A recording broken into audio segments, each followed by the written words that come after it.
question, so I will expound on it later.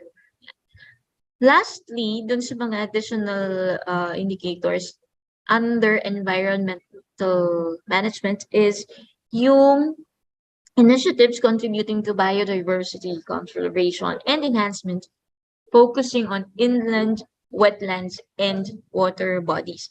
Ito naman ay magiging NCA data, no? So, makikita natin paano pumasok ito mamaya. Initiatives on water quality management system, water quality management. And then, lastly, establishment or maintenance of public parks and green spaces. So, we're in for a very full 2 days. Another bago, no? Bago dito sa 2023 SGLG guidelines ay yung pag-introduce ng 3-year indicator system. Kasi ang problema natin noon, we're waiting, ano kaya itatagdag? Ano kaya ang upgraded for the next year? Ano kaya? So ito, the BLGS has introduced, ito na lang ang gagawin natin para hindi na sila masyadong mawindang pag may bagong indicator, no? We're introducing the 3-year indicator system, which means 2023 pa lang, nilabas na ang indicators for 2024 and 2025. So, hindi pa natin nalalabas, no? But this year, ilalabas talaga ang indicators ng 2024 and 2025 so that May pa lang, or this year pa lang, hindi na masyadong nasunod yung timeline, pero this year pa lang, second half maybe of the year, ay alam na natin kung ano ang pinaghahandaan natin for 2024 and 2025 to pass SGLG. Take note of the yung mga niyan, mga nakalagay na sa ating tech notes na for profiling. Diyan lang din naman sila no kukuha. This is our implementation calendar ngayon.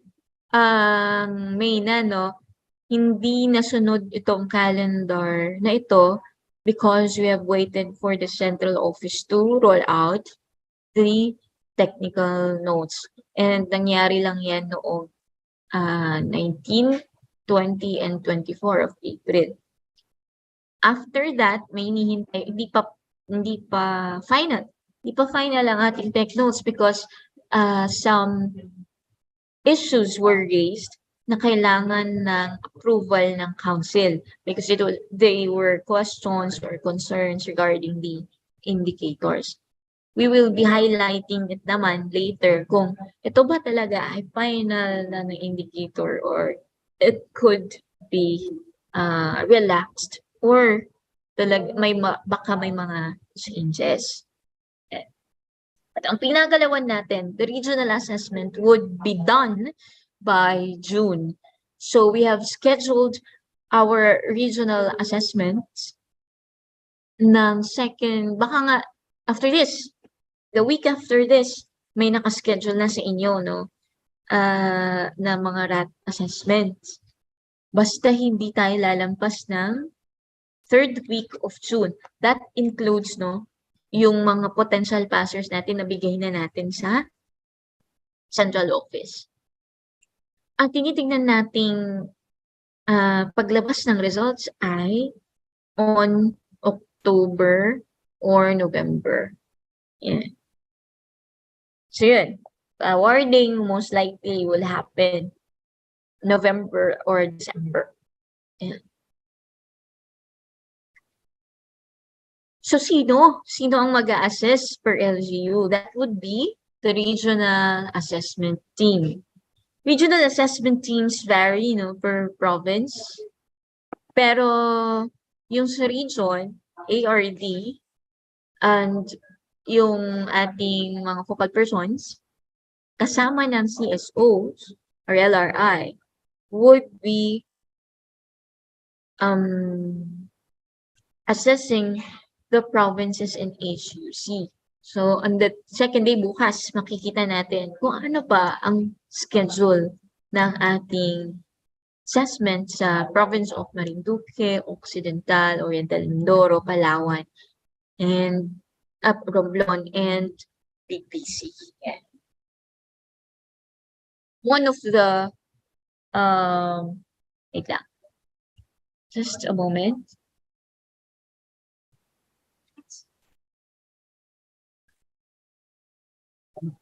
Huh? Wala, hindi nag-charge.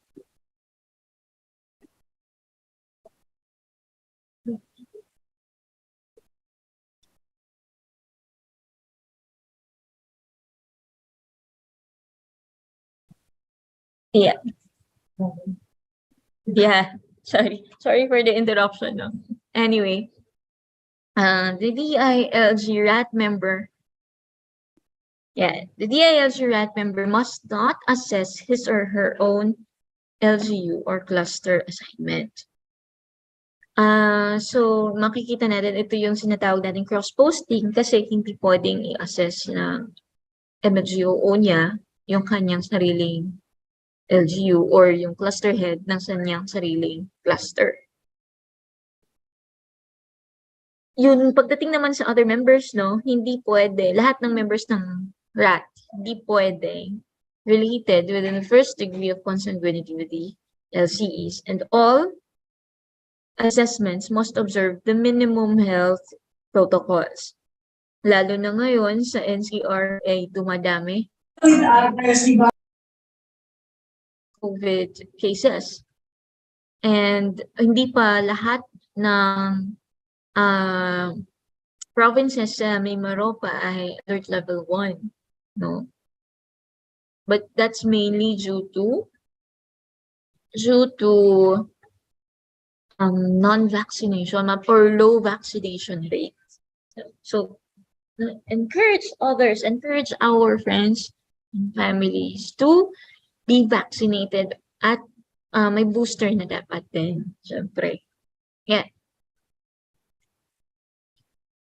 Okay, after ng RAT assessment, we will be screening the data encoded through our LGPMS. Shortlist na, ito ba potential passer? Ito ba pwedeng tulungan pa so it could pass, no? So, yan yung mga gagawin for the end of mga June 23 na. Dapat napasan na natin yung shortlisted LGUs. The national assessment. Ang national assessment will be composed of representatives from DILG Central Office, yung mga council member agencies, DILG regional offices, at meron na bago, no? Ang bago natin kasama pagdating sa national validation ay yung mga accredited or certified partner NGOs or CSOs. Why do I highlight the accredited or certified? Kasi hindi tayo makakakuha ng any resources from the DILG kung hindi accredited ang NGOs, CSOs, or LRI partners natin. By virtue of our own memorandum, no? Doesn't mean na hindi natin sila na pwedeng maging partner. It just means na they cannot access our resources. Yun. Kaya naman we encourage, no, the CSOs tuning in to be accredited by the DILG. Iba pa kasi yung accreditation ng DSWD, iba pa yung sa LGU, iba pa yung sa other NGAs. Pero ang kagandahan lang sa amin, madali lang. Madali lang naman yung accreditation, no? It will be in our level at it will be discussed by the focal persons plus yung ating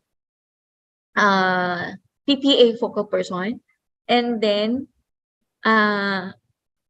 kung may bearing, no, kung accredited na sila ng LG or other NGA partners, so mas mapapadali yung process. Yan. Moving on. Sa kagustuhan nating pumasa, hindi kasi natin masyadong yung premyo, no, but but the prestige mostly in passing SGLG and achieving the seal, minsan marker na lang ang kinukuha ng mga LGUs. Pero hindi tayo dapat lumampas so what is legal? Because falsification of submitted public documents may be taken as ground for disqualification. As that is aside from criminal liability that may be sourced, that may incurred under the revised penal code. Yeah. Test of results acceptability. So, ito pa pala, to emphasize the supervisory function of the provinces, sabi ko nga, at least 10% of its component LGUs must also be SGLG passers. May additional, kasi dati if we're looking at the provinces lang, ngayon, sa munisipyo naman, kahit pinasa mo na lahat ng indicators mo, kung hindi naman nag-participate ang barangays natin or kung component barangays natin sa SGLGB, hindi pa rin siya makakapasa. Ang requirement lang naman natin dito, we reiterate its participation, not passing. SGLGB is also an assessment tool or an award system, pero ang requirement lang natin sa SGLG ay participation of 50% of its barangays. Okay, sana klaro to, It's participation, not passing. Okay, for all naman, or all LGUs, dapat zero death after a disaster and my institutional integrity. For instance, it should that you should not have been found guilty in corrupt practices. And next, the next in the phase is the presentation of results. This may be moved in October, depende sa magiging adjustments sa timeline. Pero, ito yung mangyayari. Kapag SGLG awardee, there will be a ceremony for this purpose.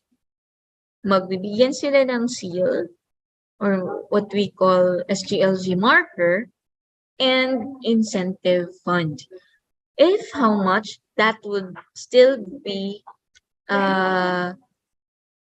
hindi fixed kasi we have this budget and kung ilan ang makakapasa, sila maghahati.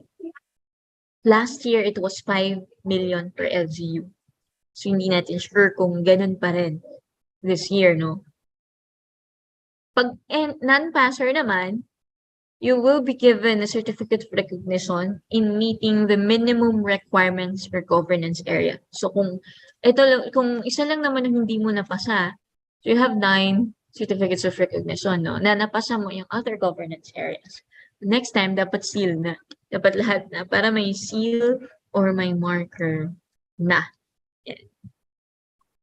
And this goes for both, passer and non-passer, yung GAR natin.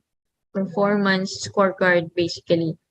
Citing yung kung ano pa pwede nating i-develop pagdating sa non-passers. Yung incentive fund na sinasabi natin, ito yung gagalawan niya. These are the purpose.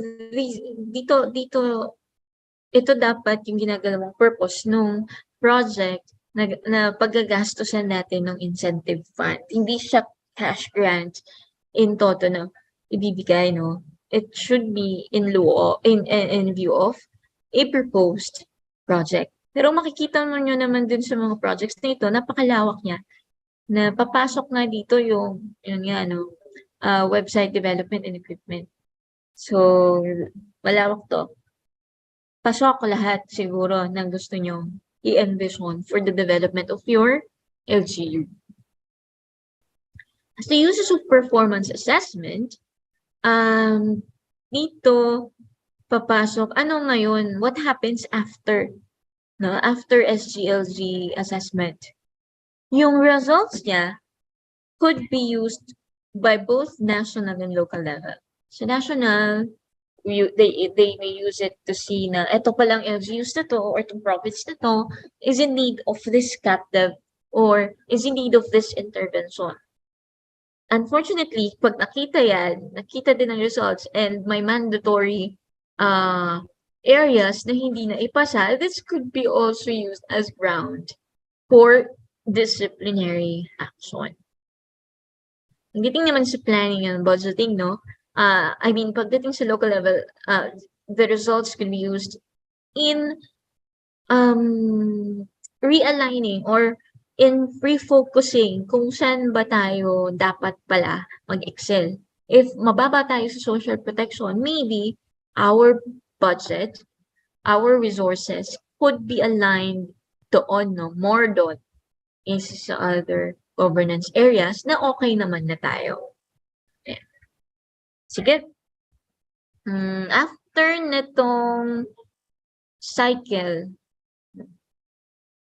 and before mag-start ang 2024 SGLG cycle, kailangan may exit conference. Ginagamit ang GAR sa exit conference natin para i-present sa ating constituents. Ito yung mga weaknesses natin. Ito naman yung mga strengths natin. And the good thing dito sa ating GAR, hindi naman itong exit conference, hindi natin nire-require na DILG ang mag-present, no? We could, no, tap our partner CSOs during the conduct of exit conference to present so that habang we're presenting, baka pwede na meron silang way, no, to answer or respond to the issues and concerns na fail nating indicators. Okay?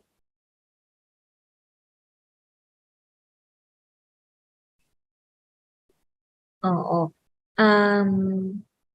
Sinasabi lang naman ng intervention packages. So, pag nakita ng ibang government agencies and results, they would give intervention packages dun sa mga may weakness na sila naman ang may capability to help or assist.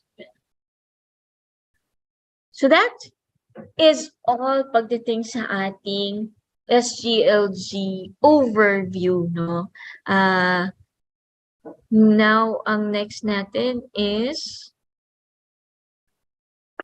on the governance areas. Stop sharing and give the floor back to you, Hans.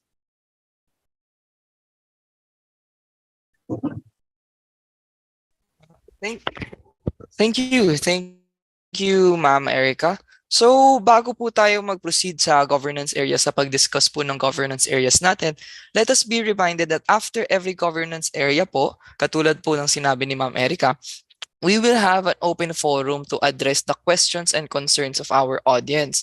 And during the presentation po, please utilize the chat box for any concerns that shall be addressed pagkatapos po ng discussion. Ayan po. So now let us proceed po. Let us proceed with the discussion proper po.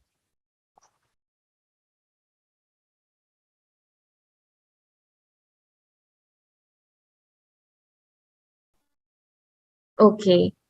The first to present, no, is Ma'am Piat SGO6 Latoha for the financial administration. Ma'am, you are already allowed to share. Yeah. Yes, Attorney Erica, I will now be sharing my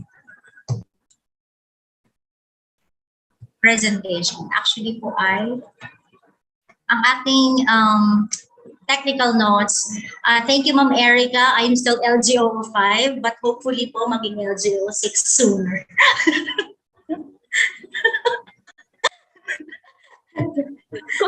Forward looking. Hindi Forward pa looking. 6 ka na talaga. So, advance po tayo mag-isip. But thank you, Attorney Erica, for that. Okay po. So let's proceed po doon sa ating, sabi nga ni Attorney Erica kanina, ay yung isa sa pinakamahirap na indicator. isa siguro sa pinakamaraming bumabagsak na financial administration and sustainability. Alright, so unang-una po sa lahat ng ating indicator. Yes po, unang-una sa lahat ng ating indicator. Nakikita na po ba ang ating screen? Ayan po, so ito yung ating technical notes. Alright, so first indicator po is ang ating COA opinion. Alright, so ang ating indicator dito is COA opinion with 30% of recommendations fully complied with. Alright, so ano ba yung relevance nito? Ano ba yung ating relevance? Siyempre, this refers to the opinion rendered by the COA based on the fairness of the financial statements prepared by a government entity at the end of each year. Alright, so alam na po natin, hindi ko na po babasahin kung ano-ano yung mga types of opinion, but we have unmodified opinion, qualified opinion, adverse opinion, and disclaimer or no opinion. Alright, so ano yung ating data source? The most recent annual audit report by the Commission as of June 2023. Alright, so for example, hindi tayo pasado last year or last year, tapos merong lumabas no before June 30, 2023, tapos pasado na tayo. Again, magre-rely tayo doon sa pinaka-latest COA opinion. Alright, so isa pang data source natin is ang official audit from the COA website. Ang minimum requirements, lagi naman po itong ganito. Again, most recent COA opinion na dapat po siya ay unmodified or qualified. Ayan, so dalawa lang, unmodified or qualified. Kapag yung adverse or disclaimer, ibig sabihin, so hindi na natin na-comply yung unang indicator na ito. And another indicator is the 30% of recommendations fully complied with. Yes po. Mami, if possible, ma-zoom in yung ating presentation. Hindi daw po makita. Okay. Sige. Thank you, Ma'am Claire.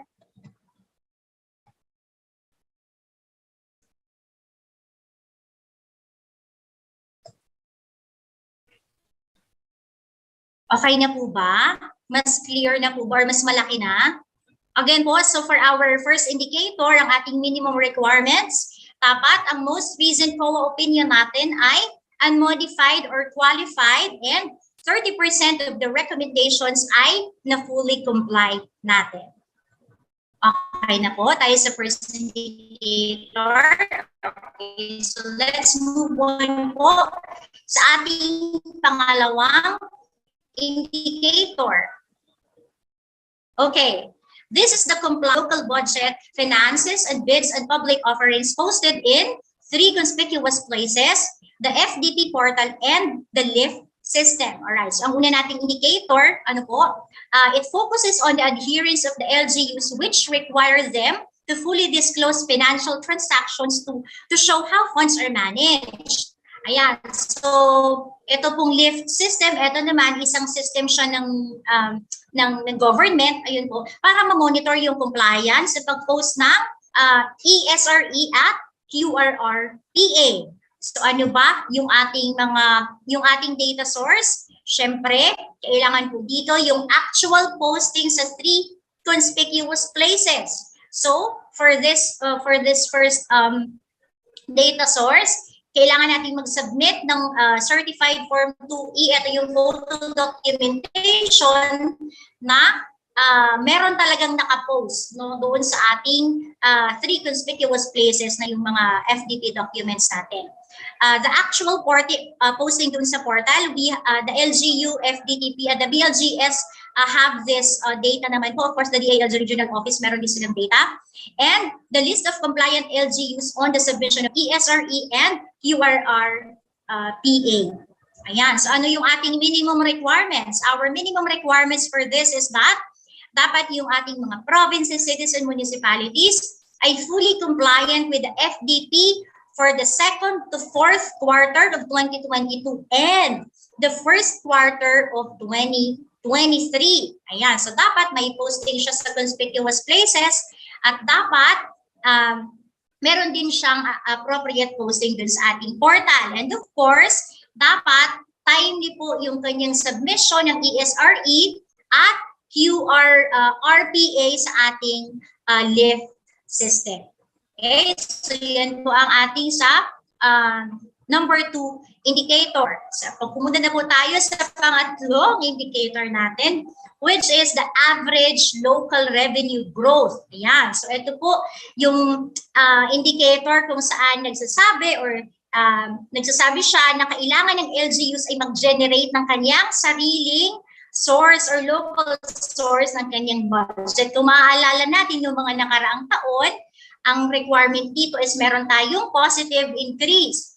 Ayan, before pumunta tayo sa minimum requirements, ano muna ang tinatawag natin na local source revenue. Ito po yung mga RPP, tax on business, other taxes, regulatory fees, service user charge, and receipts from economic enterprise. Ayan. So, LGUs are not encouraged only to aim for a simple increase in collection, but also ensure that its financial capacity to deliver services catches up with the general rise of prices of goods and growing number of people over the years. Ano ba yung source natin? Of course, this is again a national data. Ano po, national data.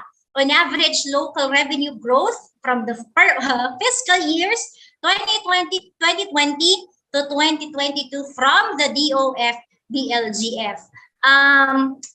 National data po ito. The provinces at ang ating minimum requirements, ang ating provinces, cities, and municipalities must have 7% increase in local revenue growth for the fiscal years 2020 to 2022. Ayan, so it is important to note that we were informed po that this was originally 10%. Ayan, so ginawa po siyang upon deliberation, ginawa na lang po siyang 7% consideration dun sa ibang LGUs. Kung bakit daw ganitong 7%, it's because ito yung targets natin for the Philippine Development Plan. So, ayun po, kaya po siya 7%. Okay, let's move on sa next indicator natin. The utilization rate for the 20% component of the internal revenue allotment or the national tax allotment for the local development projects. Ayan, so of course, ito yung nag-indicate that the effective management of the available financial resources to help LGU's priority development initiatives contain sa kanyang mga local development plans and AIP. So, paano siya i-compute? So, sobrang dali lang yan. Magkano yung nag-utilize? Magkano yung allocation sa 20% ERA for 2022 times 100%. Ayan. So, yun na agad ang computation ng 20% utilization. Alright. So, total utilized fund refers to the actual disbursements or expenditures under the local development fund in the SRE reports of the local treasurers. Ayan, so saan natin nakukuha yung data? So meron tayong SRE prepared by the local treasurer for the fiscal year 2022 from the DBM. That's of course, meron din tayong data nito sa DOF BLG. Alright, so ano ba ang ating minimum requirements? Unang-una, dapat meron talagang appropriation na 20% ng ERA or NTA. Pangalawa, dapat po ay na-utilize yung 20% development fund na yun na 100% utilization. Pero syempre may consideration naman tayo dyan dahil kapag na-reach po natin yung benchmark as of December 31, 2022, ay okay naman kung consider tayo dyan. So ano ba yun sa province? 65%. For the municipality, 66%, and for the cities pala yung 66%, and for the municipalities, we should reach at least 77% utilization of our 20% component. Alright? So next po na ating indicator is the utilization rate of the PCF or the Performance Challenge Funds. Alright, so ang ating PCF po is a grant, is a grant or a cash na ina-award natin sa ating mga, which is a top-up to local development funds. Top-up ito dun sa 20% development fund ng LGUs natin. So, the policy guidelines issued by the DILG funded by the PCF must be implemented within the period of 1 year. So, para ma-compute natin yung utilization, pare-parehas naman ng computation natin, amount utilized, and amount, total fund allocation times 100%. Yeah, so kapag merong increase, talagang hindi naman natin nauubos siya, no? Kapag hindi natin siya naubos talaga doon sa ating bidding, kapag merong increase dapat na ibalik na po natin sa National Treasury itong mga funds na ito. Okay, so ano yung source natin first is the data from the DILG BLGD 19 PCF natin. Dapat siya by June 30, 2021 ay nag-cut off na. Ayan. So dapat siya ay tapos na or fund utilized na siya ng 100% yung PCF 2019. Actually, yun po yung ating SGLG minimum requirements for this indicator. Additional requirements po, if the LGUs receive mga PCF, mga nagdaang taon, dapat 100% na talaga siya, na wala na dapat natira, at na-obligate na yung mga balances na ibalik na siya sa National Treasury lahat. Ayan. So dapat wala na talagang natirang PCF. Pangalawa, after po ng PCF is the Local Government Support Fund. Ayan, doon sa mga applicable kasi hindi naman po lahat ay meron ito. The indicator reflects again yung, ito kasi ay assistance pa rin ng national government sa ating mga local government units. Ano ba itong mga assistance na to? Una is yung ating financial assistance to LGUs or yung FALGO. Ayan, so pangalawa is yung ating assistance to cities, conditional matching grant to provinces or yung CMGP, the DRRAP or the Disaster Rehabilitation and Reconstruction Assistance Program or yung DARAP, Support to Barangay Development Program or SBDP. So maraming component po no itong ating LGSF. So ano ba yung ating mga data source on this? Again, we need to have or we need to form or we need to fill out yung ating accountant the certified form 2A kung saan nakalagay doon yung utilization ng funds na binigay sa atin. Pangalawa, of course, meron pa rin naman tayo data utilization nung LGSF ng calendar year 2021. Ayan, so ito kasing subaybayan is managed by the DILG Regional Office or ng PDMU siya ng Regional Office. But then, ang pag-encode naman ito sa subaybayan is mga LGUs naman talaga. So, ang expectations natin, dapat nagtatali po yung nakalagay sa subaybayan. Kasi subaybayan para siyang nakikita siya ng isa sang system or system siya na nakikita ng lahat kung ano na yung status ng mga projects or assistance sa atin ng national government. So, dapat nagtatali siya doon sa dapat na ibibigay na certification ni accountant, ni local accountant. But just in case, reconcile po ito ng regional assessment team doon sa ating DILG regions, PDMU. Okay, so ang beneficiaries natin dapat for 2021 na na-receive na funds ay 100% utilization na. Again, sa lahat ng 2021 na funds ng LGSF, dapat by December 31, 2022, so last December lang, dapat 100% na siya. yung after December 31, 2022 na mga sobra or undisbursed balances, dapat siya ay naibalik na or na-revert na sa National Treasury. Okay, sige po, move on tayo sa ating next indicator. Again, ang pag-compute naman ng utilization is same pa din.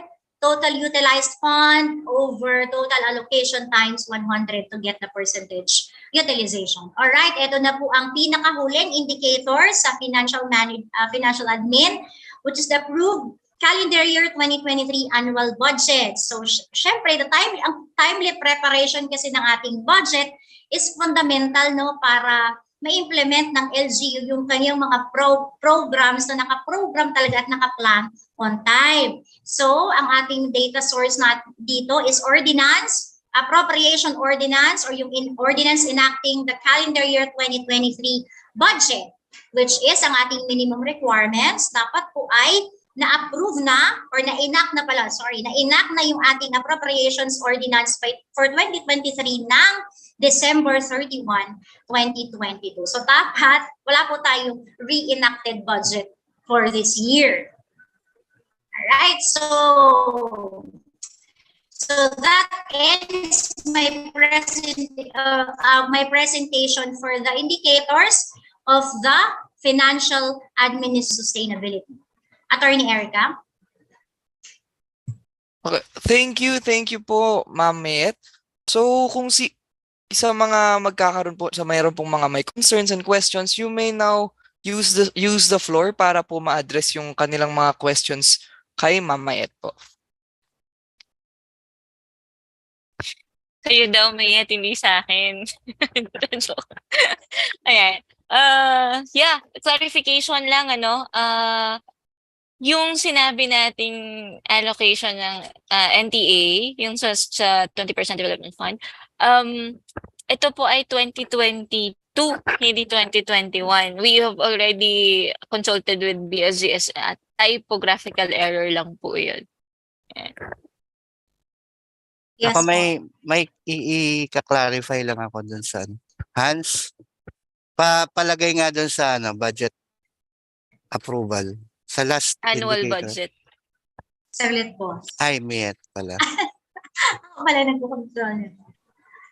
Sige po. Ay, shucks. DRR na tayo. Ito po. Ayan. Ilinawin lang natin kasi last year, no, yung meron tayong consideration na yung budget ay pwedeng consideration March 31. But this year at tinanggal na yun. Although provision naman talaga ng LGC na pwedeng March 31. Nilaban natin yan pero hindi pumayag yung central office. So baka magtaka kayo bakit ganito na nga this year. Yan lang, Met. Thank you, boss. Any questions pa po? Ba mukhang okay na sila, Mayet. Sabi mo kasi, Attorney Erica, ito yung pinakamahirap. Mukhang hindi naman, no? Parang ito yung pinakamadali this year. Joke lang po. Tingnan niya natin. Can I see a thumbs up kung ang annual budget natin pasado na?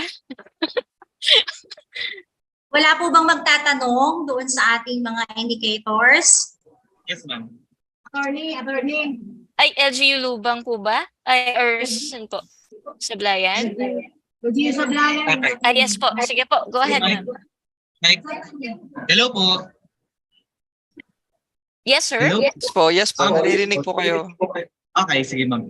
Ma'am, ang question ko po ay regarding dun sa COAS AOM. Yung COAS Audit Opinion. Okay. Ma'am, as per dun sa data source po kasi, ang source ay as of June 30, 2023. Then, as per inquiry po sa auditor, as per circular daw and presidential decree, ang kanilang submission of annual audit report is month end ng June. So hindi po makahabol yung aming 2022 annual audit report in case po na ang possible na hello. Yes po, rinig po kayo, sir. Tuloy lang po. Okay. Hindi po makakahabol yung aming annual audit report ng 2022 kung sakali po ang possible date of RAT is May. So yun po, Yes. yun po yung question na hindi po siya makakahabol yung aming annual audit report ng 2022 kung sakali ang possible RAT is May 29. So ano pa yung possible namin gawin? Sir, during the RAT assessment or during the audit, whatever is recent po, yung pinaka-recent, ay doon po tayo mag-rely. Although I'm not sure, Attorney Erica, pero di ba last year, inaantay naman natin kung hanggang sa kaduluduluhan ba, baka may pinaka-latest pa, no? Baka may pinaka-latest pa, kung makahabol naman ay okay nila, tarang depende na sa kanila. No? Pero yung pinaka-latest, sir, ang kukunin natin during the audit. Attorney Yes. Erica, baka may concern pa. Yes, Ma'am Mayet. Actually, yun yung concern natin, no? Kaya sila naglagay na ng as of June 30, 2023. Kasi kahit na-assess na tayo ng RAT ng May, ngayon palang buwan na to, ay kung may lumabas na mas bago ng June 29 or June 30, no? Yun ang masusunod. Yun po ang masusunod. Oho. Okay, so possible po, kung magkakaroon ng assessment... Medyo mahina, sir. Sir, Hindi namin naririnig. po, mag-prevail pa rin yung issue nila ng June 30. Wala pa rin, sir. Hindi audible. So, regardless of what if na-shortfall kami doon sa last year na annual audit report, and by the June 30, 2023, makomply namin yung 30%, the issuance of June 30 will prevail. Yes, sir. The latest will prevail until June 30, 2023. So possible there's consideration to it. Yes. Yes, sir. Okay. Amit, additional lang din. Itong provision na as of June 30, 2023, it can work for or against the LGU, no? Kasi halimbawa, during the RAT assessment, ang most recent AAR mo ay qualified or you met the 30% recommendation based on 2021 AAR kasi nga hindi pa available yung 2022 mo. So pasado ka sa most recent kasi doon ka nag-base.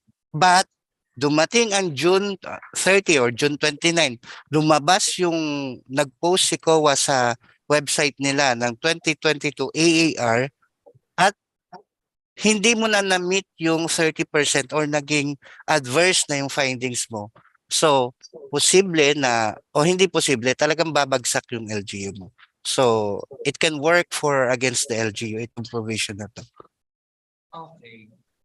So what if po yung 2021 AR is na shortfall kayo dun sa shortfall sa 30% and the 2022 AR okay na, so the one mag-prevail yung latest issuance. Apo sir, basta yung latest. No? Clear po.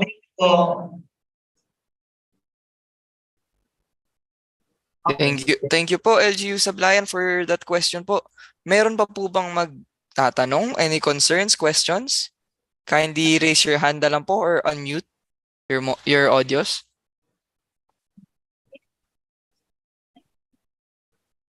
Sir, I think si Ma'am Myla from is merong question. May question. May question po sa chat, si Ma'am Myla Panganiban from Lubang. Hindi ko na makita yung aking Ayan, ang question ni Ma'am Myla is that sa computation ba ng 20% development fund for 2022 kasama ba ang continuing ng 2020? I would like to refer this question po. Baka meron po kayong idea, Ma'am Erica or Attorney Erica. Okay. I'm sure yung tanong niyo. Okay. Parang natanong na to last time. Pero ang pinag-aanuhan lang naman natin is, 'di ba sa akin to the DRR funds, 'di ba meron tayong 5% doon? Tama. Akin to that, ang question kasi noon is yung bang 70% of that 5% kasama ang continuing funds or funds last year? At ang sagot ay Pang hindi. DRR. Oo. Pang Ang sagot, DRR yun, yung pang attorney. DRR to. Ngayon, the question is yung pang development fund. Sir Hindi Drew, siya kasama. parang hindi din siya Ano, no? the answer is no, Ah, hindi No, kasama. tama. Yes. It's Opo. purely 2022 current Yes. fund. Okay. Yun. Yes po. In addition to that, kasi ang basis natin, ang denominator natin dito is yung NTA for 2023. So ibig sabihin, ang computation ng 20% ay manggagaling dun sa 2023 na allocation. So hindi na po kasama yung sa 2021. At 2021, ang 2022 na national tax allotment, hindi siya kasama yung last time.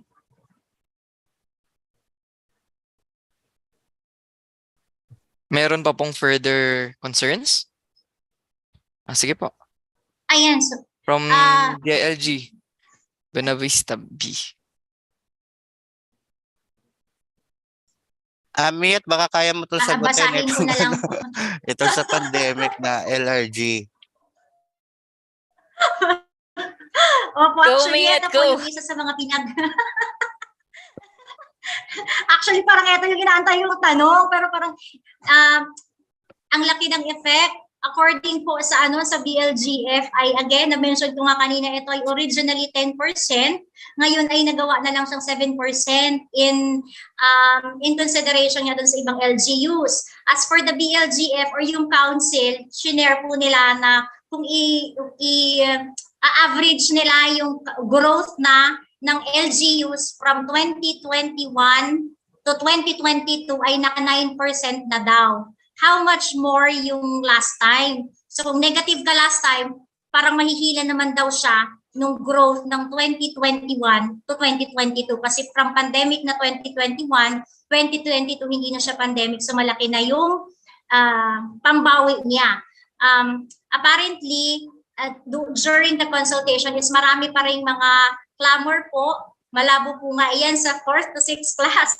During the consultation, at hindi na nga siya, during the rollout, marami pa rin clamor. So pag-uusapan pa raw nila sa council, etong 7% growth na local growth, but yung 7% is sure na siya, hindi na siya pwedeng bawiin yung 7%. Ang pwede lang daw pong magbago is yung coverage year. As to the percentage ay talagang 7% na talaga siya. Ayan. Boss Drew, baka meron ka pang pinagdag. Wala akong manidagdag.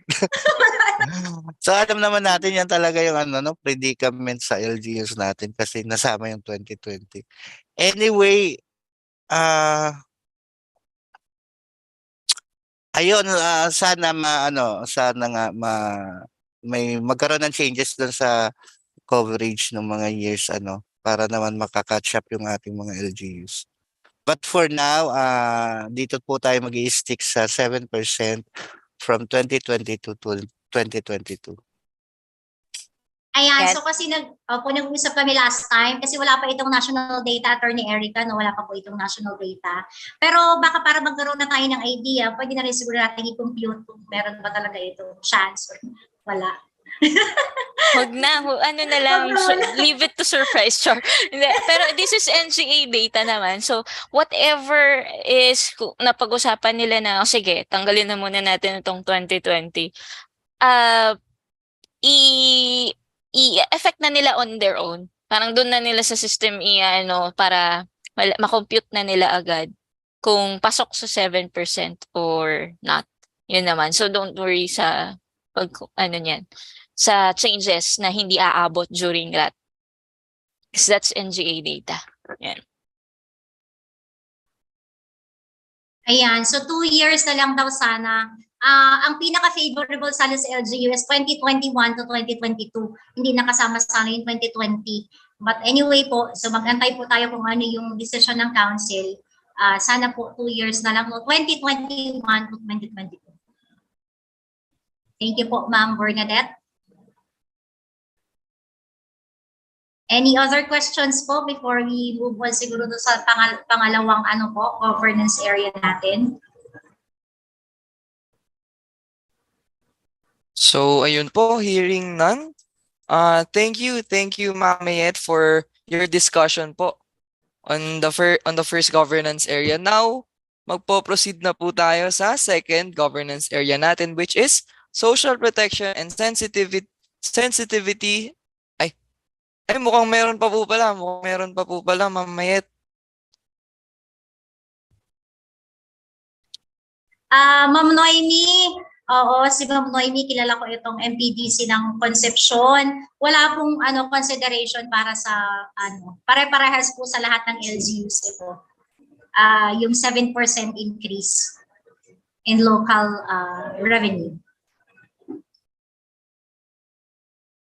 May DM, direct message na tanong, pero ilagay ko na lang din sa floor. No? Kailan daw ba mali-release ang NGA data ng financial admin? By kanina, tama. Kanina, I talked to BLGS. Hindi pa daw muna nila i-share until makumpleto yung NGA data na hinihingi nila. And tama, no? Walang change request for fiscal financial administration this year. Wala na talagang change request sa lahat except sa health lang na governance area. So yung mga discrepancy, ang sabi ng BLGS, it could be resolved na in the regional or local level. So parang dun pa lang, i-resolve nyo na ito. Parang ganon yung kanilang response sa amin. No? Sige. O sige. Sabi, o sige. Wala kaming choice kundi i-resolve kung ano man discrepancy. No? But, ito kasing sa 7%, no, hindi po kasi natin ma-resolve yan dito sa atin dahil sa system po nila yan i-encode. And we should realize na yung pinopost po natin online, it comes with a responsibility and accountability. So if nagkamali tayo, no, just for instance, nagkamali tayo ng encode, sasabihin ng BLGF sa atin na mag-ano kayo ng waiver or affidavit for that purpose. Kasi once na sinapit natin sa kanila yan, we are already saying na this is true and correct in all aspects, no? Kaya naman tinanggal nila yung change request. Dahil dun natagalan. Ang dami pang pinapasubmit ni BLGF na keso waiver, keso affidavit, ang mga technicalities na sinasabing I was wrong, I committed this fault or this, 'di ba? Kaya tinanggal nila yung this time yung ganyang change request.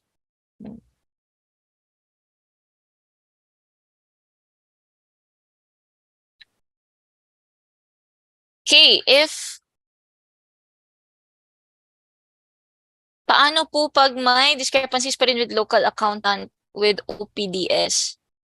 Paano po magkakaroon ng discrepancy, ma'am, if sila din naman nag-encode? Parang gano'n ang mangyayari. Unless mali sa formula, then tell us, no? If formula or sa system yan, we should directly coordinate na lang din. Sige.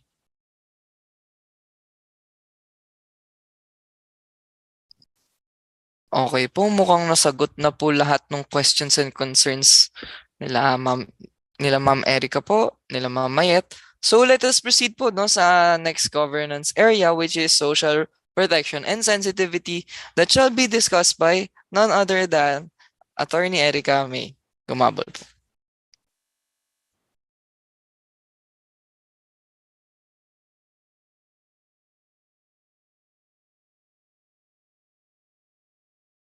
Nakamute, sorry. Yan. Actually, nakakakaba itong topic ko, no? Kasi dito maraming issue. Social protection. Naka-share na ba? Is it shared? Okay, yan. May humabol na question. Sige, go. Go ahead sa question. Go. So from Ma'am Myra, Ma'am Myra, yung subaybayan data po for LGSF ang basis? Yun po ang question.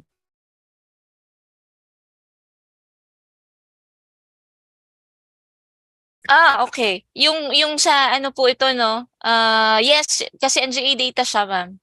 Bale, subaybayan. And we understand, no, hindi masyadong, may mga hindi updated. Ang daming change request nun. Now, kung nakita nyo na hindi siya updated, tell us. Tell us na lang. Tell PDMU actually. Attorney Erica? Yes, ma'am. Go Opo. ahead, mamaya. Sorry po, sa financial admin pa ba yung question ni Ma'am Myra? Yes, ma'am. Opo, yung subaybayan po kasi nakalagay doon that it should be reconciled with the regional PDMU. Hello po?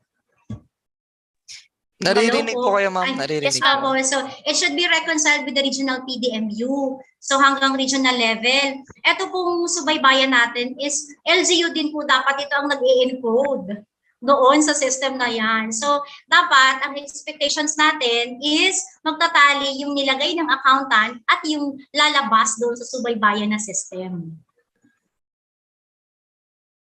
Para po itong yung sa ano din, yung sa DLGF na SRE and ano. Sila din naman ang may responsibility na mag-encode doon sa subaybayan system. Yes.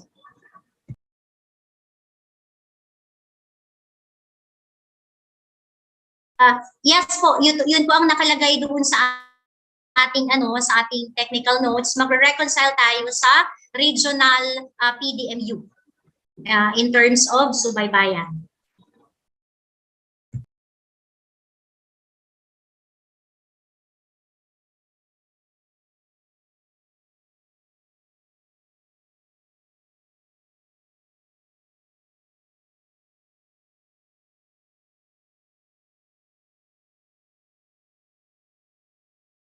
Yan. Habol pa. Sige.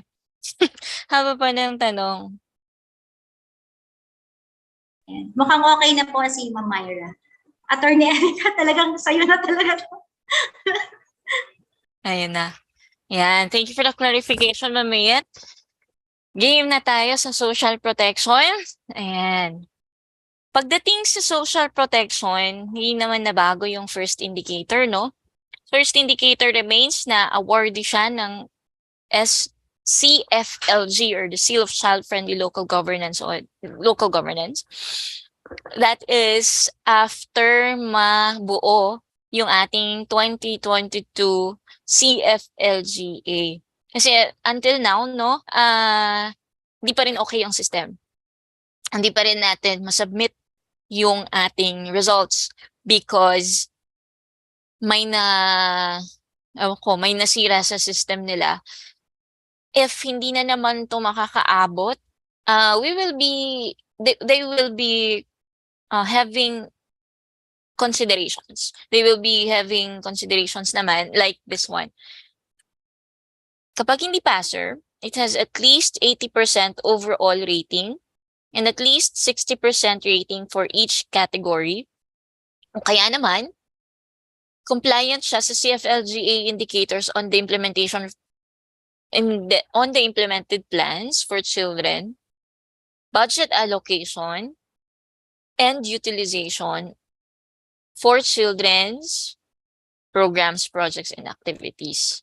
And syempre, kailangan may local code for children. So, yan. Yan yung ating first indicator. Second indicator, yan, GAD focal point system. So, wala siyang consideration. Ang kailangan mo lang namang i-present dito is the executive order or similar issuance creating this system. Pagdating naman sa GAD database, wala din siyang consideration. Pero, yung MOV niya is a glimpse of the system, that of the database. Printed, electronic, online man yan. Yan po yung ating dapat maipakita. And kailangan gender statistics. Siyempre, since gender statistics, sex, disaggregated din yung data. Okay. Next, dyan sa indicator number 2 ay sub-indicator number 3, 2022 GAD Accomplishment Report. Na, same pa rin yan like last year. And fourth is updated GAD code. Pag sinabing updated daw, adopted not earlier than 2016. But, atong consideration niya, kung meron naman ng adopted na not earlier than 2011, so same pa rin naman siya, no? Not earlier than 2011, kaya naman, localized provincial GAD code on the same year, no? Ganun pa rin, hindi pa rin dapat earlier than 2011. Yeah. May tanong noon during the regional assessment orientation, national orientation. When is the prescribed updating? Gaano ba talaga dapat tayo kadalas nag-update ng GAD code? Ang sabi ng presenter, which is the DSWD, no? Hindi naman, walang prescribe as long as pag may bagong batas in relation to GAD, kailangan siyang i-update. Yun yung sinabi. Pero this will be checked, they will check the same with the PCW. So yun po. Sa fifth naman, 2.5, the GAD plan and budget ng CY2022 and 2023 reviewed by the ILG Field Office and found to be compliant. Yeah. Consideration. At least may plan ng CY 2023 that is submitted for review. So yan, makikita naman natin yan, ang MOV na yan sa Form 2E na sinacertify ng DILG Field Office. Last sa second indicator, no, at least 75% completion rate or utilization rate ng 2022 GAD plan and budget. Ayan. Sin-certify yan accountant. Pagdating sa utilization rate, and sa planning naman, planning development office naman, pagdating sa completion rate. So, pwedeng hindi natin na reach yung 75% as to budget utilization, pero pag tinignan naman yung laman ng plan at naka 75% or more naman dun sa activities na nilagay natin, then papasa pa rin. Papasa pa rin sa indicator na to. Okay, next indicator is yung ating organized LCAT VAUC. Yan. So, walang problema dito, no? I think nakapag-submit na lahat ng ating mga LGUs ng LCAT VAUC. Pero, siyempre, yung organized LCAT VAUC, sine-check din naman yung, no? Kung kung updated, like after elections. Yun yung tinitignan. Oo. Next is yung 100% of barangays with VAU desks. Okay na yan. VAU desks. And then, at least 85% of barangays with submitted reports for all quarters of 2022. Sino nagsucertify yan? Sino nagsasabing nagbigay ng report? Ang mga barangays, ang ating Social Welfare and Development Office. Consideration, kung hindi nila nabigay ng first 2 quarters, at least third and fourth quarter, nag-report sila. As to LCAT, ano to Bausi, so yung cases. Number 4, approved LCAT Bausi annual work and financial plan. Yeah. Anong financial plan? 2022.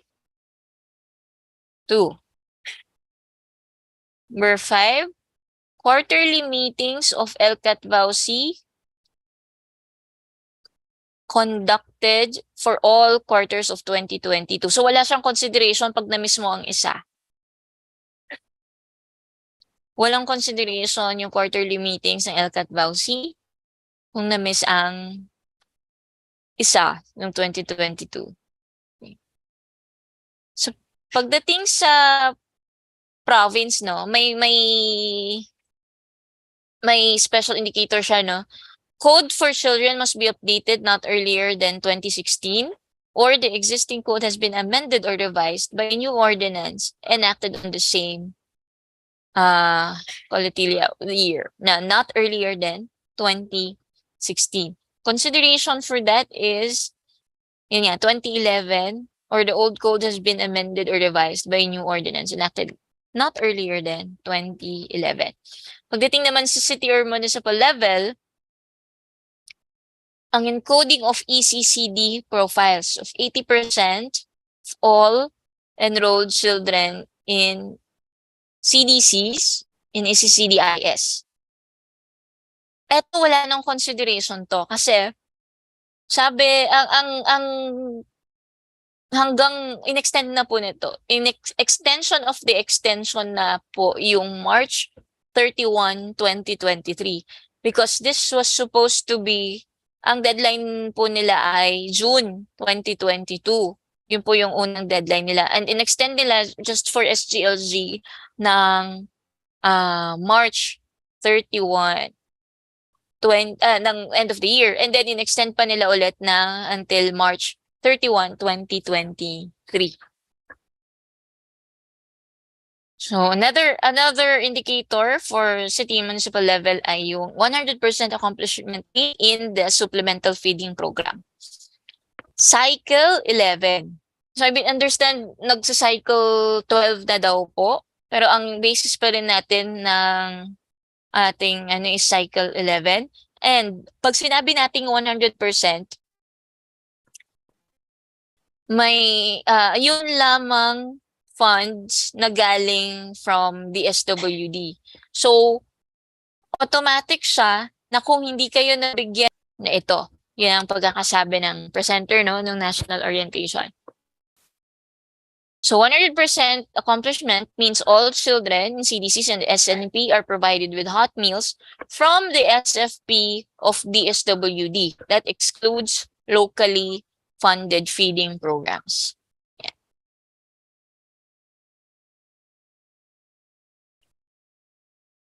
Wait lang.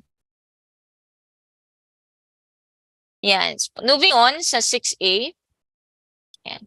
The provinces, cities, municipalities must have the following in the local government building, main hospital or health facility, and one LGU managed tertiary education facility or TECBO. Una, ramps. Yan, yung PWD ramps. May exemption naman sa ramps, no? Kung ground level entrance or exit, o kaya with drop curve due to an elevation of short distance, basta medyo technical, nasa tech notes naman ito, you could revisit, no? And yung ating slope, meron din siyang technical notes on the slope. Titingnan din natin yan, yung gradient finder na tinatawag. Okay. Consideration. Anong consideration kung under construction? Kung under construction, dapat may LGU facility pa rin pa rin catering to all PWD related concerns and services. At saka yung construction plan niya, makikita mo na they plan to put in a ramp. Yan, 2-level handrail ramps. Yan. Another consideration is kung historical site yung LGU, hindi nyo pwedeng i-modify, no? Pero may proviso pa rin siya, same proviso, no, na may facility na separate to cater to PDD concerns. Next, yung sa PWD toilet.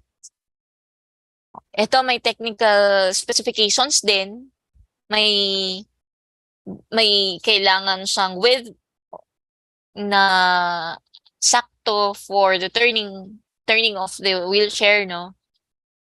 The way we aside from measuring using the tools, the way we validate sa national actually is papademo kung kaya ng wheelchair na umikot, kaya ng naka-wheelchair na person na mag-move within that PWD toilet.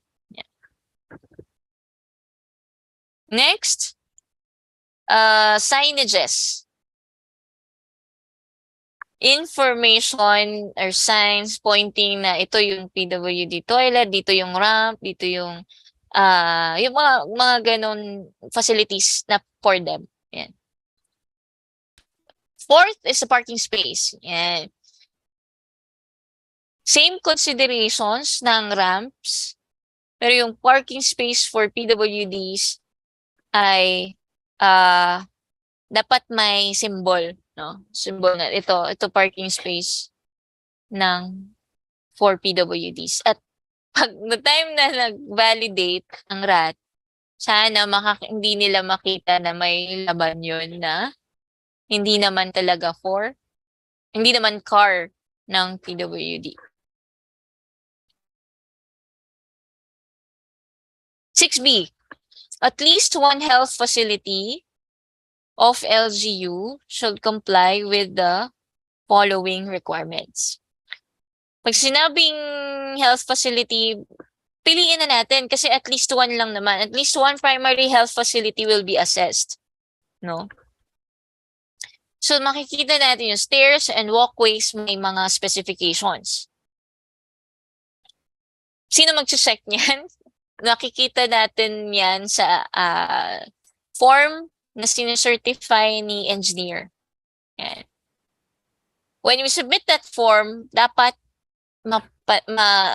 i-highlight na yung stairs, yung walkways is within the parameters of BP 344.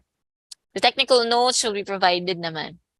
Consideration, paano kung hindi umabot, no? Or kung wala yung ganong indicator or facility. Yung mga hindi nagka-comply, at least may plan to be implemented within the next 3 years. So wala tong template, no, ng plan, no template required. Basta na maipakita na meron kayong plan to do this walkway with a gradient not more than 120 or 5% within the next 3 years. Kasi construction na siya, so hindi na natin ihahabol basta-basta kasi nga it would entail cost, no? Basta may pakita natin lang nakaplano na siya for the next 3 years. Ayan, corridors na may minimum requirement ulit na clearance, 1.20 meters. Ayan. May waiting area. Doors and building entrances. Pagdating naman sa doors and building entrances, meron ding minimum, no? With ang pintuan para makapasok yung wheelchair. Dapat hindi mahirap buksan yung pinto. Yun yung sinasabi nila, doors should be operable by a pressure force not more than 4 kilos. Grabe, no? Kaya sa sobrang dami nitong requirements, specifications nito, you should get the tech notes and check na din at once kung makapasok ito. Ang ating specifications sa BP 344. Same considerations. Pagdating din sa washroom and toilets, yes. Again, this is only for health facility. Primary health facility. Ramps, wala namang pinagbago dun sa LGU ramps. LGU building. Parking areas, ayan. Kung merong parking space, kailangan, if ang total number of parking slots or parking spaces ay 25, ang required number for accessible parking lots ay isa. Pag 26 to 50 parking spaces, dalawa. Ganyan. So, madali lang naman siya, no? I-comply kasi at least one kapag may 25 parking lots or parking spaces. Switches, controls, or buzzers. Manual switches should be positioned within 1.2 meters to 1.3 meters above the floor. So, para abot ng mga naka-wheelchair. Yung mga, yung mga for alert, mga ganyan. Switches, buzzers, or controls. Floor finishes. Kailangan hindi madulas. Yun lang gusto nila, no? CR and ramp flooring with grooves. Corrugated floor for the blinds. Dami nilang dinagdag, no? But again, this is for primary health facility. Drinking fountains. Ayan. Paano pag walang drinking fountains? Paano pag, kasi mayroon siyang sinasabing water spout should be to front and should be push button controlled if wall mounted.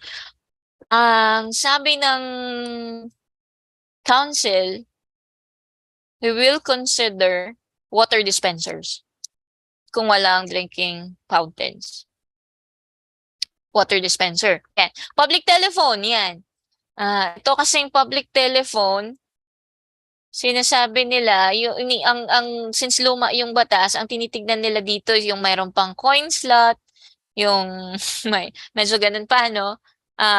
Pero sabi naman ng ating council, coin-operated ay hindi na kailangan coin-operated, no? As long as accessible to PWDs, whether it is landline or cellphone.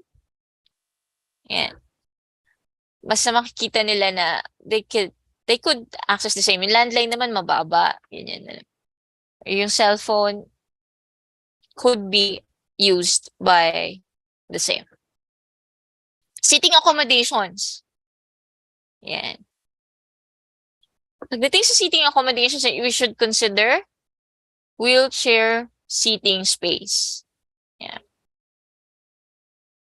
The minimum shall be 2 wheelchair seating spaces. Yan. Signages naman. Yan. Dapat lang visible. At using the international symbol for access K. Tatanong ako, no? Ano bang international symbol of access? Anong kulay? The international symbol of access is actually blue and white in color. Tapos meron siyang yung parang nasa wheelchair na symbol. So yun. Sana makita daw yun na signage.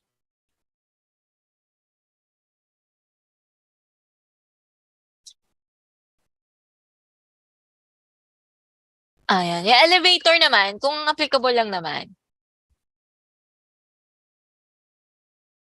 Pero kung may elevator, dapat yung buttons may braille signs para kahit yung mga blind, malalaman kung nasa ang floor ang pupush nilang button. Yan. And abot nila. Abot ng mga naka-wheelchair.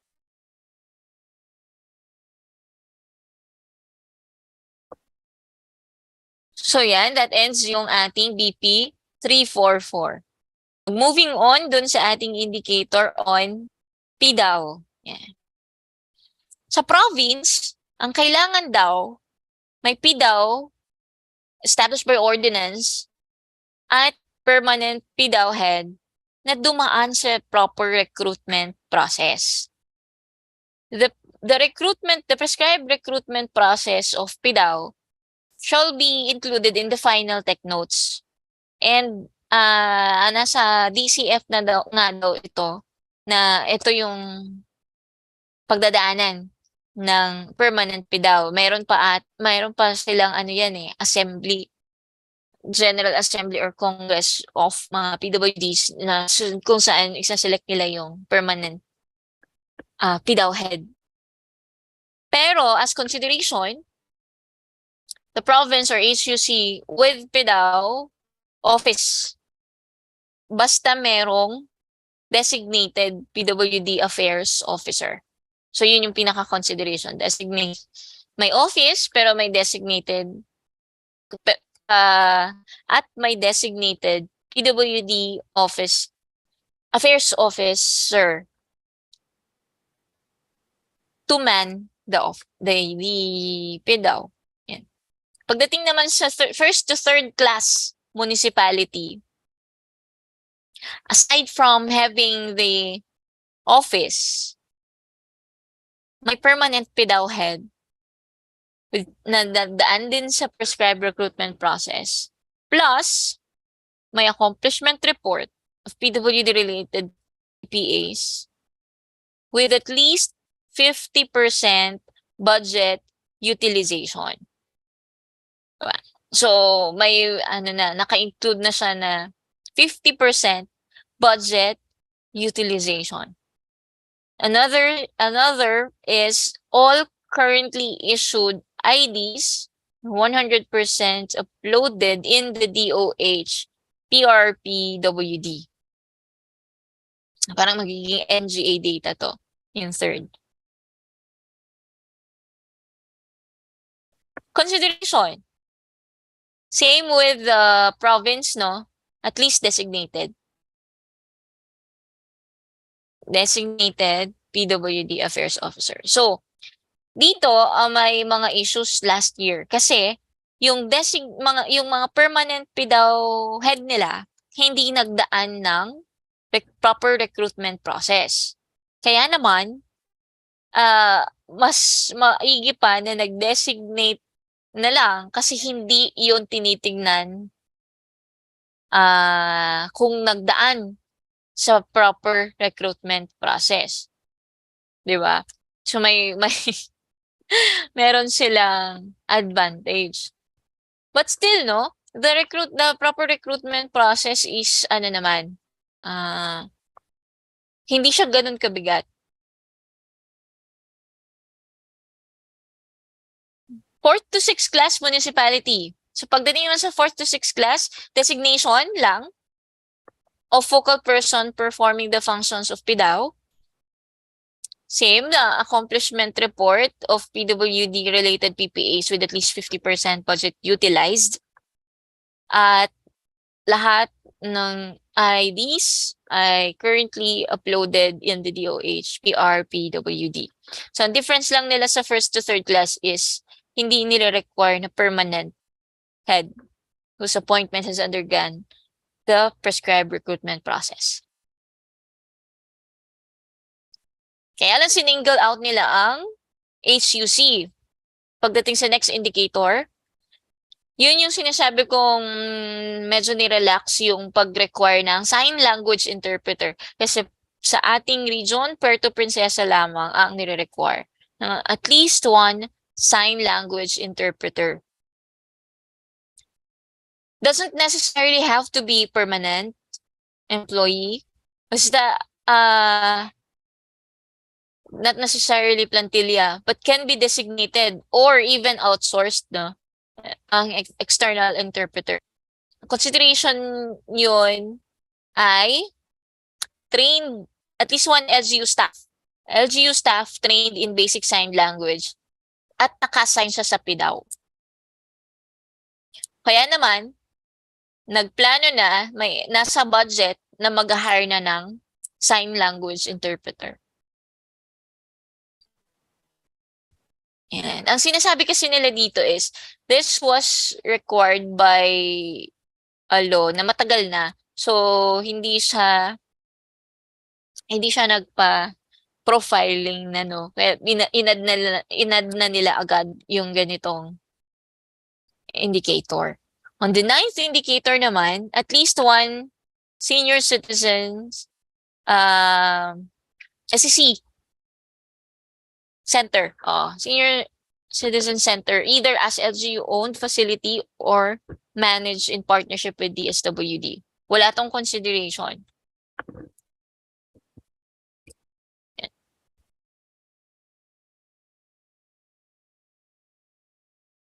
10th indicator, pag meron lang namang IPMR, pag sinabing IPMR, dapat merong Certificate of Affirmation from NCIP.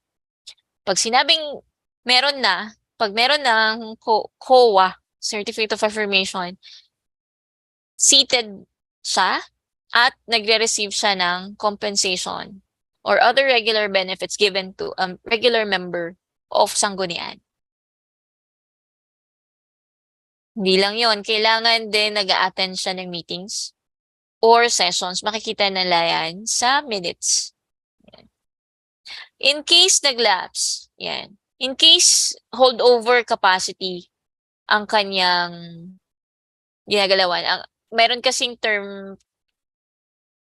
kasing specified term ito sa IPRA, no, ng IPMR. Yung holdover capacity or authority niya must emanate from the NCIP regional office. May certificate of holdover authority siya. So hahanapin pa rin. So hindi pwedeng porque expired na ang term, hindi na siya kino-consider as regular member of the sanggunian. Kasi malay mo meron silang inisyohan sila ng certificate of holdover authority. Yeah. 11th indicator, no illegal dwelling units or at least 70% accomplishment of 2022 targets in the approved city shelter plan or resettlement PPAs contained in the AIP. This indicator is only applicable to cities. So sa Mimaropa, Calapan lang at Puerto Princesa ang hahanapan nito. A consideration is dapat may office or task force or board na nagkikater sa mga legal dwellers. An approved shelter another is an approved local shelter plan or an ordinance prohibiting illegal settlements or supporting relocation and or integration of informal settlers. Sa 12th indicator, yan. At least 75% completion rate on PPAs or utilization rate of 2022 funds for senior citizens and PWDs. Okay. Ito, kung ang tanong is pwede bang attribution? Yes, pwedeng attribution kasi wala naman daw legal basis na mag-allocate ng 1% or a certain percentage of the NTA for senior citizens or PWDs. So kaya kung dati hinahanap siya na 1% allocation for these sectors or specific specific sectors, hindi na ngayon. But we're looking at their plans, no? Yung funds for plans and budget, yung inallocate pa sa kanila through attribution man or separate funds. At least 75% na complete or na utilize. Yan. Okay? As opposed to yung second sub-indicator ng number 12, yun na. Ang LCPC lang kasi ang may legal basis to separate 1% of NTA. Pero hindi ito applicable sa provinces. Ito lang ay for cities and municipalities. Yan. 1% of NTA allocation for LCPC. Moving on to the next is for applicable only for provinces and HUC, at least one accredited LGU managed residential care facility, RCF. No. Ito naman ay dati ng indicator. So I will not expound on this, but the consideration is, kung wala pang RCF, LGU has a standing partnership with an entity managing a DSWD accredited RCF. Yeah. Okay. Next, sa 14th, applicable only for cities, Calapan and Puerto Princesa, no? Local issuance on the provision of services for children, families, and IPs in street situation. So yun, yung na-mention natin kanina na bago, no? Applicable lang siya sa cities. Pero, ang kolatilya niya is, yung provision of services nito, kailangan following DSWD standards and rights-based approaches. So, nung niraise itong issue na to sa national, ang sabi ay hindi ang LGU ang magsucertify na or magsasabi na DSWD standards and rights-based approach sila. Kundi, ang DSWD Regional Office shall issue a certificate saying this.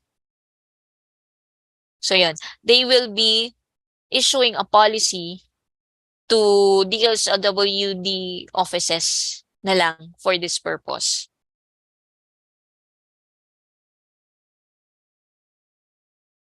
Okay? Pagdating naman sa local issuance, yun yung we talked about the services nung una. Pagdating naman sa issuance, hindi daw siya applicable pag wala namang street dwellers.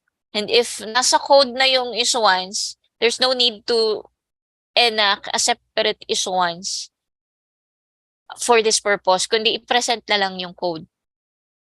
Yeah. Okay, next. 15. Social Welfare and Development Officer that is licensed and registered. Yeah. Ang consideration, kung wala, vacated siya sometime in 2022 or later due to retirement, resignation, or death of incumbent, as long as may designated OIC. That is also registered social worker. Yeah. The exemption, same lang din, no? As last time. The consideration is the same as last time. The exemption is the same as last time kung yung head of the office was hired prior to the Magna Carta for social workers in 2007. Next, 15th. MOP or Manual of Operations in Case Management Systems. Saan makikita to? Ito kasi ay guide on how to manage specific cases. Makikita yan sa CISA. Meron silang executive order or ordinance. O kaya naman yung kanilang comprehensive programs na nakadocument, no? Comprehensive program on citizen, comprehensive program on trafficking, ganyan. So wala siyang template. It all depends on the LGU and how they manage cases. Yeah. Number 15, all public social workers provided with hazard allowance amounting to 20% of monthly basic salary.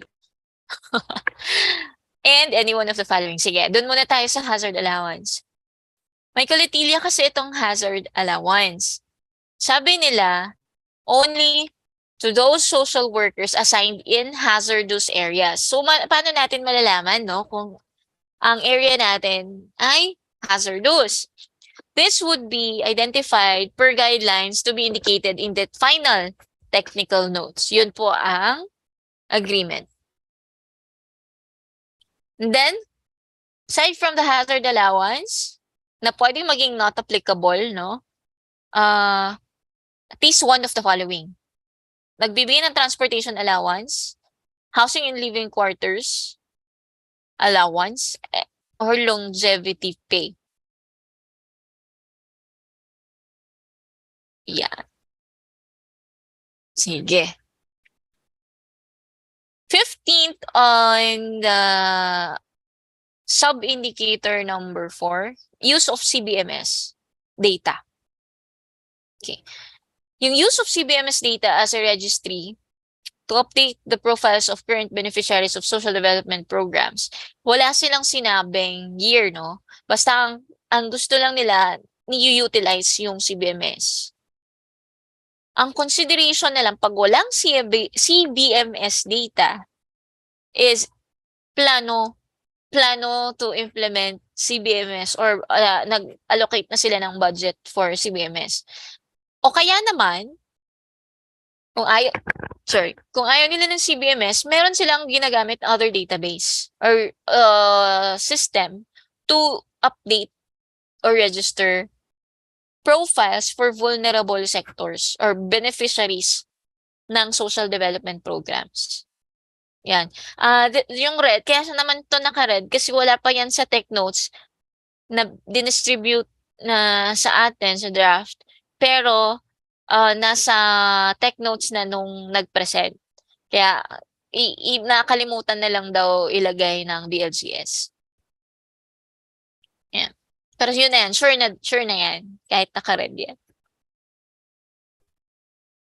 Next, yan. 16th indicator, presence of a social protection development report, SPDR, which is developed in 2019 or later. So at least 2019, meron tayong SPDR. Walang consideration to. Ano ba ang laman ng SPDR? Meron yan, makikita yan sa Social Protection Handbook. Yung handbook naman natin has been available nung pre-pandemic pa or before, as early as 2016, I believe. Na-distribute na yung Social Protection Handbook. No? Okay. Next, pagdating naman sa provinces and HUC lang, ang peso ay SG24. Pag cities, component cities, SG23. Pag first to third class municipality, ang peso nila should have a salary grade of 19. And the minimum pagdating sa 4 to 6 class ay SG16. Yan. Ito yung presence ng peso ha.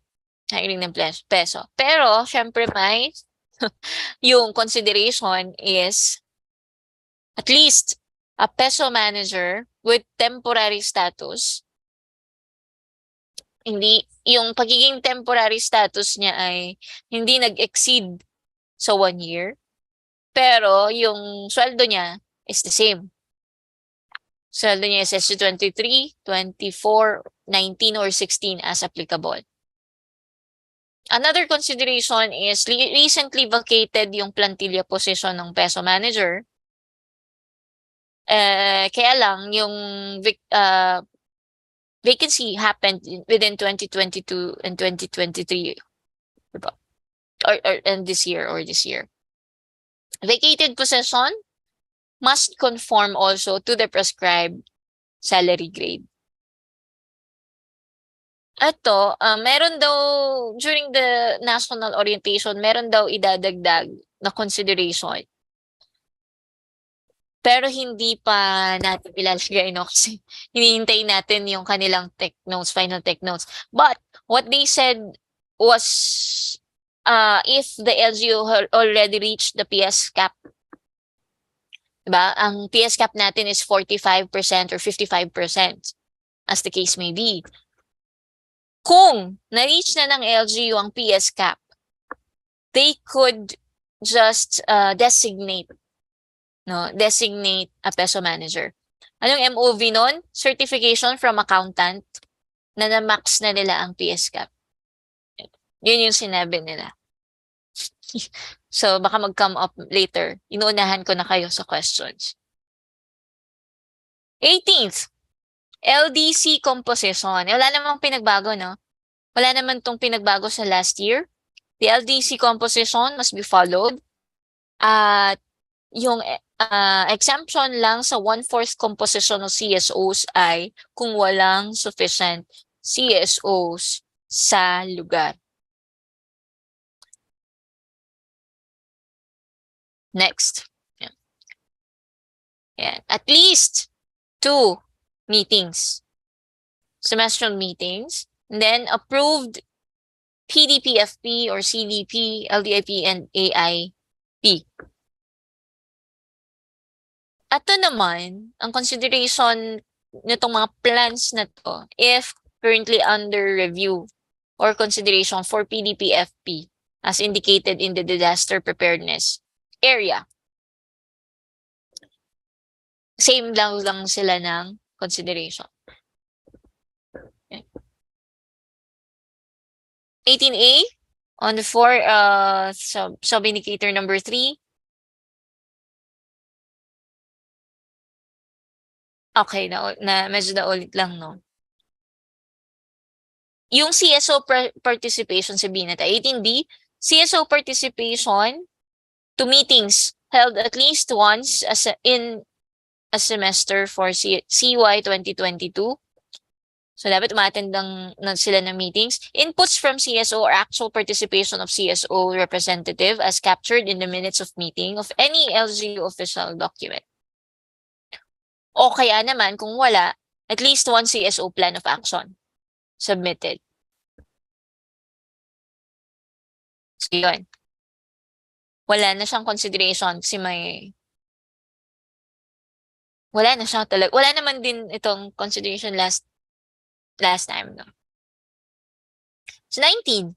Presence of a local, ito bago, presence of a local population office and my officer, appointed or designated population officer or coordinator. Yeah. So 20, for cities or first to third class municipalities lang, applicable ang teen center.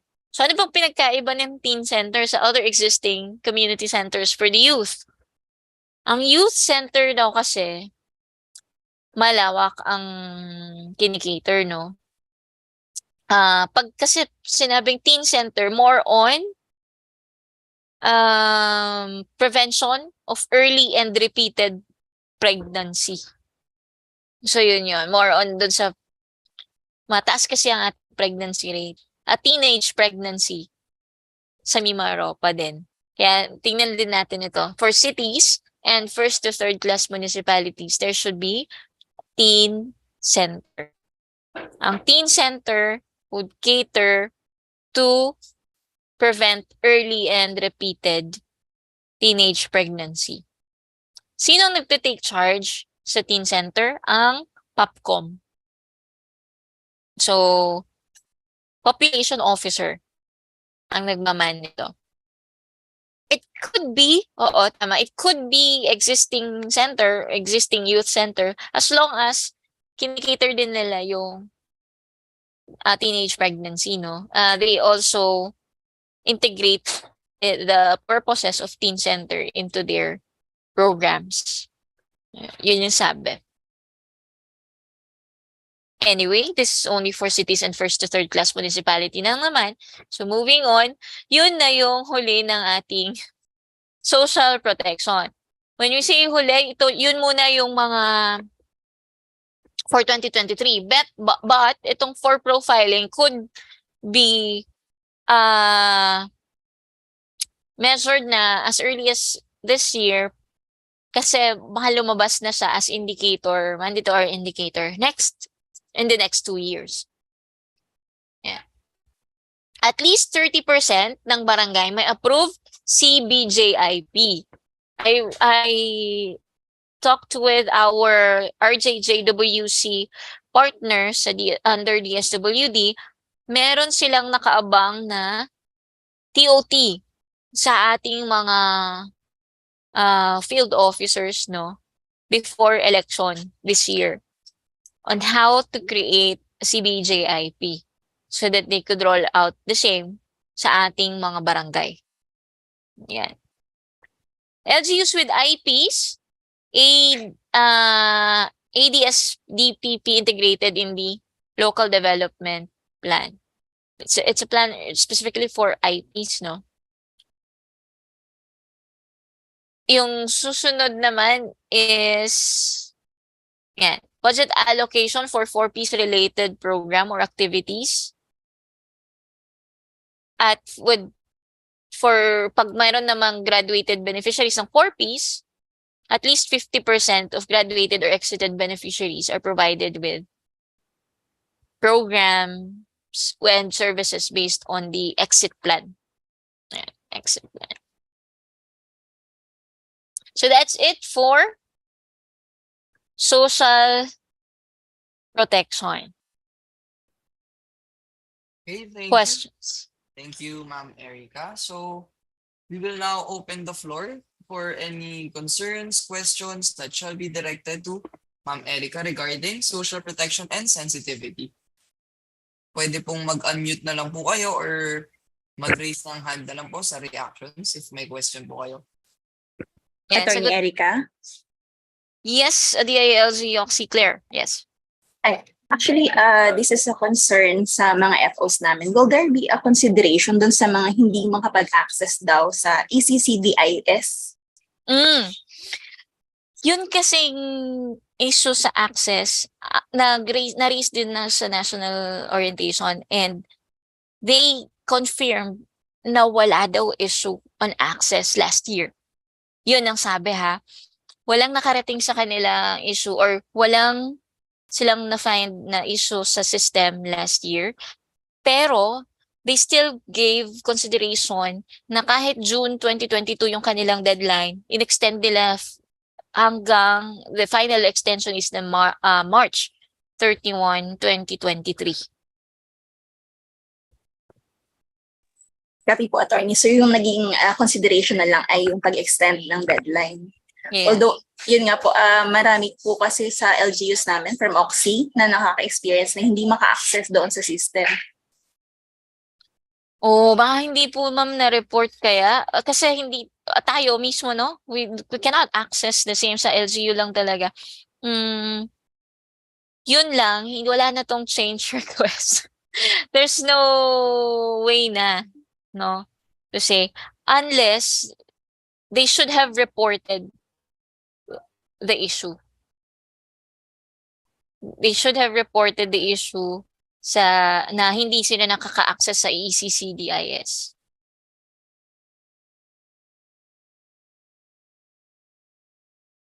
Noted po, attorney. Thank you. Opo, nakabase po ako, sir, sa regional office.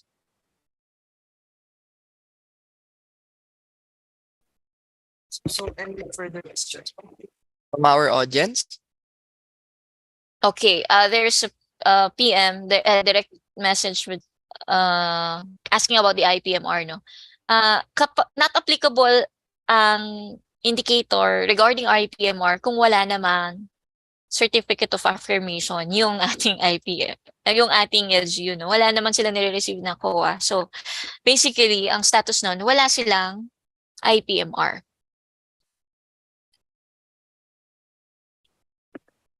Kung walang telephone line sa LGU,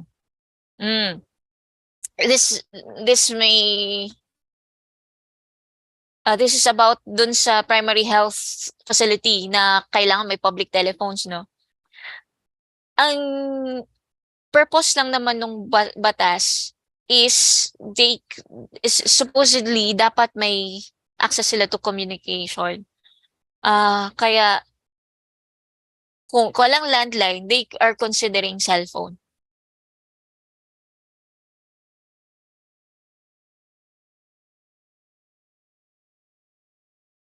Sige.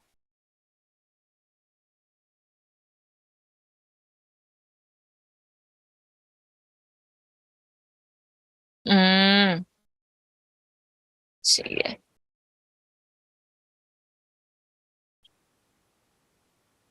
Okay.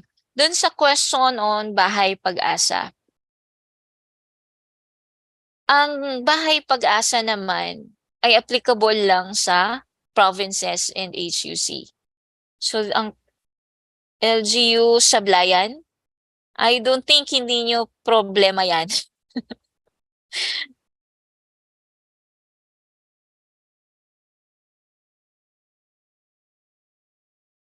At saka wala siyang relation sa accreditation ng daycare centers.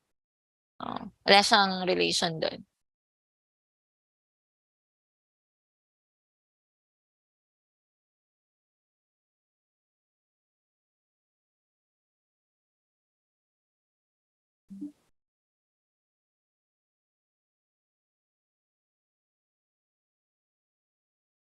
Sige, So, ayun po, no?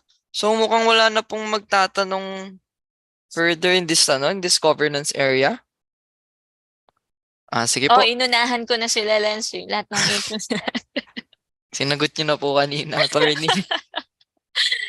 Ayan. So maybe we could have a health break? Ano, Lance? Sige po, we can have a 10-minute health break po muna, then we proceed with the next topic later po, which is tourism, heritage development, culture, and arts. See you guys later po ulit.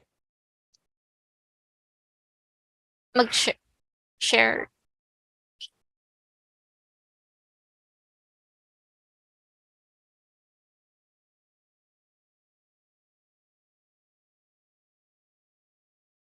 Ayan, during health break, pwede naman tayo, no? Pwede naman tayo magtanong pa rin.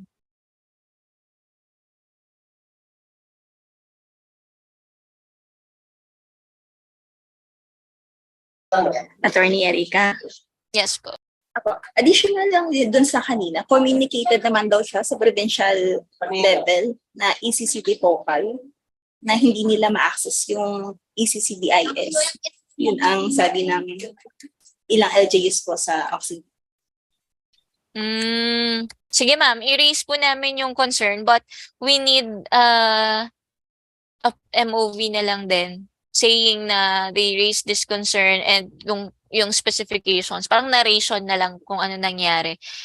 Kaya hindi nila na-reach yung 80% ECCDIS encoding. Happy po, attorney. Thank you.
So, hello po.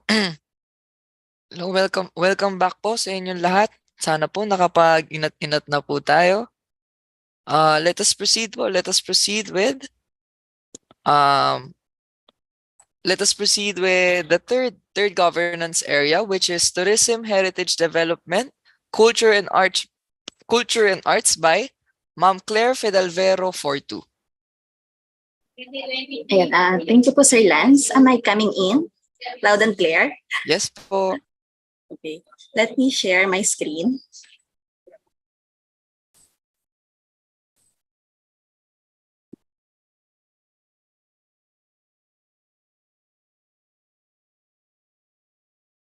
Okay na po ito, sir? Yes po, ma'am. Kitang-kita po namin. Okay. Sige po, again, good morning po sa ating mga participants. So I will be discussing the governance area under tourism, heritage development, culture, and the arts. So its objective is to foster the value of sustainable tourism and nurture culture and heritage. So this governance area po is divided into two sub-areas. Andyan po si tourism development as well as yung cultural heritage promotion and conservation. So for the tourism development, our minimum requirement would be that provinces, cities, municipalities must pass at least two of the following. So meron po tayong 4 na indicators under tourism development. First, the presence of local tourism officer or designated officer. The minimum requirement is that provinces, cities, and municipalities must have at least a designated local tourism officer. So our data source would be Certified Form 2H from the Planning and Development Office on the tourism industry's contribution to the local economy. We will also be seeing the executive order or similar issuance creating the local tourism office or designating an officer and promotion with listed functions, duties, and responsibilities. We will also check the appointment of the local tourism officer. So that is for the first indicator under tourism development. Next indicator, we have the establishment of a tourist information assistance center or desk. Our minimum requirement is for provinces, cities, and municipalities must have an actual existence of a local tourism and assistance center or desk with promotional materials and references for the tourist sites found dun sa ating LGU. Our data source would be the photo documentations or the certified Form 2E by the DILG Field Office, the actual tourist information and assistance center or desk, which may be located in the provincial, city, or municipal hall. Also, we will check the ordinance or similar issuance creating the tourist information and assistance center or desk. Next, and new indicator under tourism development is the formulation of the local tourism development plan. So bago po itong indicator under the tourism development. So our minimum SGLG requirement is that for provinces, cities, and municipalities must have at least isa lang po dito sa following documents. First, approved resolution or executive order creating the Tourism Development Plan Committee or Technical Working Group. Pwede din po yung approved work plan for the formulation of the Tourism Development Plan, the draft Local Tourism Development Plan. So, hindi po kailangan na yung plan mismo ang titingnan. So, kung ongoing pa yung ating formulation ng plan, pwede na po siya natin na i-present. Again, data source natin is the documentation supporting the planning and formulation of the Local Tourism Development Plan. Next po is the submission of the Annual Supply Tourism Statistics Report. So this is also an updated or upgraded indicator sa ating tourism development. Our SGLG minimum requirement is for provinces, cities, and municipalities must have submitted Annual Supply Tourism Statistics Report for calendar year 2022. So this is based on the standard format ng ating SLTSS or yung Standard Local Tourism Statistics System. So data source natin would be the actual supply database based on the DOT standard reporting format under yung SLTSS submitted to the DOT regional and central office. So kasama ditong titingnan yung supply database for accommodation establishments, supply database for tourist attractions, and supply database for other tourism enterprises. So documentation of submitted report at least to the DILG or rather DOT regional office po yung ating i-check. So those are the 4 indicators under po ng tourism development. Again, for LGUs to pass, they must meet at least 2. Dalawa lang po yung hinihingi natin na ipasa ng ating mga LGUs for tourism development. So next po, the sub-area is the cultural heritage promotion and conservation.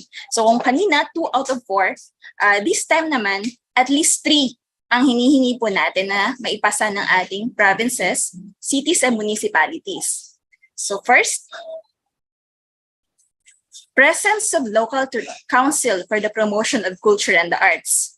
So our minimum requirement is that for provinces, cities, and municipalities must have local council for culture and the arts. So ang ating magiging data source or MOV would be the Sangguniang Resolution or similar issuance creating the local council for culture and arts with listed functions, duties, and responsibilities compliant doon sa ating DILG MC number 2017-133. Next indicator is the approval and implementation of a budget appropriated for the conservation and preservation of cultural property. So minimum requirement natin would be for provinces, cities, and municipalities must have at least 75% utilization rate of CY22 budget appropriated for the conservation and preservation of cultural property as of December 31, 2022. So hindi po i-measure kung ilan po yung ating inallocate, kundi kung ilan yung na-utilize, which is ang minimum natin is 75% should be utilized ng LGUs. Our data source would be the utilization data per certified Form 2A ng ating accounting office, the 2022 annual budget, and then the 2022 annual investment program.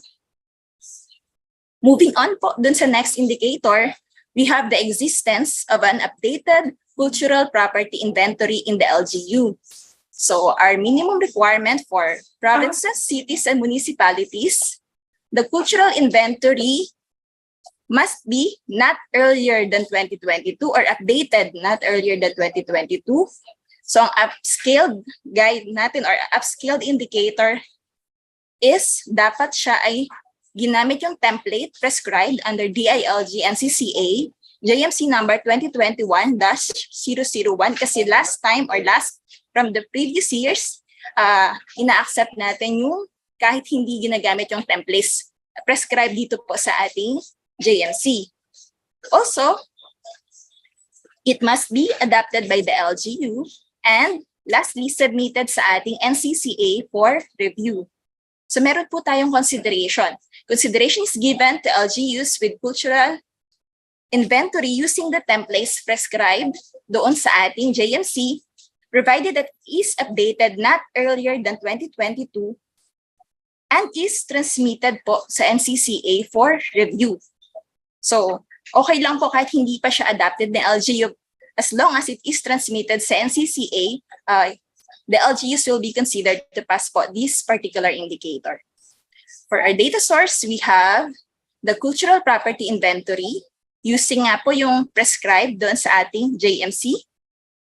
We will also check the acknowledgement letter from the NCCA. Also, the list of LGUs with inventory submission from NCCA. So ito po ay national data. Next and last indicator is the published narrative of history and culture. So our minimum requirement is for provinces, cities, and municipalities must have an actual published narrative available for public consumption or reference on the historical and cultural background of the LGU.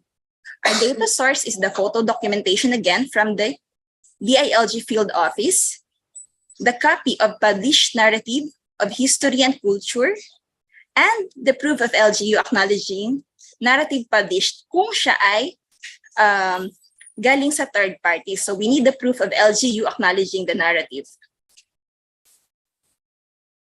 So that's it po for the indicators for the tourism, heritage development, culture, and the arts. So again, i-emphasize ko lang po na this year, hindi na po natin siya titingnan kung ang tourism ay significant industry sa ating mga LGUs. So hindi na po siya applicable for this year. So regardless if the LGU is or has significant tourism industry, titingnan pa din po natin itong 4 indicators under the tourism development. So hello. I-open na po natin yung floor for further questions and concerns po. If you have any, kindly unmute your mic or raise your hand through the reactions in the Zoom.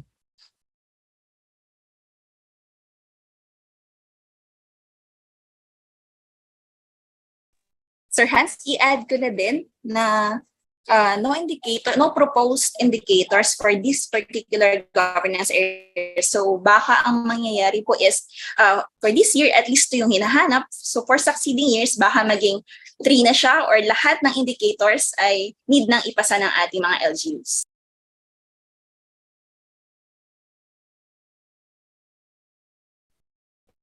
Ayan po ma'am. Meron po atang nagtanong.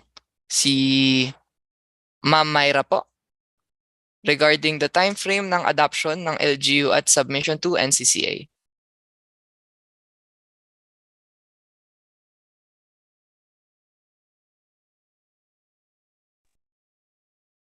Ma'am Myra, bali ito regarding the cultural property inventory, ano po?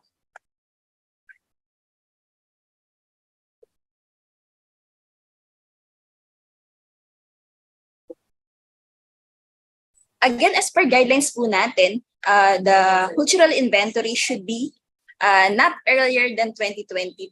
So, dapat ay submit siya sa NCCA last year using the prescribed templates doon sa ating JMC. Wala pong deadline on the day of assessment po. Pwede pa po ba mag-send sa NCCA?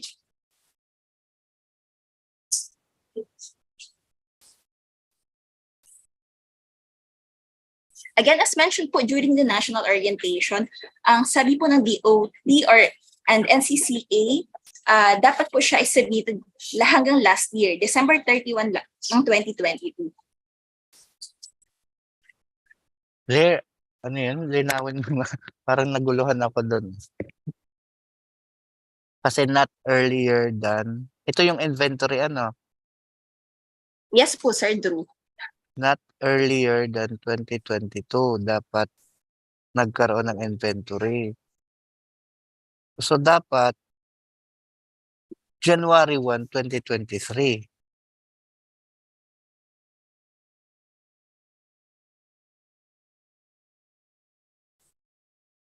Tama ba? January 1, 2023 onwards ang inventory.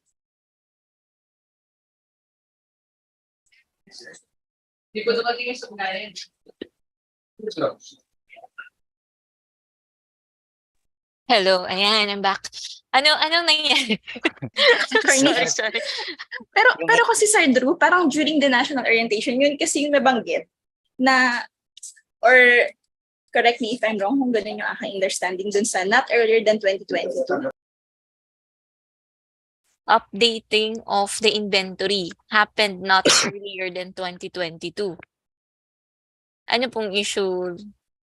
Hindi, sabi kasi ni Claire, yung understanding niya sa not earlier than 2022 is dapat nagkaroon ng inventory last year. Ang understanding ko dito, dapat ang inventory ay from January 1, 2023 onwards. Kasi not earlier than 2022 eh. December 31, 2022 is part of year 2022 pa rin. Bale, kasama po yun, sir, yung 2022 na year dapat. Siguro terminology na lang. Pero ang ano talaga is, anong bang tawag dito? Intent intent nitong updating is at least 2022 na update siya onwards. Ano ba yun? Kasi hindi mo yan pwede, sir, na i-assess. Not earlier the update, at least earlier, not earlier than 2022. So yung, Okay. 'di ba? So 2021, hindi na. Kung in-update mo siya ng 2021, pasay na Pwede. siya. Oo. So, Yan. pasok ang nag-update Pasok. ng 2022. Yes. Okay. Sorry. Nalito na ako. Baka nakalito pa ako ha. Oo nga, mali yung ano ko. Attorney Erica? Yung mga nag-conduct ng inventory in 2022, pwede pa siya. Yes, Sir Drew, pero it was mentioned during the national orientation na pwede din yung mga nag-conduct ng earlier pa, for example, 2021, as long as mag-provide ng certification CLCE na yun pa yung updated inventory na ginagamit ng LGU. Yun po yung mentioned last national orientation. Okay, copy. Kasi malay mo wala namang kailangang i-update. So certify Yes po, na lang yes po. nila, 'di ba, na this has been the same net naman. Yes po, attorney. Kasi nga po, may possibility na wala silang i-update for their cultural property inventory. Ma'am Myra is raising her hand. Yes, ma'am. You're recognized. Good morning po. Yung clarification namin dito, sir, ma'am, yung kung natapos yung inventory ng 2022, tapos yung adoption as well as yung sending to NCCA happened before within January hanggang on-site po yung RAT. Kaming RAT ba, tatanggapin po ba namin yun? Yung adoption and as well as yung print screen nung sending nila sa NCCA? For item number 3 and 4, doon sa number 6 po.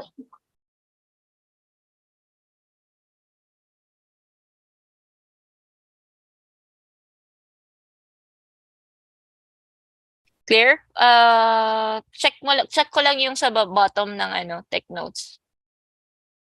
Bababa.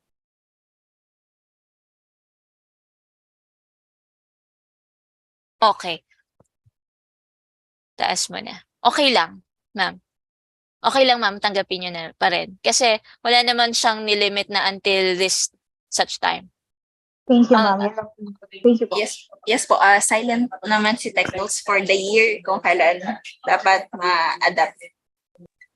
May I also po add, ma'am, na sa mga indicator, Sir Drew, dun sa mga indicator na ganito din, na hindi siya explicitly naka-indicate yung year, kaming mga RAT po ba ay tatanggapin na namin as long as before the on-site, may maipakita silang MOV. Kasi may mga nauna ring indicator na ganito rin po. Hindi po namin na isa-isa. Like, saan po kaya? Pero tingnan natin. Sige. We'll see. Pero ma'am, yun po yung appreciation namin, ma'am, na pag wala po explicitly stated na end of December or ganyan, ibig sabihin po open-ended siya up until the RAT assessment. Pag may napakita silang MOV, as long as it is tatanggapin po namin. So, open-ended siya. Pero bear in mind na ang ina-assess pa rin natin dito is 2022 performance, LGU performance. Siguro hindi lahat. Depende talaga po sa kung anong certain indicator yun. Thank you, ma'am.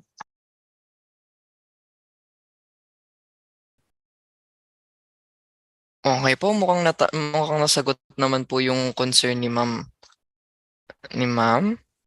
May further questions pa po ba? May mga magtatanong pa po ba regarding this governance area? Ayan, clarification lang, no? Hindi naman siya pass all. No, pass all indicator. Sabi nga ni Clear, hindi naman pagdating sa tourism, ilan nga ba 'yon? 2 out of 4 po. Yan, 2 out of 4. Pagdating naman sa culture, heritage, and arts, 3 out out of 4. Sana makapasok na. Kasi yan yung pinakamataas nating passing rate. Tourism and culture and arts. May tanong sa chat box. Nasagot na ba to? Si Ma'am Myra po yan, sir. Yan yun. So nasagot na to, Mai? Apo. Opo, sir. Okay. Okay, mukhang wala na pong further questions. Kung ganun po, siguro balik na po tayo later at 1 p.m. Let us first now have our lunch break para makakain na rin po. Lunch break na pala. Opo. Ano ang It's next topic, sir? 11:20. Ang next topic po natin is Safety, Peace and Order and Sustainable Education by Sir Eric Matining po. Eric, are you okay to continue? Para makauwi tayo ng maaga. Yun naman ang gusto nating mangyari. Ano? Yes po, attorney would like to. Oo, next topic muna tayo. Sige Siguro po. kaya na ma-discuss ni Eric yung peace and Dalawa, sir. order. Yung kahit yung peace and Sige po. order. Tingnan natin. Okay po. Ayun po. Please allow me to share my screen po. Pagbati po ng magandang umaga sa ating lahat. Morning, sir. Ayun. Ay, sorry. Iba ka din, ha? Iba din si Ay, Eric. sorry po. Nagpapakitang gilas. Go ahead. Bida-bida si Eric. Oh. Turok po ni Ma'am Z.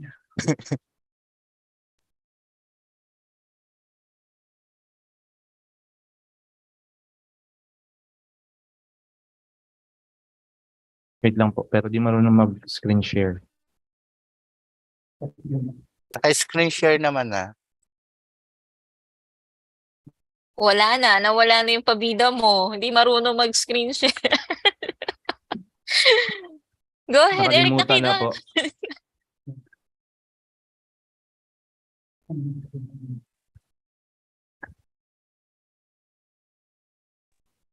Tsaka may background si Eric ng SGLG.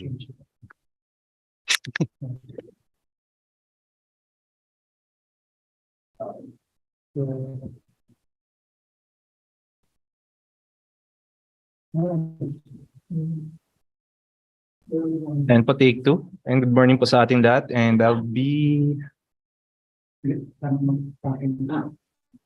And okay na po. Am I audible po?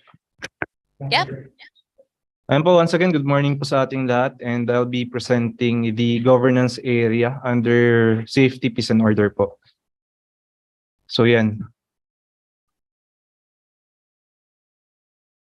So it aims to protect the constituents from the threat to life and damage to property. Bali, di ko na po pinakita yung presentation ko na about dun sa performance po, original performance. So bali, ang safety, peace, and order po is ranked 4th among the regional performance po among the governance area. So to sum up po, the technical indicators that I'll be presenting po ay these 5 indicators. So it is noteworthy po for the overall processing na dapat lahat po ng indicators na ito ay maipasa. And po una po ay yung Peace and Order Performance Audit Rating for the calendar year 2022, followed by the ADAC, same calendar year for 2022, provision of logistical support to the PNP, organized and trained Barangay Peace Action Team, Barangay Tanods and or similar unit, and lastly, the Firecracker and Pyrotechnic Device Regulation. And without further ado, and po, for the first indicator po, for the minimum requirement, the provinces, cities, and municipalities must be POC passer and eligible for awards. So it was being discussed po during the POC orientation last April 27. This is defined as dapat po ay maka 70% na score po to be considered passer and eligible for award. So yan po, it is also noteworthy that it is 5% higher po from the previous year na 65% lamang. And for the data source, we'll be needing po yung 2022 POC performance audit and are eligible for awards to be provided by the Interim National Peace and Order Council Secretariat through the Peace and Order Council Performance Audit System. For the second indicator po ay yung ating Anti-Drug Abuse Council Performance Audit for the calendar year 2022. Ayan, ang minimum requirement po natin dito ay provinces, cities, and municipalities must be highly functional in the calendar year 2022 ADAC performance audit. So yung highly functional po ay those who are given the rating of 85 to 100% or 100 score po. And our data source po is the National Report for Province, Cities, and Municipalities generated in the ADAC Functionality Monitoring System. And for the third indicator, which is the provision of logistical support to the PNP, ang ating pong minimum requirement ay ang provinces, cities, and municipalities with the logistical support provided such as ammunition, communication, vehicle police stations, supplies for 2022. So ang ating pong data source is the certified form 2I from the local PNP or local PNP office or station signed by their COP or Chief of Police. And then for the fourth indicator po is the organized and trained BPATs, barangay tanods, and or any similar unit. So this applies only to cities and municipalities. So 100% of barangays with organized and trained BPATs, barangay tanods, and or any similar unit. So the training must be conducted or received from 2018 onwards. So ang ating pong data source is the Certified Form 2I from the local PNP office or station, list of the barangays with organized BPATs, barangay tanods, and or other similar units, and list of barangays with trained BPATs, barangay tanods, and or other similar units. And for the last indicator po, which is the firecracker and pyrotechnic devices regulation, so this only applies to cities and municipalities. So those who have ordinances or similar issuance stating total ban of firecracker and pyrotechnic devices or designating specific zones for manufacturing, display, and exhibition of firecrackers. So ang ating pong data source ay ang ating ordinances or similar issuances stating the total ban of firecrackers and pyrotechnic devices or the designation of specific zones for manufacturing, display, and exhibition of firecrackers. And during the national orientation po, ang sabi po ay ang National Peace and Order Council ay magbababa ng list of LGUs with compliance po on this criterion based on the calendar year 2022 SGLG assessment. And then sabi nga po, ito pong ating guideline will be basis for the possible guidelines for 2023 to 2025 implementation. And for the profiling po, so these are the possible indicators for the next year. So it includes po yung ating crime solution efficiency rate and the support to local jail and BFP. Ano po? So ayan. So most probably po this will be included in the next year's implementation. So this also includes po yung crime volume statistics for the year 2 must be below statistics of the year 1. And ito po another program na minomonitor din natin, yung formulation po ng LPTRP or the Local Public Transport Route Plan, and then yung functionality ng BADACs. So dapat ay 60% of the BADAC ay functional, and as well as the functionality of the Barangay Peace and Order Councils. So yan po. That ends my presentation po. So I guess I'll be entertaining questions na po, if ever there is.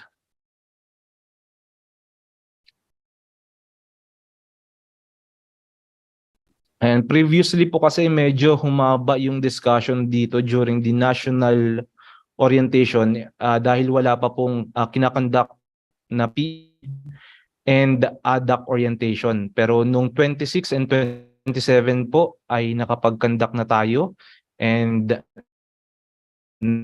ibigay na po yung mga guidelines natin doon. So yun. So ayun po, no? The floor is now open po to ask questions and to give your concerns regarding Safety, peace, and order. Directed to Sir Eric Matibing.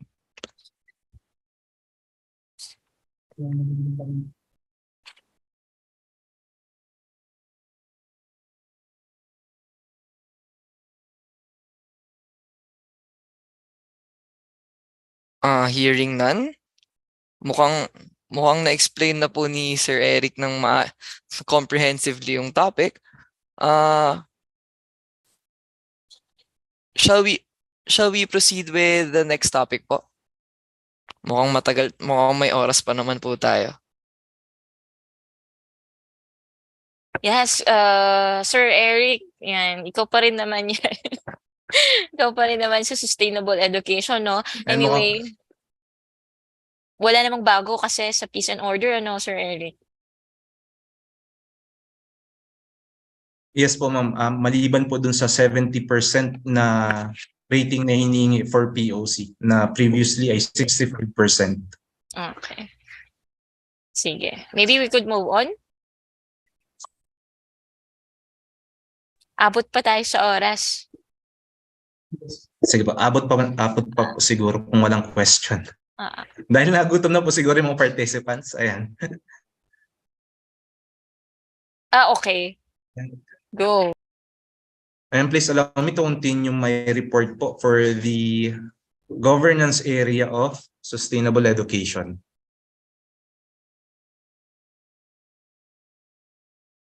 So, ayan po, yung ating pong governance area aims to implement the education reforms and programs to support the vision of quality education for all. And for the overall processing, so ito po yung pinagbago niya. So for provinces, cities, and municipalities, so mas met po yung mandatory indicator number 3 and 4 plus any two of the following indicators from indicator 1, 2, and 5.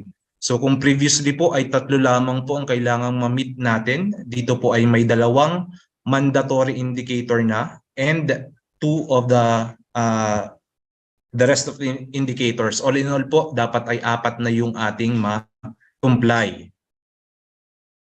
So these are the indicators po under the sustainable education. So we have the functional local school board, the conduct of collaborative programs, activities, and projects with external partners, the fund utilization rate and actual completion, accomplishment of the PAPs funded by the calendar year 2022 CEF budget, and LGU-initiated planned reforms aligned with the identified local priority education reform areas, and lastly, supportive programs and projects that promote inclusive education in calendar year 2022.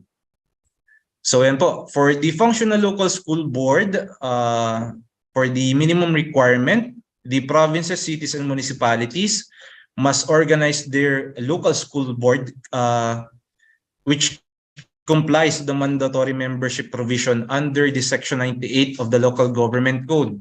So yan po, and they should also meet at least once a month or as often as necessary if ever there are special or emergency meetings. So previously po, ni-require po natin na kahit 6 monthly meetings but with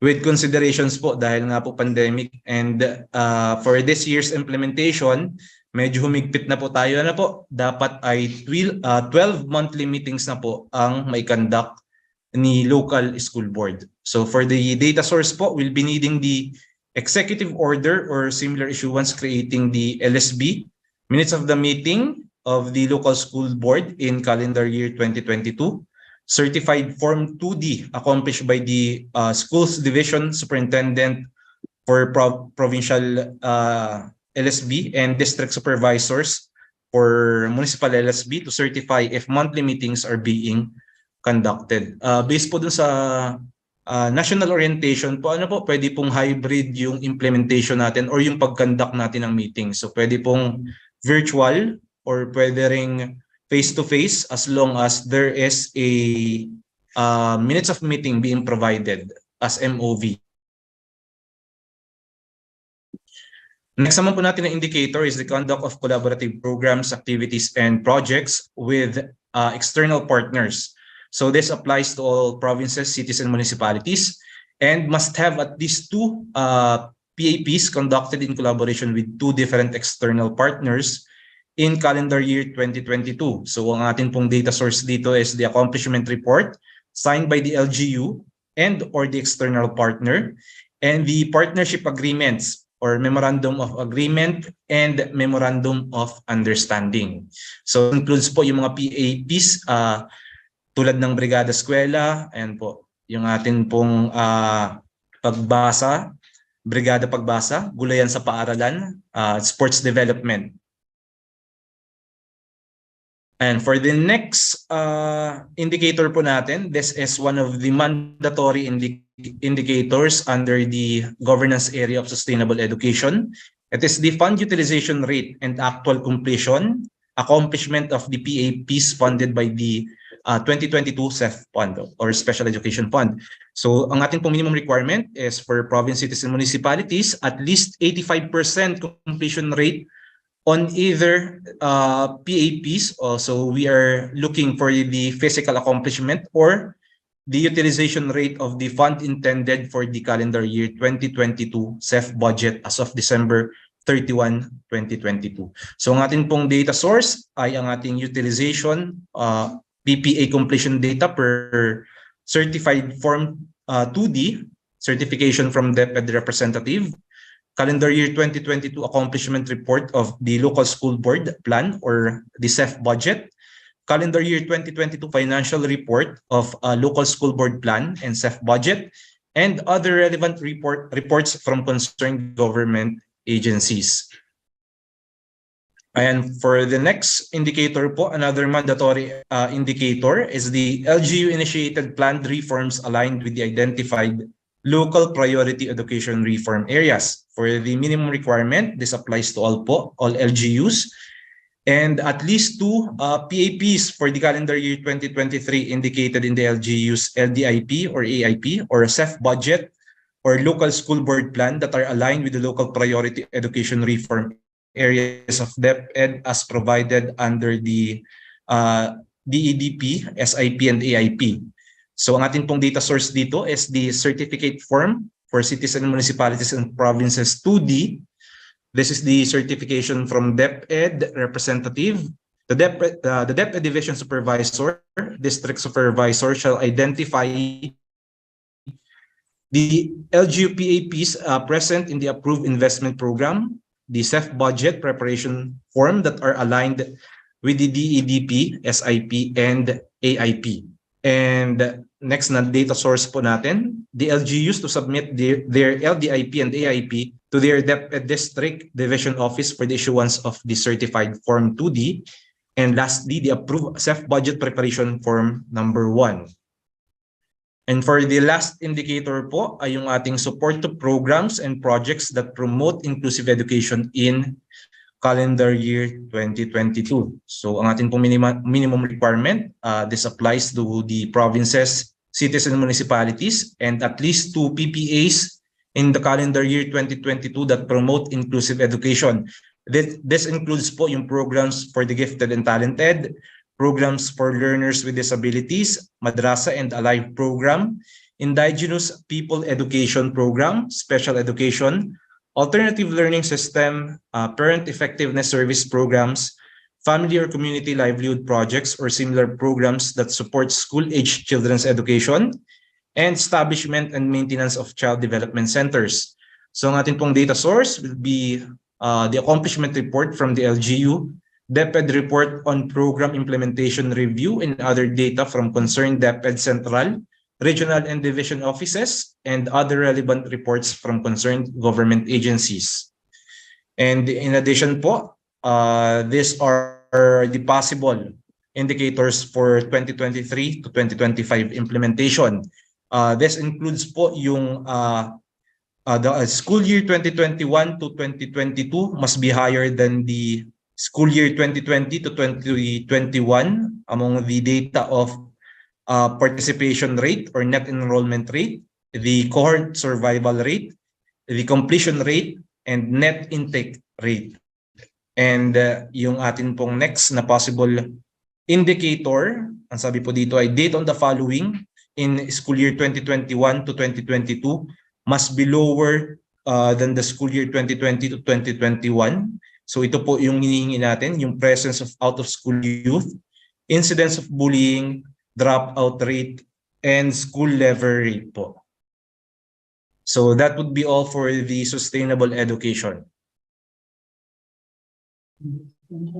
Any questions po regarding naman po sa sustainable education that could be answered by Sir Eric?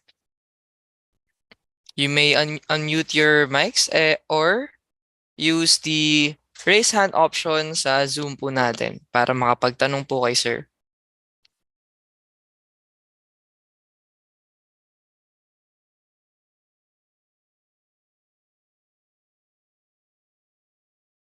Okay, so hearing none po, no? Mukhang nagugutom na po tayo. Ma'am Erica? Yes, if ever there are questions na naalala kayo, you could still utilize the chat box and we will surely respond. For now, we may have our lunch break. Yeah. Ang next po, we'll see if sige, mag-lunch break na po muna tayo. Sa Zoom po yung capacity natin or if there's any issues sa ating YouTube account, mag-ano lang po tayo. Mag-chat lang po. And thank you. Stop share ka na, yeah.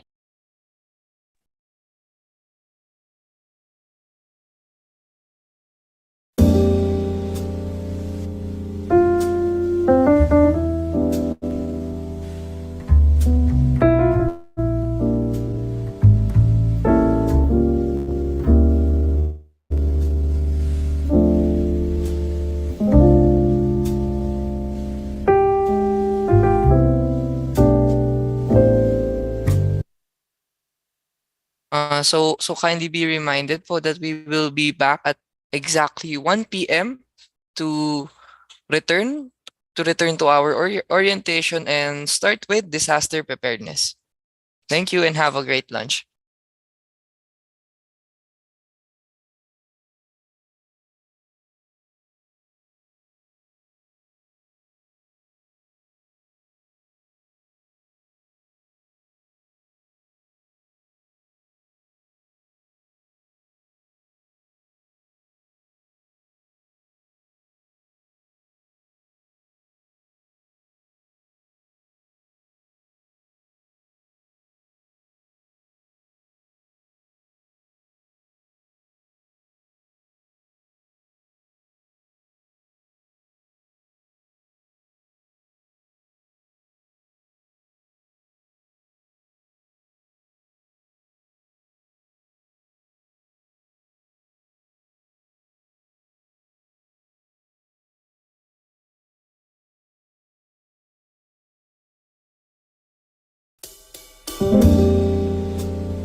Correct. Wala mo na mag-leave ngayon. Tama yun. Wala mo na mag-leave yan. Ako lang pwede. Hindi, makakuha pa naman ako eh. May, di ba? Pero, i-recommend mo. Ha? Oh.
we will start. We will return to our discussion po with our orientation in a few minutes. Thank you.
Okay, so we're just waiting, no, for the others para bumalik lang. We'll be starting in a few minutes, mga 1:10 p.m. para lahat makapag-onboard, no? At the end of the orientation, we will be providing you with the presentation materials or the materials used for the orientation. Like tech notes for the forms.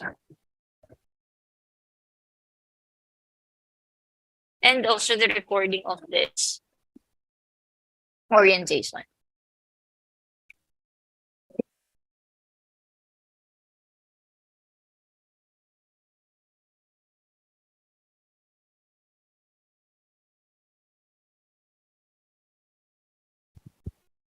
Yan. So mag-ano lang muna tayo, no? Roll call para let's see if we could already start.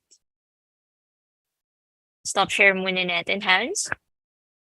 And may I see the raise of hands or isang heart reaction from our participants in Marinduque? Kung Marinduque, dito na po ba kaya ang ating participants? Yan. Torrijos, I see. Dito na po. Ayan. Yan, good afternoon po. Sana nabusog kayo sa early lunch natin. How about participants from Occidental Mindoro? Good afternoon po. Good afternoon. Yan, medyo madami-dami ng heart from Oxy, ah. How about our participants from Oriental Mindoro? Yes, ma'am. Good afternoon. Ay, ayan. All the way to Rojas. Grabe, no? Dulo-dulo. Yan. Thank you very much po sa mga nag-react and nag-open ng camera. How about sa ating participants sa Palawan? Good afternoon po. Yan. Good afternoon. Group viewing din sila. Oo. Yan. I see DILG Betaraza and others. Yan. Kung ating participants from Romblon. Hello, good afternoon, ma'am. Wow, Sir Robert, boses pa lang. Yeah. Good afternoon. Yan, thank you, Ma'am Zunifil, no? Parang masarap ang pagkain ng Romblon. Taas ang energy. How about in Puerto Princesa City? Nandyan ba sila? Good afternoon po. Is that Jeric? Yes, ma'am. Yes, ma'am. Nasa YouTube po sila, ma'am, nag-aantabay po. Okay. Sige. Sure. Okay, so maybe in 2 minutes, yan, we will be moving on to our topic na disaster preparedness naman. Meanwhile, kung may mga may mga hindi nasagot or hindi natanong sa ating previous topics, pwede nyo nang itanong ngayon or forever hold your peace. Pwede pa rin naman tanong even after, no? Ito po bang mga nag-raise ng hand ay mga katanungan pa?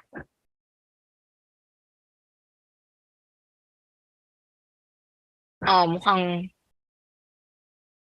wala na. Okay. Sige, sir. This next presenter is your very own focal person from DILG Palawan, Sir Patrick Atienza. The floor is yours.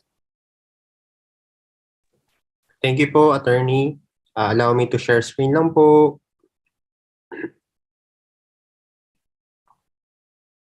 Ayan. Nakikita po ba? Yes, sir. Hello po, sir. Yes po. Baka pwede pong pa-zoom in ng kahit onti po para po mas makita po ng ating participants. Thank you po. Okay po. Yan po, okay na? Much better po, sir. Thank you po. Narinig naman po ako. Edible naman po, I mean audible. Ako. Parang busog po, sir. Opo, audible naman po. Okay po, sige. So, good afternoon po. Alam ko, oras de peligro po ngayon, kaya walang mas mabagay na topic kundi ang mga peligro ng buhay natin sa disaster preparedness. So, good afternoon po. My name is Patrick Atienza, the Disaster Focal Person and SGLG Focal Person of the Province of Palawan. So, proceed na po tayo. Ito po ang technical notes for disaster preparedness. Sabi dito, prevent and prepare for disasters, whether natural or human-induced, in order to strengthen their resilience. Okay, so our first, maganda po dito sa ating disaster preparedness ay wala naman po mga nadagdag o mga masyado nagbago. Medyo slight lang po yung mga indicators na updated, mga 2 or 3 lang po yung updated natin sa disaster preparedness. So proceed po tayo dito. Number 1 is the Functional Local Disaster Risk Reduction Management Council. So kagaya din po ito ng last year, meron po tayong mga sub-indicators na number 1 is the composition. So the SGLG minimum requirements is for provinces, cities, municipalities should have LDRRMC members, including in addition to heads from different government and non-government offices, at least 4 accredited CSOs, and at least 1 member of the private sector. So ano po ang data source na kinakailangan dito is the executive order or ordinance or a similar issuance creating the LDRRMC in compliance to Section 11 of RA 10121. And ang isa pa po is certificates of accreditation for certificate of selection.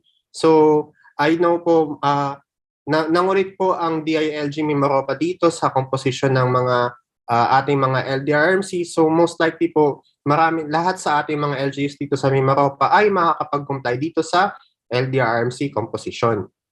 Next po is our quarterly meetings. So for provinces, cities, and municipalities, LDRMC meetings must have been convened at least once during every quarter of 2022. So ang ating mga data source na kinakailangan po dito ay notice of meetings, agenda, and minutes of meetings for 2022. Okay po. Next naman po is the established Local Disaster Risk Reduction Management Office. So kagaya din po ng last year, may mga sub-indicators po dito. Number 1 po ay for provinces, cities, and municipalities must meet relevant standards under 2A, 2B, and 2C. For LDRMs, number 1 po, sub-indicator, LDRMO or yung head ng office po. So ang minimum requirement po dito for provinces and cities except for city for Manila and Quezon City, LDRMO head must be plantilla position. For provinces po at least SG22. For first to third class municipalities, kinakailangan po ay SG18, and 4 to 6 class po is SG15. Ayan. Okay po. Wait lang. Ayan. So, kinakailangan po ito ay plantilla position. So, ang ating MOV po na kinakailangan dito is appointment of LDRMO with CSC attestation, copy of CSC resolution granting the LGU authority to take final action on its appointment, or letter for CSC field office transmitting the copy of requesting attestation of appointment of LGU appointment in case LGU is not accredited. For cases with consideration, appointment documents of retired or resigned LDRMO heads attested, approved through CSC resolution on authority to approve appointments and proof of separation from service. So, may consideration po tayo na binibigay dito sa head of offices.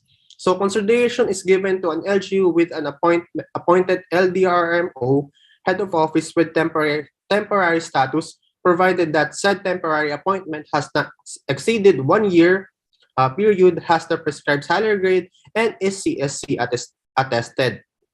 Appointment that is yet to be attested by CSC may be considered as long as it bears the required SG and LGU has transmitted its copy to the CSC field office. Okay po, consideration is also given to an LGU with a recently vacated plantilla LDRMO position because incumbent was separated from service, example by resignation or retirement, provided that vacancy happened within 2022 or 2023, vacated position has been prescribed, has the prescribed salary grade, efforts to hire new LDRMO is ongoing, and posting of vacancy and with designated LDRMO head in the meantime. So kagaya din po ito ng last year. Next naman po is LDRMO staff complement. Wait lang po .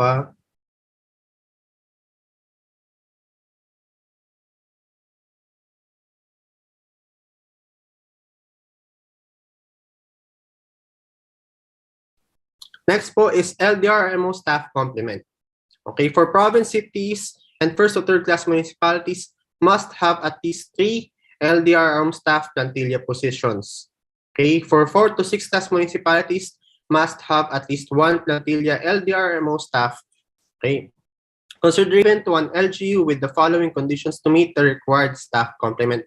An appointed LDRMO staff with temporary status provided that said appointment has not yet exceeded 1 year and a CSE attested. Permanent appointment that is yet to be attested by the CSE as long as the LGU has already transmitted its copy to the CSE field office and recently vacated plantilla LDRRMO positions because incumbent was separated from service, example by resignation or retirement, provided that vacancy happened within 2022 or 2023, and efforts to hire new LDRMO staff are ongoing. Example is posting of vacancy, designated staff is conferred capacity with their existing positions, reassign personnel of the LGU to the LDRMO, and detailed personnel from other government agencies to the LDRMO, and vacant positions from other LGU units transferred to LDRMO. So ang ating data source na kinakailangan po dito is appointment of the LDRMO staff complement, staff with CSE attestation, copy of CSE resolution granting the LGU to authority to take final action on its appointment in case LGU is accredited, letter for CSE field office transmitting copy and requesting attestation of appointment in case LGU is not accredited, and executive order or similar issuance for designation of LDRMO staff. So kagaya din po ito ng last year. Okay, next naman po for indicator number 2, sub-indicator C, LDRMO workspace.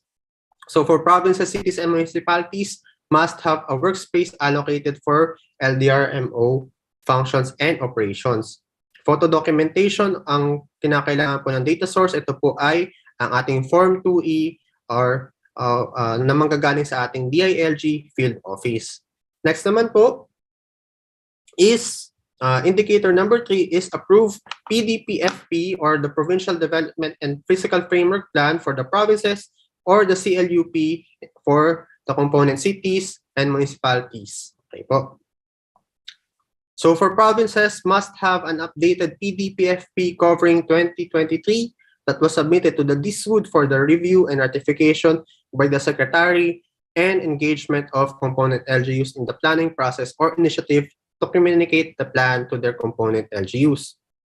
A consideration is given to the province whose PDPFP is still under review of RLOOC or DSUD provided that results of risk assessment should have already been incorporated in the final draft of the PDPFP as certified by the RLOOC, NEDA or the DSUD. So, ang ating data source po na kinakailangan dito is for PDPFP, DSUD resolution approving the PDPFP covering 2023, the data source of the status of the PDPFP of provinces from the DSUD, regional land use committees resolution certification, or the PDPFP's approval adoption of the province, certification from the RLOOC or regional NEDA or DSUD stating that the draft is currently under review at their level and results of risk assessment is already incorporated therein if PDP is yet to be approved.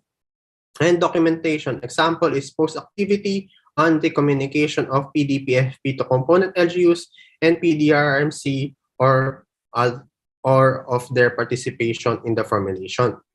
Now, for cities and municipalities naman po, for their CLUP, must have an approved and updated CLUP with zoning ordinance covering 2023 and engagement of component barangays in the planning process or initiative to communicate the plans to their component barangays.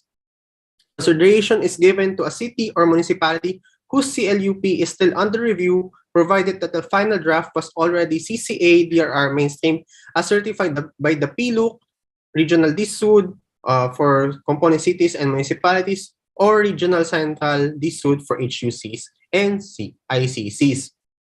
For CLUP po, ang data source na kinakailangan natin is list of cities and municipalities with approved CLUP from the DSUD, sangguniang palalawigan resolution for the approval of the CLUP or the zoning ordinance for component cities and municipalities, and the DSUD or the HLURB resolution for the approval of the CLUP and DSUDs for HUC and ICCs, and actual CLUP or zoning ordinance. Or a certification from the Provincial Land Use Committee, the PLUC, or Provincial Regional Central DSUD stating that the final draft is currently under review and is already CCA, DRR mainstreamed, or results of risk assessment is already incorporated therein if CLUP is yet to be approved. Documentation of communication or CLUP to barangays and LDRMC members for their participation in the process. So kagaya din po ito ng last year. Okay, for our indicator number 4, approved local disaster risk reduction management plan, LDRM plan. For provinces, cities, and municipalities must have an approved LDRM plan that covers 2023 and DRR CCA development initiatives incorporated in the 2023 annual investment plan, as verified by the DRR CCA focal person of DILG RO.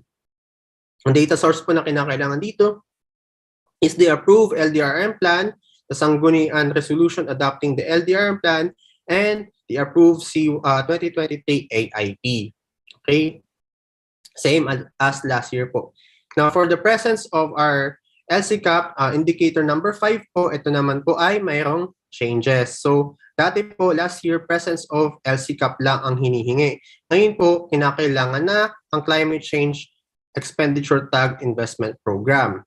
So, the SGLG minimum requirement is for provinces, cities, and municipalities must have the following as verified by the DRR CCA focal person of the concerned DILG regional office. Number 1 is approved LCCAP or approved PDPFP, CLUP, CDP covering 2023 with risk assessment and climate change adaptation and mitigation actions submitted to the Climate Change Commission, and approved AIP for 2023 with CSET as confirmed by the CCC.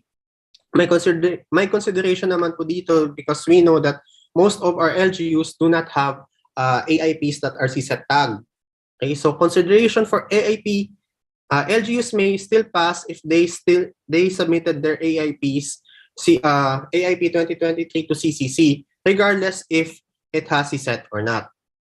For succeeding SGLG and GK assessments in 2024 or 2025, integration of greenhouse gas inventory in LCCAP may be included in the minimum requirement for these indicators. The LGUs are also reminded to submit their AIP to CCC for 2024 or 2025. SGLG and GK may start looking into the presence of CSET in the AIP as confirmed by the CCC. Hence, LGUs are reminded to submit their CY2024 AIPs ahead. LGUs are strongly encouraged to initiate preparatory actions for these proposed upgrades. Okay, so for data source for this year's assessment po, ang LCCAP lang po ang kinakailangan, sanggunian resolution adopting the LCCAP, approve PDPFP, CLUP, or CDP if LCCAP is integrated into any of these plans, list of LGUs with LCCAP from CCC, list of LGUs with AIP with CSET from CCC, and proof of transmittal of LCCAP to CCC or proof of transmittal of AIP to CCC. Okay. Next naman po is approved contingency plan. Dito po maraming nagkagulo last year. Okay? So for the contingency plan po, provinces, cities, and municipalities must have an LDRMC approved contingency plan covering 2023 for rank 1 and rank 2 high-risk hazards updated for COVID or e-read concerns and must contain number 1, anatomy of the hazard, number 2, scenario generation, number 3, affected population, number 4, coordination, command control protocols, and number 5, activation, deactivation, and non-activation protocols. Okay, consideration for updating for COVID e-read concerns, consideration is given to LGUs with separate LDRMC approved CPs covering 2023 devoted to these concerns. Okay, ang ating data source po na kinakailangan is the contingency plan for high risk, for ranked 1 high risk natural hazard updated for COVID e-read, and the top 2 same po. Okay, or the LDRMC approved CP for COVID e-read concerns. Now, ano po ang naging kaguluhan dito is because ang lagi pong sinasabi ng ating mga DRMOs is that the contingency plan does not have a shelf life. So hindi siya yung hindi po siya yung other plans na may 2022 to 2024. Wala po siyang years of coverage. Now, this was raised in the national orientation. Kaya po ang request po namin during the national orientation is i-update ang technical notes natin na tatanggalin po nila itong 2023. Na as long as updated ang ating mga contingency plan for COVID and e-read for the last year since 2020 until now, ay pwede po yun i-consider. Though hindi pa po siya, hindi pa natin nalaman kung they took it into consideration. Okay po. Next one naman po, number 7, utilization of the local disaster risk reduction management fund, the 70% disaster preparedness and mitigation component. Dito din po maraming mga LGUs ang tinamaan. May question ba? Parang may narinig ako. Wala naman. Okay. For provinces, cities, and municipalities must have appropriated not less than 5% of the estimated revenue from the regular sources as LDRM fund for 2022 and utilize at least 60% of the 70% disaster preparedness and mitigation fund of the LDRM of the 2022 current fund as of December 31, 2022. So ito po, last year ay 50%, ngayon po in-update nila ng 60%. Okay? So pero po,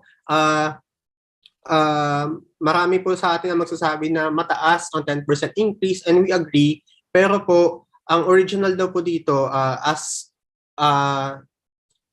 in consultation po sa OCD, dapat daw po ito ay 75%. So nakipag-bargain po ang BLGS na nasabi po sana 60% lang muna. So may ini-introduce po sila ngayon na ito, consideration for item number 2, at least 60% completion rate on 2022 PPAs as of December 31. So ano pong ibig sabihin ito? Physical accomplishment po. If magsa-certify po si accountant na 60% is 60% po ng kanilang PPAs for DRR dito po sa kanilang disaster preparedness fund, na pwede po yun bigyan ng consideration. Okay, so for the data source po dito sa ating indicator number 7, certified form 2A from the accounting office, report on LDRM fund utilization signed by the local accountant and the LDRMO, report of LDRMF fund utilization posted in the FDP portal, SRE, summary of receipts and expenditures, and budget allocation, AIP, or supplemental investment program and utilization. Okay, so LGUs shall expect an increase in the minimum requirement for the LDRMF utilization rate in the succeeding SGLG and GK assessment. Okay po. Next naman po is the early warning system, same as last year po. For provinces, cities, and municipalities must have all the following early warning system indicators present, at least one marker per hazard area present for ranked 1 and 2 hazards, audible and wide-ranging warning and alarm system, example, sirens, church bells, radio. Number 3, automated rain gauge or locally innovated technology to measure the amount of rainfall. Number 4, IEC on early warning system posted. And number 5, standard operating procedure on the end-to-end use of EWC and feedbacking mechanisms communicated to residents in high-risk areas.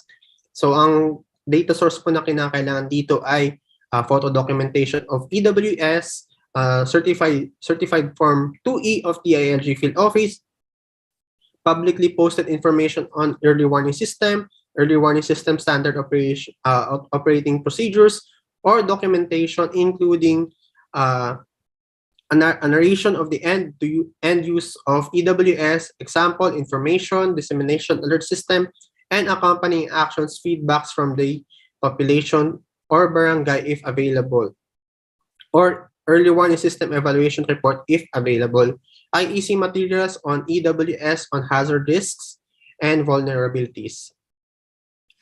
Next naman po is number 9, preemptive and forced evacuation mechanisms. So for provinces, cities, and municipalities must have preemptive and forced evacuation mechanisms captured in an EO or equivalent issuance. Ang data source po, executive order or equivalent issuance on the preemptive and forced evacuation. Okay, number 10 naman po, establish evacuation management system and resources. So for provinces, they must meet a relevant standard under 10A and 10C, and cities and municipalities must meet relevant standards under 10A, 10B, and 10C. So wala rin po itong nagbago sa last year. So ganun din po siya na for provinces, cities, and municipalities must have an identified evacuation center, permanent, semi-permanent, or temporary, that has the following the facilities and standards provided in DSWD, DILG, DOH, DepEd, JMC number 1, series of 2013, as shown in the actual facility or in the provisions in the Evacuation Center Management Plan. Evacuation Center Management Plan or other camp management related protocols or systems, integrating observation of health protocols, system for registration of evacuees, both center-based and home-based, localized information guide with facilities and maps, and organized evacuation center management team. Consideration for item number 1 has at least kitchen area, water supply, communication means, toilet and bath, hand washing facilities, and waste disposal system. Okay po. So ang data source po na kinakailangan para sa sub-indicator ng evacuation center is list of evacuation centers, whether permanent or temporary, MOA or MOU covering 2022 or 2023 with partner schools or child development centers, indicating arrangements on using them as temporary evacuation centers, including but not limited to gymnasiums, learning and activity centers, and auditoriums be utilized first. Classrooms be only utilized when no other facility or space inside the school is available for use as temporary evacuation center. And third, designation of non-school and childhood development personnel as camp managers in compliance with Section 2B of IRR of RA 10-821. Next is an actual evacuation center and its facilities, photo documentation of evacuation center, certified form 2E of DILG field office, accomplished registration document for evacuees or system of registration stated in the standard operating procedures or similar document, copy of evacuation center information guide, MOA for homes, businesses, and other private properties that provide temporary shelter for some families, evacuation center management plan, or other management-related protocol system, EO or other issuance document providing for the camp, EC management committee, and team. Okay, wait lang po.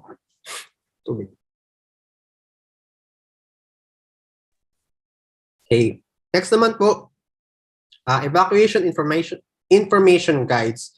For cities and municipalities, must have 100% of barangays with evacuation information guides. So the data source needed is barangays with evacuation information guides certified Form 2F from the DRMO, actual evacuation guides and maps, example, tarpaulins, flyers, reports on the simulation exercise or drills tabletop exercise using the evacuation guide, knowledge of communities on using evacuation guides or maps, conducted simulation exercise or drills within the last 3 years, reports on the conduct of updating evacuation guide plan integrating minimum health standards or protocols if applicable, and updated evacuation guides plans in integrating minimum health standards. So ito po ang ginawa last year sa national validation. Yung mga validators po ay nagtatanong sa mga barangay officials. Randomly nagtatanong sila sa mga barangay officials kung ano ang ginagawa in times of disaster. Kapag nag-evacuate, ano ang rules ng barangay. So pwede po magkaroon ng ganong mechanism na i-interviewin ang mga pagdating na national validation, ay pwede din pong interviewin ulit yung mga barangay officials kung ano ang ginagawa kapag panahon ng disaster. Okay po.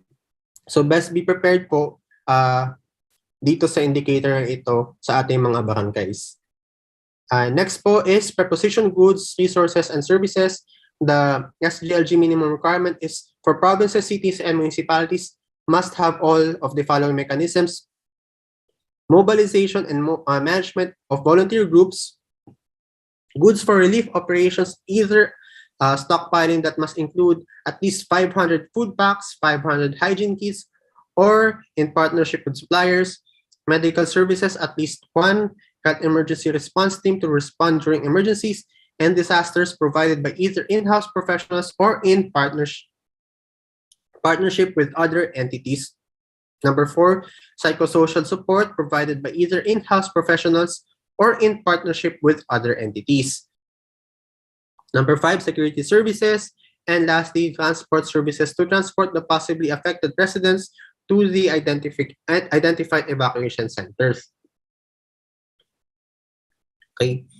For the data source needed for this po is inventory of stockpiled food packs and hygiene kits, list of LGU hired medical professionals, list of LGU hired professionals trained for psychosocial support services and their training certificates, MOA or equivalent documents covering 2022 or 2023, indicating arrangement with volunteer groups, supermarkets, purchase order is also accepted, pharmacies, ganun din po, purchase orders is also accepted, medical groups, psychosocial professionals, transport groups, and security systems. Security services also indicated in the standard operating procedures or the security plan for the PNP. Inventory of trucks and vehicles and other transport services with photos and photo documentation, certified Form 2E of the DILG field office. Next naman po, equipped and trained search and rescue emergency response teams. So for provinces, cities, and municipalities must have the following: SAR or ER teams organized with equipage. Ito po ang mga motorized vehicles, genset, water rescue kit, extrication kit, personal protective gear, first aid kits, and emergency medical kit. And they are trained in top 1 and top 2 high-risk hazards of the LGU as indicated in the LGU hazard profile. Search and rescue and basic life support or has provided SAR-ER training from 2018 onwards. So ang data source po na kinakailangan is list of organized teams and personnel complement, inventory of equipment, accomplishment report with photos of training provided to SAR or emergency response team from 2018 onwards, accomplishment report with photos of training conducted by SAR or ER teams from 2018 onwards, and the certificate of participation to trainings from 2018 onwards.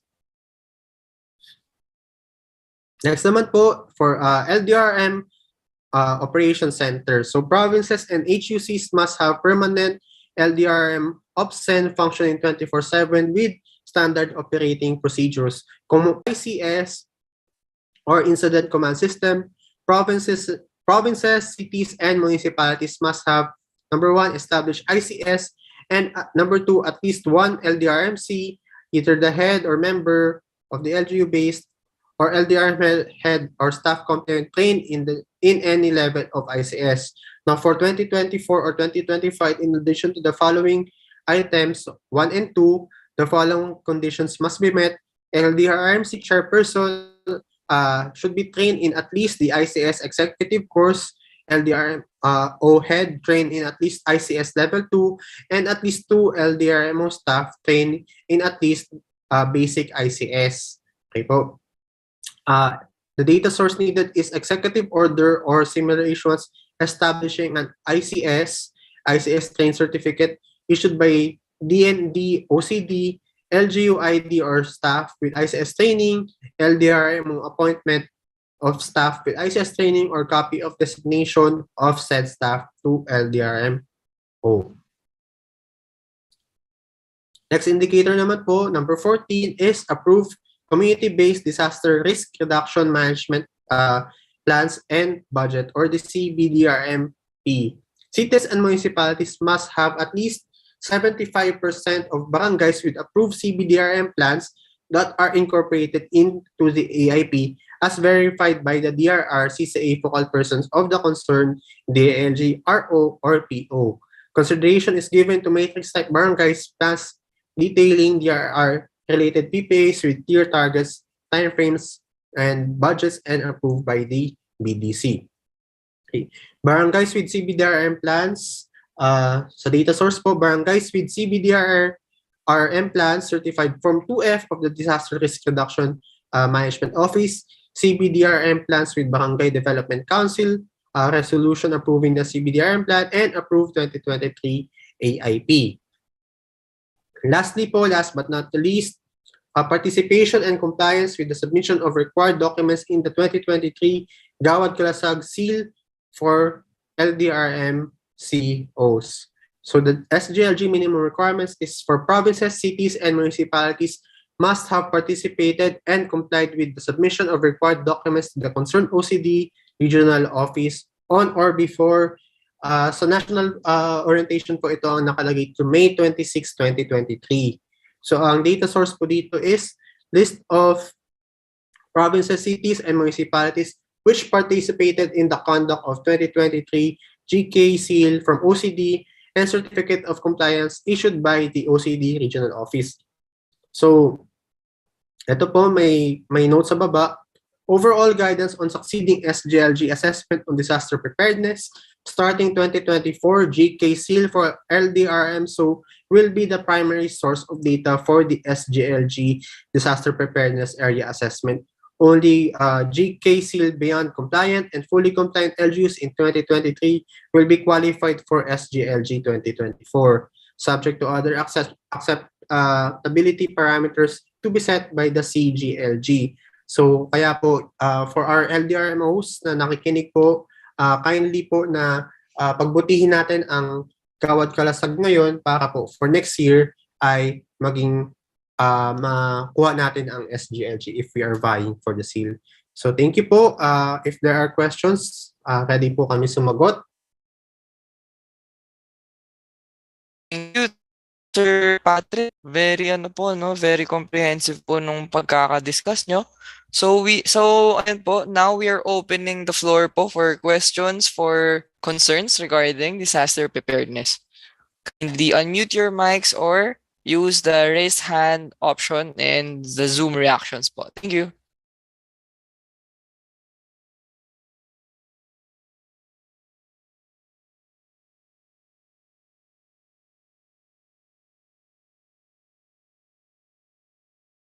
Okay, hearing none, I think we can proceed with the next governance area. Thank you po, Sir Patrick, for your discussion.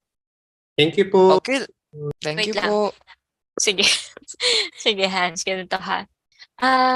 Tulad nga ng sinabi ni Sir Patrick kanina, hindi masyadong nabago, no? Yung sa disaster, more on yung sa utilization rate. Tumaas lang yung ni-require na ngayon na Colatilia. So, can I see yung pong ating mga LGUs na sa tingin nila, no, on the bag na itong disaster preparedness? May I see a thumbs up? Or do you think na may issue po tayo sa disaster? Wow! Grabe ang Romblon, ano? Ang Alcantara mukhang walang problema sa disaster. How about the others po? Kasi wala naman po masyadong issue, no, sa national orientation because konti lang yung changes. Kaya lang, yun ngang sa evacuation, yun, yung sa mga centers, doon sa umpisa pa lang hindi na na-endorse sa region kasi po kulang ang facilities. Yan. Okay. Sige. Attorney, i-raise ko lang din po.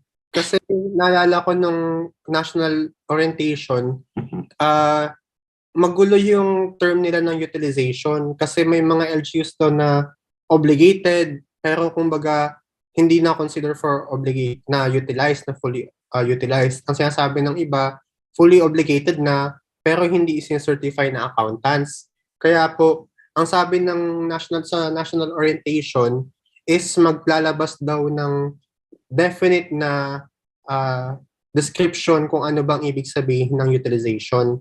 So hintayin na lang po natin yun. Baka sakali yung ibang mga LGUs ay pumasok na sa term ng utilization na ilalabas ng bagong technical notes natin. Pero yun po, maganda kasi meron na siyang completion rate na 60%.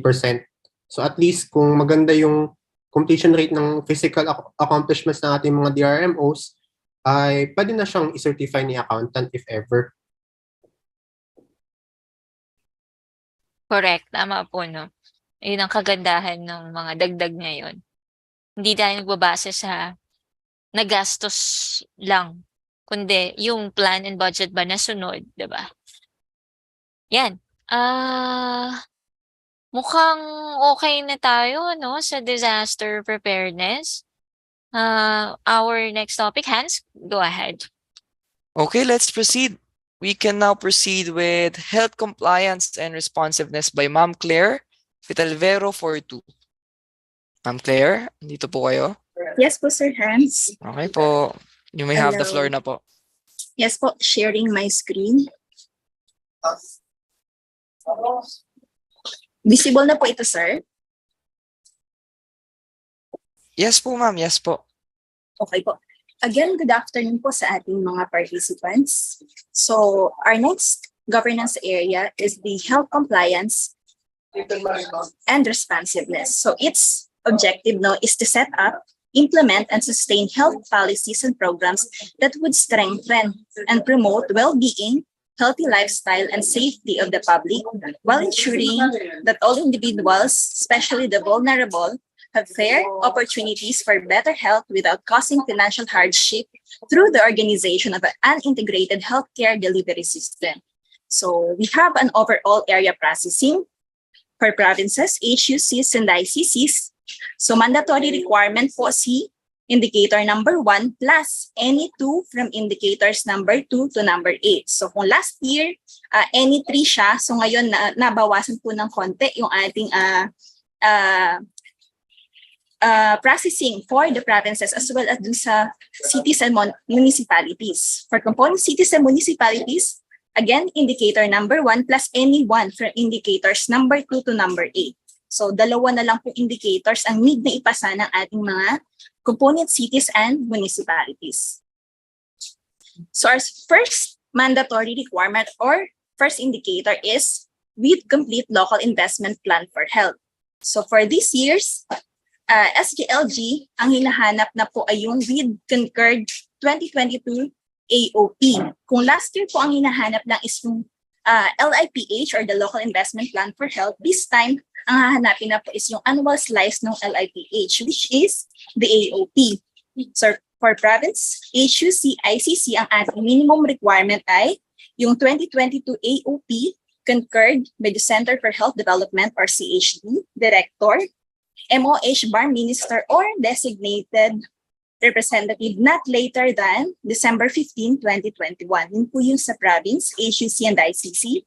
While for municipality or component cities naman po, AOP must be endorsed by the municipal or component city health office and or mayor to the PHO not later than December 31, 2021. Again, our data source ay yung Local Government Unit Health Scorecard, CY2021. So, as mentioned po ni Attorney Erica this morning, ito lang po yung governance area na may change request. So, in any case of inconsistency between the LGU and DOH data, LGU must fill out the data change request or DCR form for further verification. So again, reminding lang na yung DCR shall only be accepted in case of clerical and encoding errors. So it shall follow the process provided po ng ating DOH per memo number 2023-044. So below are the acceptable MOVs na kasama or kaakibat po ng ating DCR. Again, yung data capture form signed ng ating local health officer, the LCD, or again for provinces, HUC and ICCs, complete and final version ng kanilang 2022 AOP and accomplished appraisal checklist for the 2022 AOP concurred by the CHD director, MOH BARM, minister or designated representative not later than December 15, 2021. For municipalities and component cities, ang MOVs po na hanapin together with the data capture form or data change request form is the municipal or CC 2022 AOP kasama yung endorsement ng ating municipal or component city 2022 AOP by LCE or health officer to the PHO not later than December 31, 2021. So yun po yung sa ating unang indicator which is the LIPH. Na this year, hanapin na nga po ay yung ating AOP. Next indicator po, for health, compliance, and responsiveness is the proportion of households using a safely managed drinking water services. So ito naman po ay same indicator na ginamit din po natin nung last year. Ang changes lang po ay that provinces, HUCs, ICCs, component cities and municipalities must have more than or equal to the set national target of 55%. So 55% na po yung hahanapin natin na minimum requirement. Our data source would be the copy of the official 2021 DOH FHSIS annual report. For municipalities and component cities, yung copy ng kanilang official 2021 FHSIS report submitted dun sa ating PHO. Again, there's a note that in case of inconsistency nga po, same nung unang indicator, LGUs can submit data change request. So ang MOVs natin na tatanggapin together with the data change request ay for provinces, HUCs and ICCs, the official 2021 DOH Field Health Service Information System or FHSIS annual report. For municipalities, certification from the province confirming receipt of the FHSIS report within the prescribed reporting timeline, as mentioned po, Wednesday of the second week of January of the succeeding year, and yung kanilang copy ng submitted FHSIS report. So using the master list of households on environmental health and sanitation, Part 1, access to basic safe water supply and use of safely managed drinking water services or summary table for environmental health and sanitation services. Again po, as mentioned kanina, ito ay yung proportion of households using safely managed drinking water. So ang ating formula na gagamitin dito ay yung total number of households using safely managed drinking water services over the projected number of households for the given year multiplied by 100 para makuha po yung ating proportion ng households using safely managed drinking water services.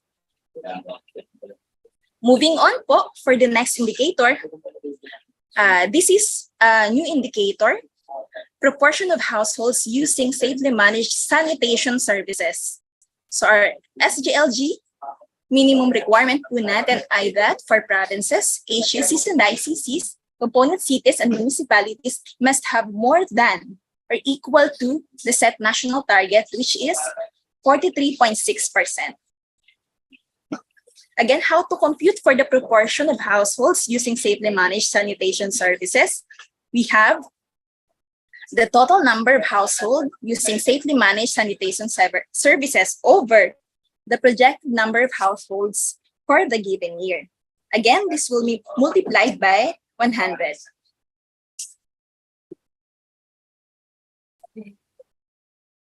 Again, to mention lang po, paano ba natin masasabi that ito yung safely managed sanitation services? So, ito po yung ating indicated dito. First, it should have sanitation facility that is not shared with other household, and dapat yung kanyang sewage or excreta that should either be stored in a containment tank and treated in situ, and application of sanitation by products for reuse or disposal, or stored in a containment tank, dislodged, transported, treated, and disposed off-site, and application of sanitation by products for reuse, disposable, or stored in containment tank or conveyed through a sewer system and treated off-site, and application of sanitation by products for reuse or disposal.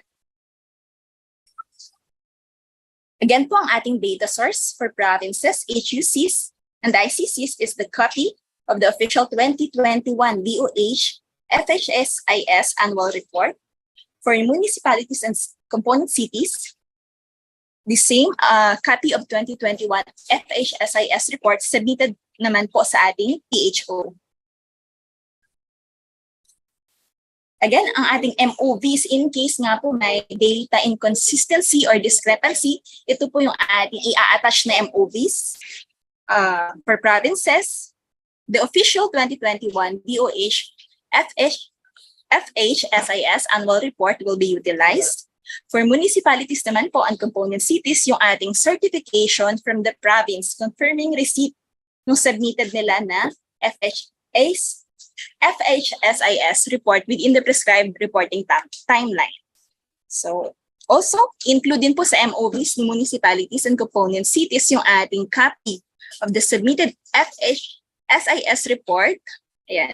So, using the updated master list of households on environmental health and sanitation, status of sanitation facility, and use of safely managed sanitation service, or summary table for environmental health and sanitation services. Next indicator, yung ating tuberculosis case notification rate. So ito po ay hinanap na din sa atin last year's assessment. Again, ang computation natin po dito sa TB notification rate is the total number of notified TB cases. All forms, either siya ay new and relapse over the total population of the LGU, and then i-multiply natin by 100,000. So our minimum SGLG requirement is for provinces, HUCs, ICCs, and component cities and municipalities, CY2021 performance result is equal or above the CY2020 performance result. So yan po yung ating minimum requirement. For data source, the 2020 and 2021 official annual TB program data from the Integrated TB Information System released at the national program level. So same with other indicators, pwede din po mag-submit ng data change request in case of clerical and encoding errors.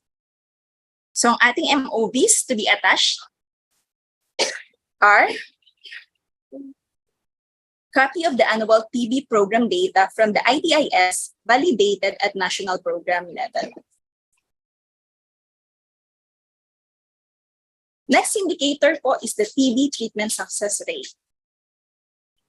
Our computation for the TB treatment success rate is the number of new and relapsed TB cases that were cured plus completed treatment over all notified TB cases, and then we multiply it by 100.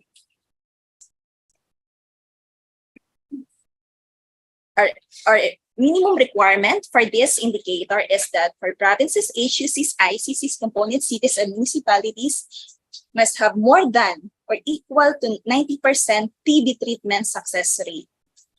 Data source is the 2021 official annual TB program data from the Integrated TB Information System. Again po, in cases nga po of inconsistency, we need to fill out the data change request form, and the means of verification included would be the copy of the annual TV program data from the ITIS validated at the national program level. Next indicator po, or the sixth indicator, is the prevalence of stunting among children under 5 years old. So for the prevalence po, our indicator. Our data source is the official 2022 Operation Timbang plus result from the NNC Central Office. Note po no, sa lahat ng indicators for health, itong sa nutrition lang po ang 2022 yung kanyang date. All other indicators ay 2021 po yung ating magiging reference year. Again, ang ating MOVs po. In case of inconsistency between the LGU and DOH data for provinces, is the copy of the consolidated barangay OPT plus results signed and with receipt stamp received from NNC Regional Office data submission. For municipalities and component cities, copy of the consolidated barangay OPT plus results signed and with receipt stamp from province for municipalities and component cities data submission.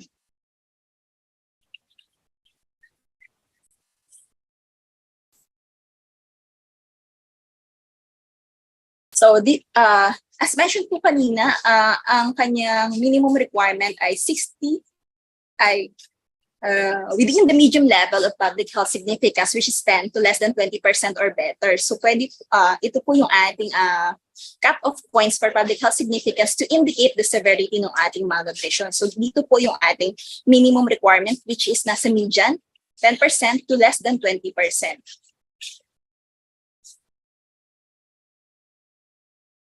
Again, to compute for the coverage, ang ating gagamitin pong formula is the total number of children under 5 years old measured over the estimated population of under 5 years old times 100.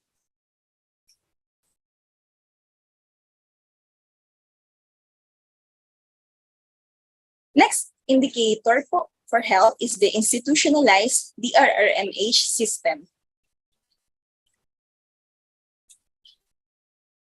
So our minimum indicator for this year is for provinces, HUCs, ICCs, component cities, and municipalities must have the presence of all the 4 DRMH components.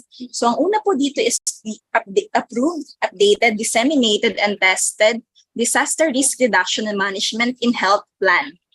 Second, dapat organized and trained yung health emergency response team on minimum required trainings, the basic life support, and standard first aid.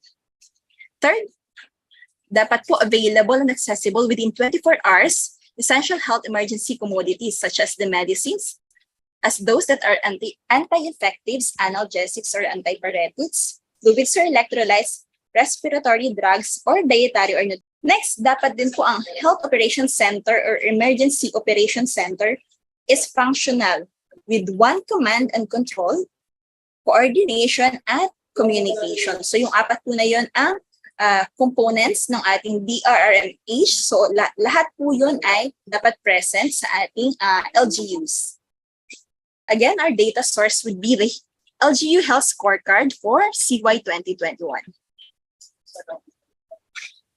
So in case of any discrepancies or inconsistencies from the LGU and DOH data change request shall only be accepted in case of clerical and encoding errors. So ang kaakibat na MOVs po nito ay for component 1, yung ating approved and disseminated and tested DRMH plan, which is ang acceptable MOVs ay for the approved, dapat signed plan, endorsement or memo letter to local government council of DRRMM or DRRMH budget review. For updated, ang titingnan ay content is up to date with latest information on DREAMH, and then review annually as evidently inputted through a revision log. For disseminated, ang magiging parameter natin ay documentation of activities that the plan is communicated and circulated within the level of organization. Tested. Paano naman natin masasabi if tested siya? Documentation of annual testing through exercises. Nagkaroon ba ng drills, tabletop exercises, simulation activities on response, among others. Program implementation reviews as well as yung post-incident evaluation. Component 2 ng ating Dream Age, organized and trained health emergency response team on minimum required trainings. Ang acceptable MOPs ay yung local ordinance or executive order establishing yung ating HERT or designating members of the HERTs. For the training, basic life support and then standard first aid, training database of HERT on acquired training on BLS and SFA, and then training certificates na na-receive po ng ating HERT for BLS and SFA or official ID on BLS regardless ng kanilang validity. Component 3, available and accessible health emergency commodities within 24 hours post-impact of emergency disaster. So ang tatanggipin pong MOB ay logistics, inventory, or actual presence of commodities, presence of existing agreements or protocol, work instructions on mobilization of commodities for quick access in emergencies and disasters. And then for component 4, ang ating MOVs ay the LGU has space. It may either be shared with DRM staff or staff and the system to perform the functions of an HOC or EOC. Also, there should be an incident command system structure that can be readily referred to in times of major events or incidents. There are evidence of coordination, collaboration with multi-agency stakeholders or partners, and then there is available communication devices or equipment for operations and report generation. Next and last indicator po natin for health is the Functional Epidemiology and Surveillance Unit or the SU. So our SGLG minimum requirement is that for provinces, HUCs, ICCs, component cities, and municipalities must have all 5 SU components. So ano-ano po ba yung 5 SU components na yon? First, yung ating ordinance or yung ating executive order creating the SU. SU staff complement. So ang sabi po dyan, at least 1 disease surveillance officer duly trained on applied field epidemiology surveillance and response and isang epidemiology assistant or of allied health profession. Next, component ng ating SU ay yung distinct organogram or organizational chart. Also, to check the budget work financial plan dedicated lamang po sa ating SU or approved planning documents with budgetary allotment from the local budget. Last component of the SU is yung processes and generates epidemiologic reports or disease and event surveillance report. Data source natin, again yung ating LGU Health Scorecard CY2021. So in case of inconsistency between the LGU and DOH data change request shall only be accepted in case of clerical and encoding errors.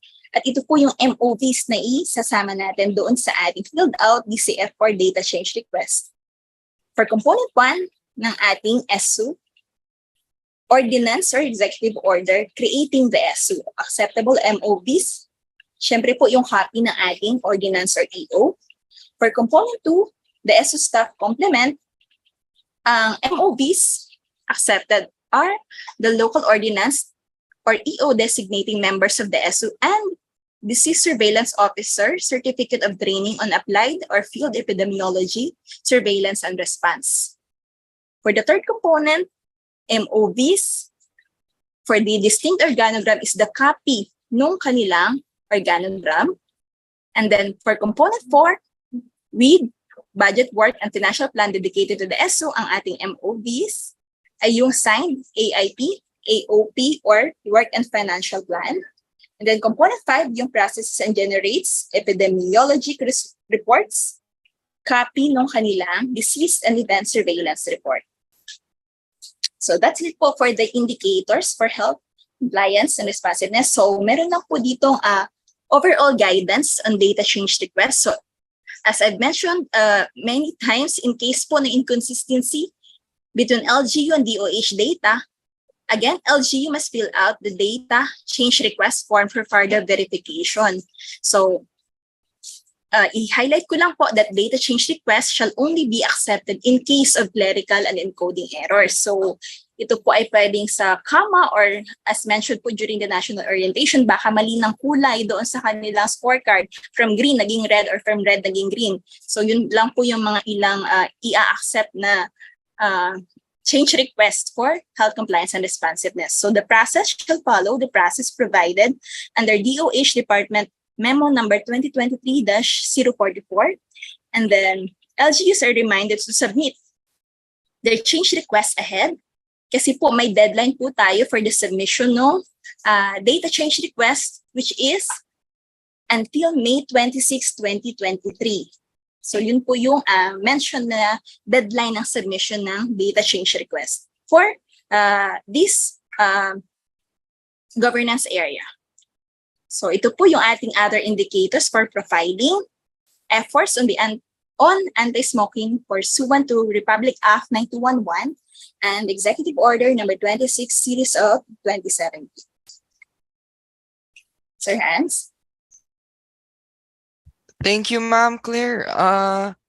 Meron pong nagtanong po sa chat po.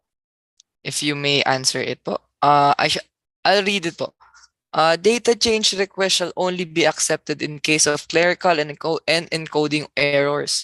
Ma'am, pwede po paki-elaborate anong parameter or ibig sabihin na clerical and encoding? Thank you. Ayun po, Ma'am Claire. Ma'am Myra, good afternoon. Bali po as mentioned during the national orientation, sample po ng mga clerical errors would be yung sobra sa zero or the comma dun sa mga data na encoded. At as I've mentioned, yung color coding nga po dun sa LGU Health Scorecard, yun po yung ilan sa mga na-mention during the national orientation.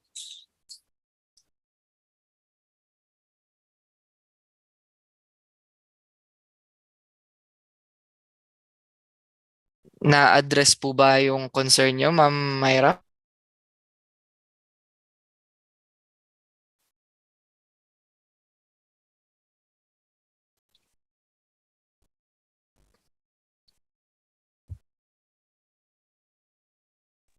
Follow-up question po, ba't pa mag-change? Ayan po, sige po, Ma'am Claire. Sige po. But mag-change request, ma'am, kung yun lang po yung inalaw po ng ating DOH. So, yun lang po kasi talaga, ma'am, yung inalaw nila. As I've mentioned din, yung may deadline pa po sila na sinet, which is May 26, 2023.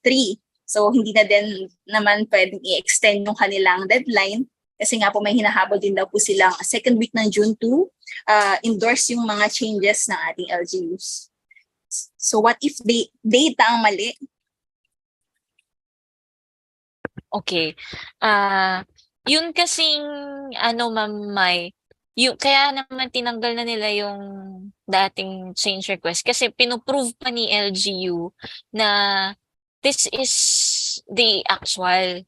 Pero ang problema kasi, ma'am, hindi yun yung ni-report. Hindi yun yung ni-report at nakarating sa kanila.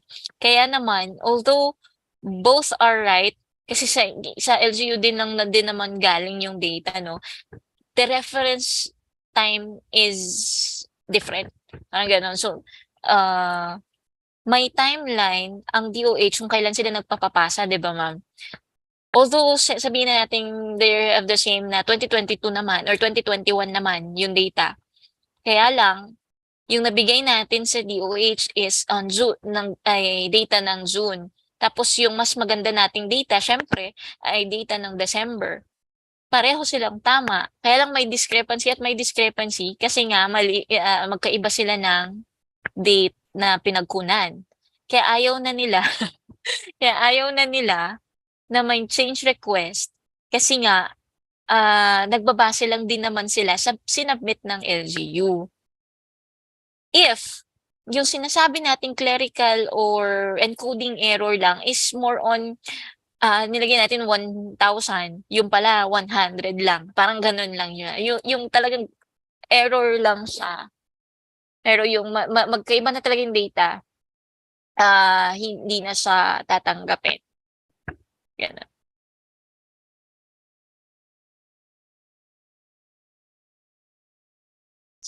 Hindi naman po subject for national data, no? Manggagaling talaga sa national. So wala na just like last time po, yung LIPH hanggang indicator nila from LIPH hanggang sa hulihan ay sa kanilang data din galing. Kung mayroon ba silang functional SU. The thing is, it's better for us din na rat kasi nga hindi naman natin masasabi na wala tayong capacity to say that this SU, although they have the SU, it's functional. Kasi meron nga sinabi ni Ma'am Claire kanina, ito ang meaning ng functional. Yan, 1, 2, 3, 4. And who's better to assess that than the personnel of DOH then, or the trained RHU personnel. Kaya pag sinabi nating functional SU, sila magsasabi, eto may functional SU. Same with institutionalized DRRH system, sila din ang magsasabi na eto may institutionalized DRRH system. Parang ganun po.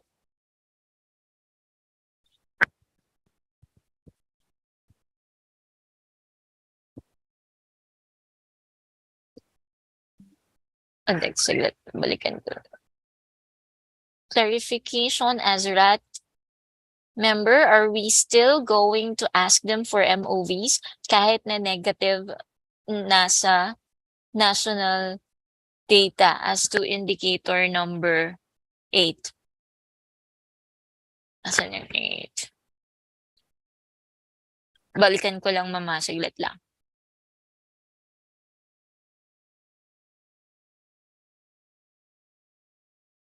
Yeah, wala na po actually tayong hihingin na MOV sa kanila. Kasi ang pinaka-MOV nga is yung DCF signed by the local health officer or LCE, which is nasubmit na rin naman po talaga sa kanila, no, sa DOH, sa NGA. So NGA data lahat ito. Ang gagawin na lang natin is kung nasa upload checklist siya, na i-discuss mamaya, kung nasa upload checklist siya, as a form of MOV, hingin natin yung kopya.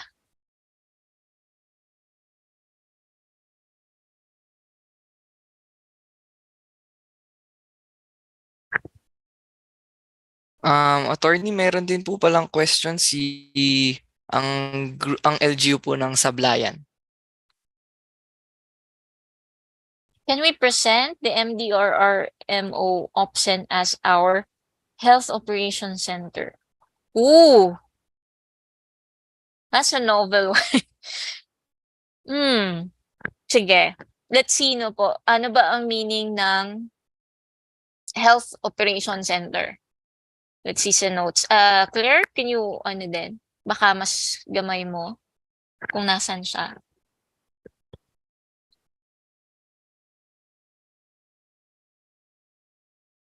Ito po, attorney. Health Operations Center or Emergency Operations Center. Okay. Pakitaas po yung kung saang yan? Saang indicator? Institutionalized drainage system po. Okay. Sige. Ito kasi, ma'am,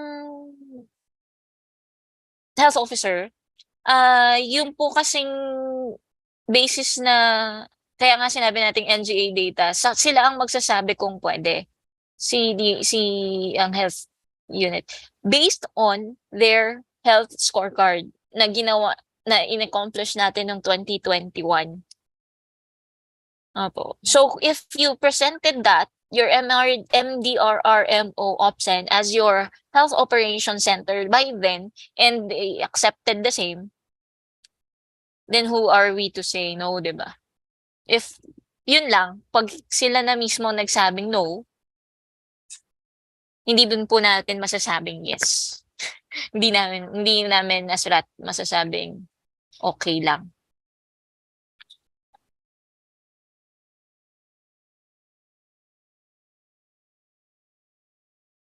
Yan. Okay, mukhang na-address po yung ating mga concerns. Any further questions po before we proceed to the next governance area? Yan. Itong sa health compliance po, no, this is one of the hardest to pass last time. Kaya naman nagbigay sila ng mas magaang criteria. Ang binawasan nila ng isa.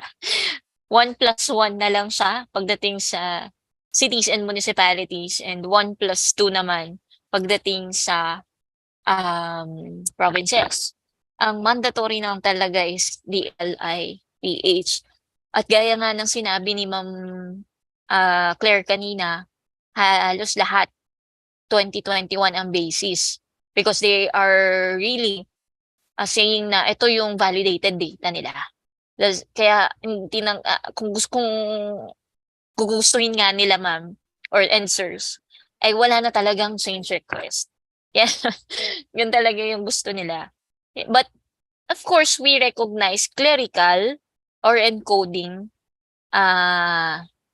errors. So if halimbawa ganito ang clerical or encoding error, no, sa MOV na inattach ninyo during the 2021 health scorecard ay nakalagay na naka-establish na kayo ng ganitong unit, SU. Yan. Kaya lang dun sa in-upload nyo or in-encode nyo sa scorecard, nag-no kayo. Yun. Bakit kayo nag-no? It's just an error kasi by then meron na kayong ordinance. Parang ganun. If you get what I mean, na clerical or encoding error lang. Hindi siya yung, may bagong data, we already have this one. Parang gano'n. Yan. Okay, mukhang pwede na tayong mag-move on sa susunod nating topic. Okay, let us proceed with the next topic, with the next governance area po. We will proceed with business friendliness and competitiveness that shall be discussed by Ma'am Marixie Camille Ferraren Prudencio. Ma'am? Hello po, good afternoon. Good afternoon, ma'am. You may have the floor po. Thank you, Sir Hans. Share ko lang po yung screen ko. Ayan, nakikita po ba yung screen ko? Okay naman po. Yes po, nakikita po. Thank you. So good afternoon po. Once again, I am Camille from DILG Oriental Mindoro, and I will be presenting the indicators under the business friendliness and competitiveness governance area. So under this area po, tinitingnan yung mga efforts ng LGU pagdating sa compliance nila sa iba't ibang law, yung ARPA law, yung ating ease of doing business law, and other DILG circulars na in-issue jointly with other agencies. So, for indicator number 1, meron po siyang 2 sub-indicators. And either of these sub-indicators po, pag na-meet or na-comply ng LGU, ay pasado na po sila dito sa area na to. So, indicator 1A, finalist of the PCCI's Most Business-Friendly LGU Award. So ito po ay ina-assess ng Philippine Chamber of Commerce. At yun nga, hinahanap lang na maging finalist po ang province, cities, and yung mga municipalities dito sa PCCI's Most Business-Friendly LGU Award. And then item 1B or indicator 1B, dito naman po hinahanap kung yung mga LGUs natin ay kasali or among the top 20 provinces, cities, or municipalities pagdating sa competitiveness index. So ang hinahanap po ditong year ay 2022.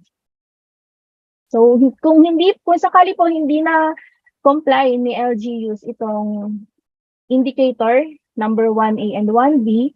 So kailangan po yung susunod na mga indicators, so yung 2 to 6 ay makomply po lahat ni LGU. So ano po ba yung sa indicator number 2? Presence of local economic development and investment promotions office or unit. So tinitingnan dito, meron na bang mga efforts sa LGU para ma-ensure yung economic growth nila at makapag-attract ng mga investment. So through the establishment nga ng kanilang LEDIP office or unit.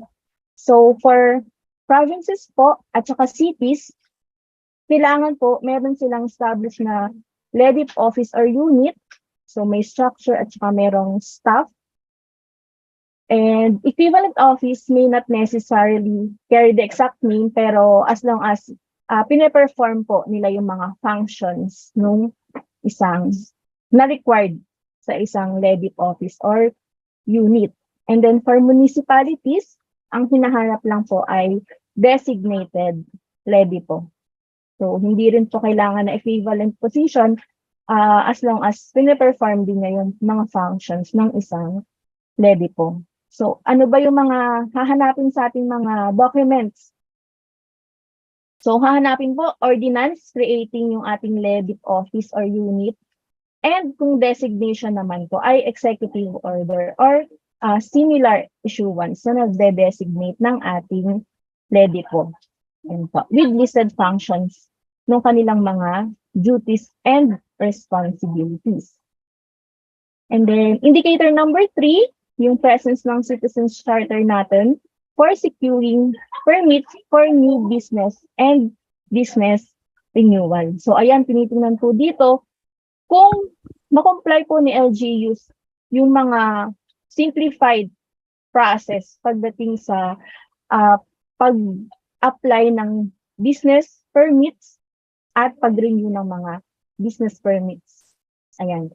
So, ang minimum requirement para sa mga cities and municipalities, yung kanilang citizens charter. So, kailangan po visible within the business permit and licensing office.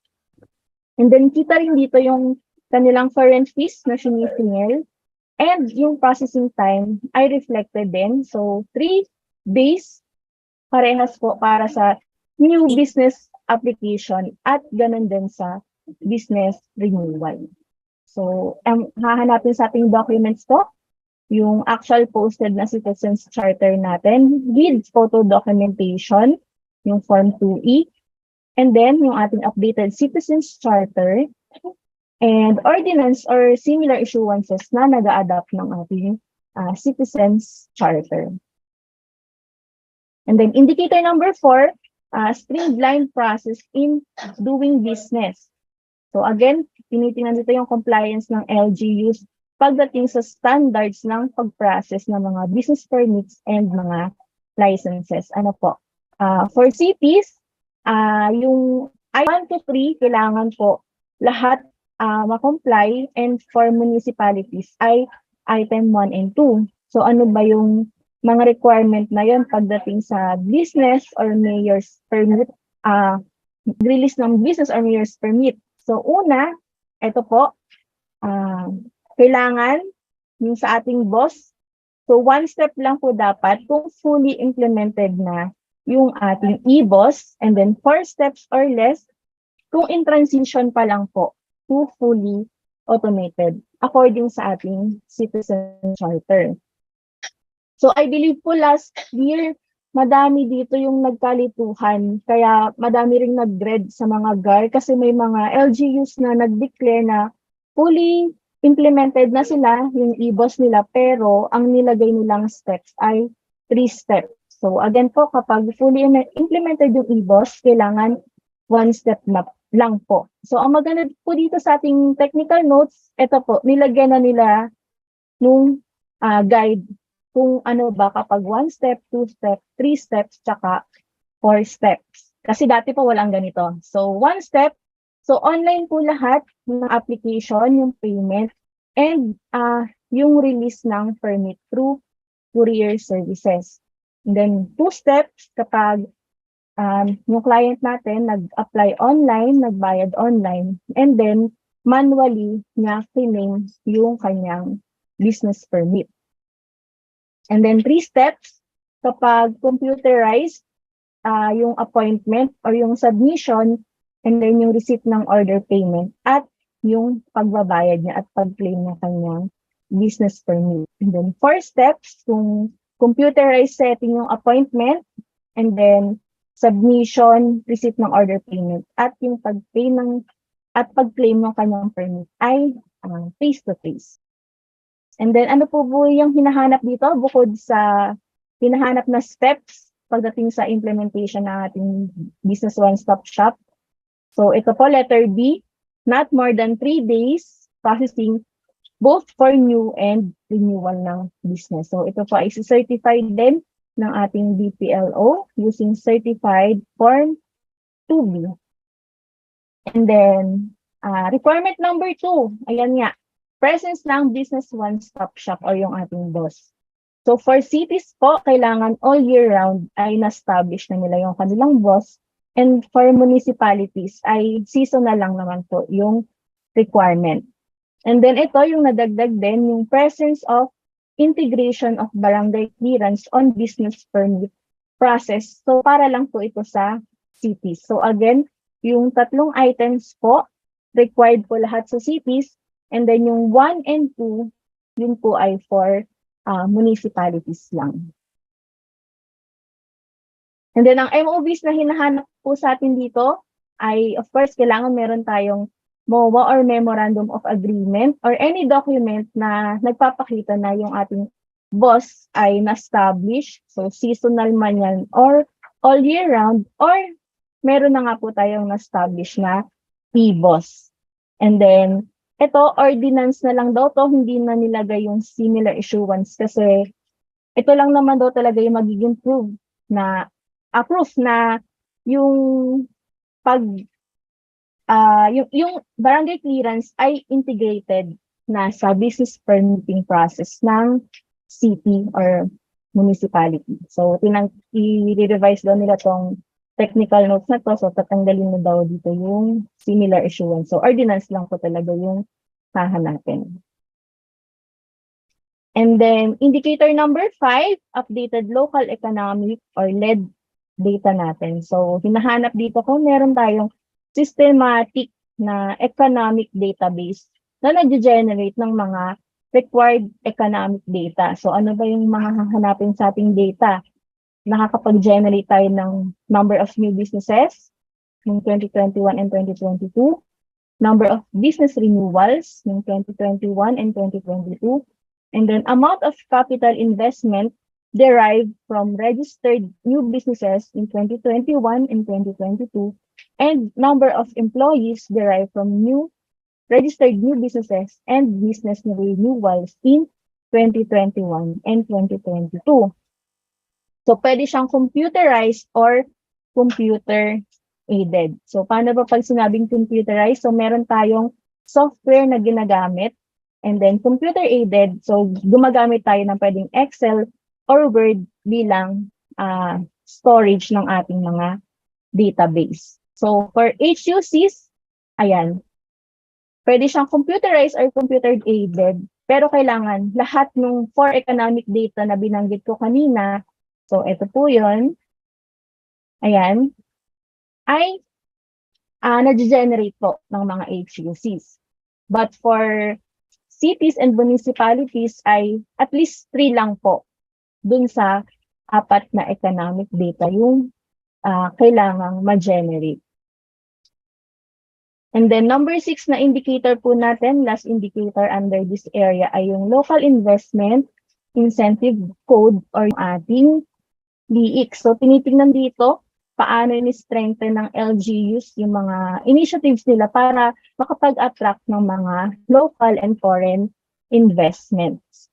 So for province and cities, kailangan po ang code natin ay updated not earlier than 2018, or kung meron na kayong existing code, ay inamend ito or ni-revise by a new ordinance not earlier than 2016. So consideration may be given para sa mga province or city kung yung existing code nila ay inadopt earlier than 2011 or yung old code nila ay inamend or ni-revise by another ordinance not earlier than 2011. So may consideration po. So for this indicator po, yung number 6 mainly ay applicable only for provinces and cities. Ayan. So yun po yung mga indicators under the business friendliness and competitiveness governance area. So meron po ba tayong questions? Check natin ang ating chat box. Ay, medyo mahina. Mahina po ba yung sound ko? Sorry, Hindi, ngayon ko lang actually nakita. okay lang. Okay lang po. Okay po. Opo. Okay, may Kanina question lang po po. ata nung pag-start lang po. Ay, thank you. May question po ay, pwede po makahingi, yung copy ng presentation. Kasama na po ba ang barangay integration sa indicator for business friendliness? So yung integration po ng barangay clearance ay hahanapin pa lang siya sa cities ngayong year. Pero expect na po natin na sa mga susunod ay baka isama na rin yung municipalities kasi dun sa ating EODB law ay ni-require naman siya sa cities tsaka sa mga municipalities. But for this year po na SGLG assessment ay sa cities pa lang siya hinahanap. Ayun.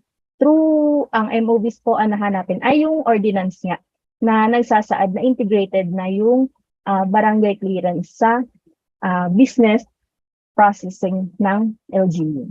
Ayan. Meron pa ba tayong question? Ay, okay po. Lumakas na daw yung sound.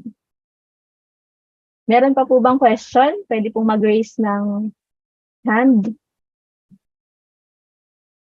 Siguro, ma'am, ito yung nasabi mo kasi yung pinaka-problematic at naklaro naman yun, no? Yung sa 1 step, 2 step, 3 step. So, Yes, ma'am. oo. Kasi doon talaga Eh. po nag-problema last year. Nalito na ano ba yung steps na talaga kapag fully automated tsaka transitioning pa lang sa PBOS.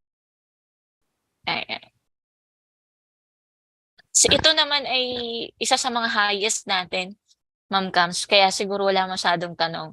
Doon lang sila na lito doon sa steps. Pero okay na to. Next time, this time, alam na po nila. Oo. May question pa po dito, pahabol from Occidental Mindoro. We are still on the process of updating our RLE. It was adopted on 2015. Tama bang understanding namin na under consideration pa rin siya? Ayan, yes po. Kasi ang consideration natin ay kung yung ating code ay adopted not earlier than 2011. So, consideration pa rin siya for this year po.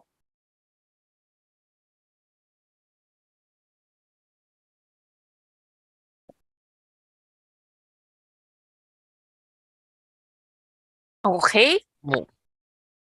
Go ahead. Mukhang na-address naman po ni Ma'am Camille po yung mga yung mga concerns. Wala na po bang magpapahabol? Concerns, questions, reactions? Okay. Yes, I think wala na, sir. So, Kasi wala namang nagbago. Wala masyadong parang wala nga talaga nagbago dito sa governance area na to. Okay po. Let us proceed. Let us proceed with the next topic. Nakaka-8 governance areas na tayo. So let us proceed with the 9th, with environmental management that shall be discussed by Mr. Jeric Siason. Mr. Yes po, good afternoon po sa ating lahat. Sharing my screen po. Afternoon po, sir.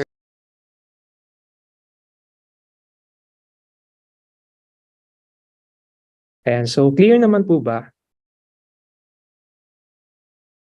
Yes, you're loud and clear. Yes. Yes So, po, sir. Okay po. So once again, magandang hapon po sa ating lahat. So, second to the last governance area na po tayo. So, I was tasked to discuss po yung governance area ng environmental management. So, very simple lang po, yet challenging yung aspiration po ng ating environmental management. Yan po ay to uphold the integrity of our environment. So, basically, meron po tayong 8 indicators under this area po. So yung first 5 under ng solid waste management, ito pong mga indicators na to ay the same indicator po sa last year na kinandak na assessment. While yung 6 to 8 indicators po, ito po yung mga na-add for this year's assessment. So under solid waste management, nandyan po yung to convene the local solid waste management board. Dapat po walang operating, open or controlled dump site. Dapat po meron po tayong approved na 10-year solid waste management plan at functional po yung ating materials recovery facility. And lastly, meron pong access sa sanitary landfill and segregated collection of waste. Under wetlands and water management, isa po ito sa na-add na indicator. Diyan po papasok yung initiatives and initiatives contributing to biodiversity conservation and enhancement focusing on inland, wetlands, and water bodies. Diyan din po nakapasok yung initiatives on water quality management. And lastly po, under parks and green spaces development, last indicator po natin is yung establishment or maintenance of public parks and green spaces. So to pass po yung ating governance area, the provinces po must met items 1 and 3 under solid waste management plus at least one of items 6 to 8 under wetlands and water management and park and green space development. And for the HUC naman po, must met items 1 to 5 under solid waste management plus at least one of items 6 to 8 under wetlands and water management and park and green space development. So yung atin naman pong mga ICCs, component cities and municipalities, they must met both items 1 and 2 and any 2 of items 3, 4, and 5 under ng solid waste management plus at least one items of 6 to 8 under wetlands and water management and park and green space development. So let's move on po doon po sa specific indicators. Yung atin pong first indicator, convene the local solid waste management. So ang composition po niyan sa provincial level po, ang chairperson po niyan is yung atin pong governor, or sa case po ng Palawan, ang chair po niyan is the Palawan Council for Sustainable Development. So ang members po, all the mayors of its component municipalities or cities, one representative from the Sangguniang Panlalawigan to be represented by the chairperson of either the committees on environment or health or their equivalent committees to be nominated by the presiding officer.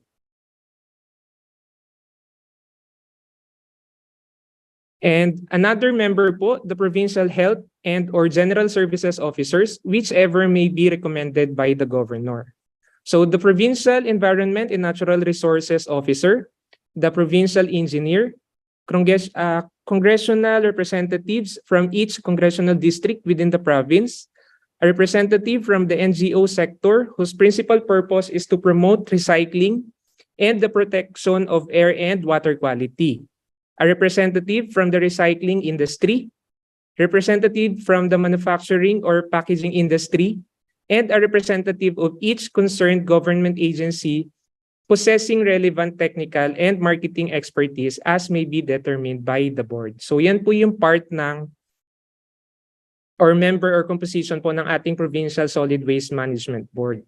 So for the city and municipal solid waste management board naman po, ang atin pong chair ay ang city or municipal mayor.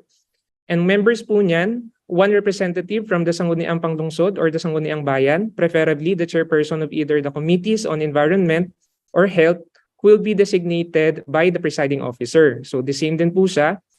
President of the Association of Barangay Councils in the municipality or city, chairperson of the Sangguniang Kabataan Federation, representative from the NGOs whose principal purpose is to promote recycling and protection of air and water quality, representative from the recycling industry, from the manufacturing and packaging industry, and each concerned government agency possessing relevant technical and marketing expertise as may be determined by the board din po.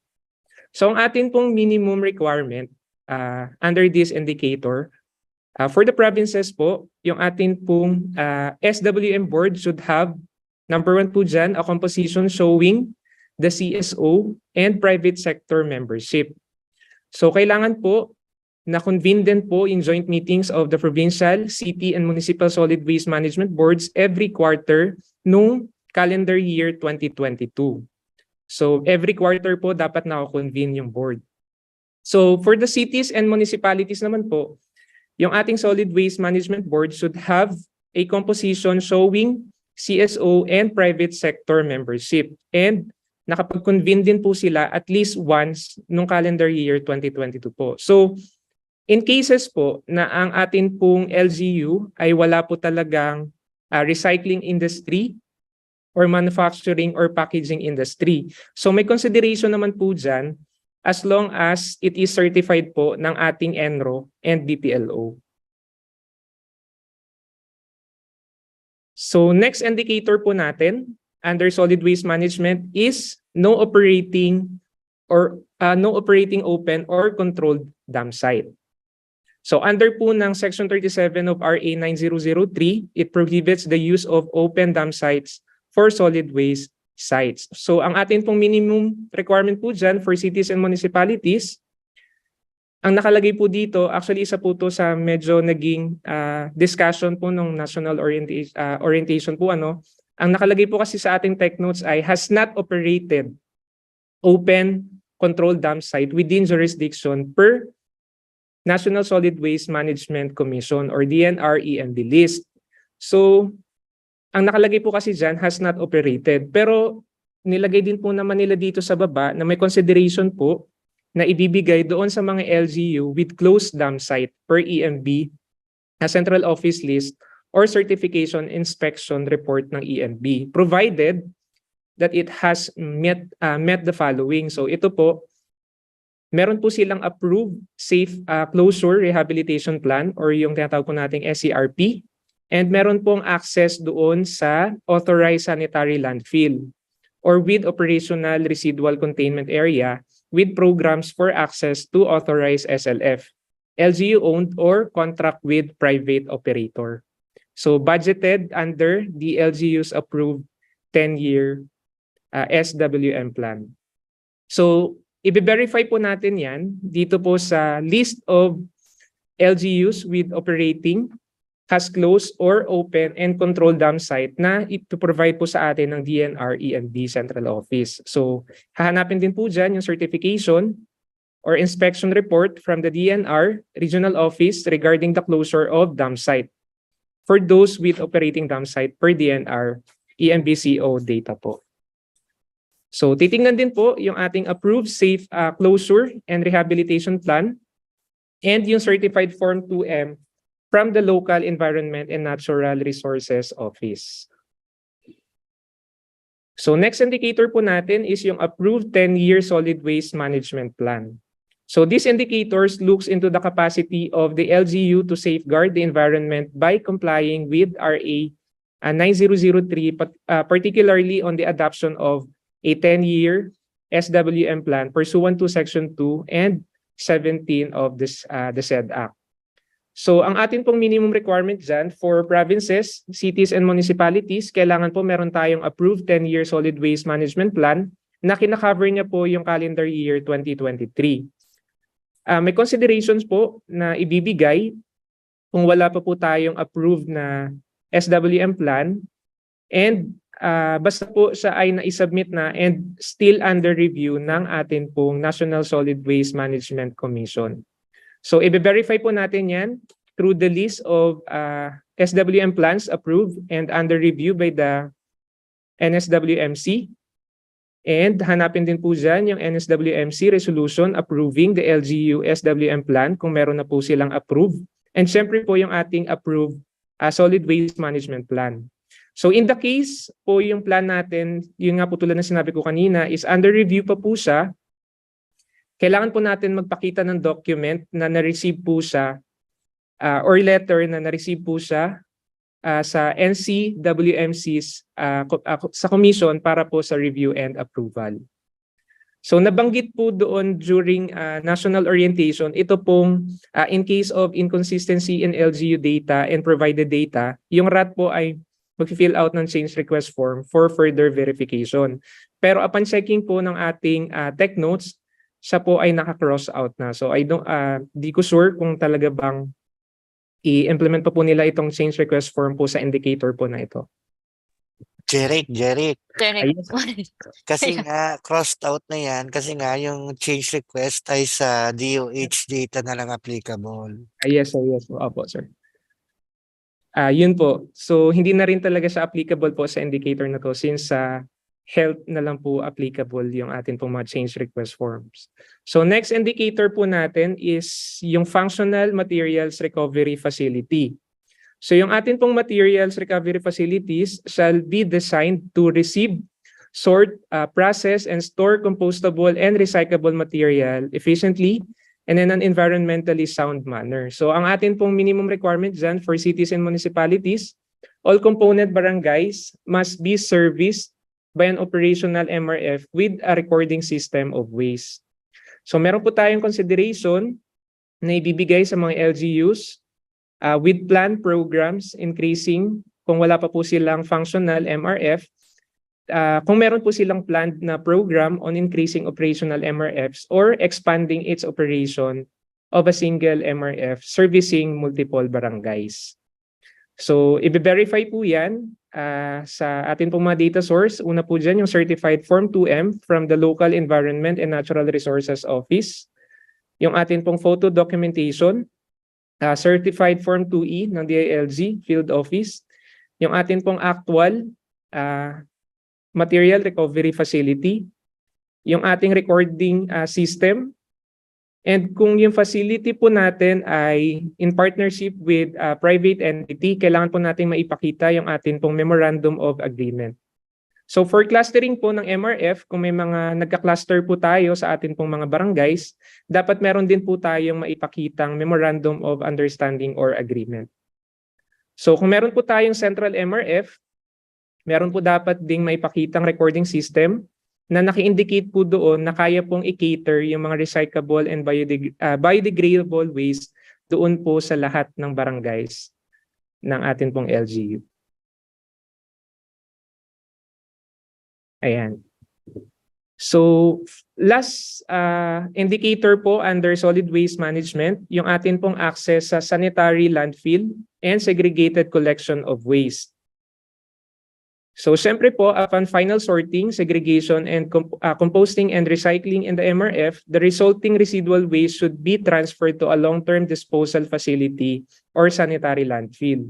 So, ang atin pong minimum requirement po dyan for cities and municipalities, they must have all the following. So, first po, LGU manage SLF or access to SLF through MOA with an entity managing facility. So kung ang nagma-manage po ng facility ay ibang entity, hindi po siya manage ng LGU. So 100% of the barangays covered by segregated collection as captured in the local government NRO certification and ordinance or schedule of the segregated collection followed by the LGU or separate trucks or haulers for specific types of waste. So consideration for item number 1 po dyan, operational temporary residual containment area plus ongoing construction of LGU's own sanitary landfill kung wala pa po. Or programs for access to authorized SLF budgeted under the LGU's approved 10-year SWM plan. Sa item number 2 naman po, kung hindi po 100% ng ating mga barangays ay covered po, at least 50% of the barangays ang covered po ng ating segregated collection.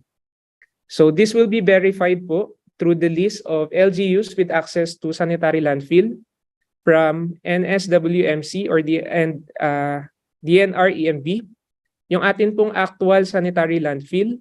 And kung meron po tayong partnership with other LGUs or private entity landfill, hanapin po sa atin dyan yung ating MOA. Siyempre, yung atin pong actual temporary residual containment area. And in case po na ongoing construction po yung ating sanitary landfill, yung atin pong actual construction site ng SLF and yung project progress reports po, hanapin din po sa atin.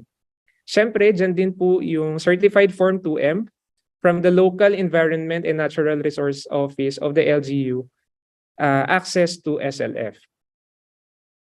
Diyan din po yung ating photo documentation of SLF and RCA if applicable. So Certified Form 2E ng DILG Field Office po yan. And yung atin pong approved SWM plan, LGU SWM Self-Compliance Monitoring and Auditing Report, Ordinance for the Segregated Collection, yung atin pong schedule of collection, and yung separate trucks or haulers po for specific types of waste. So ito pong next indicator po natin, ito po yung isa sa mga na-add for this year's assessment po.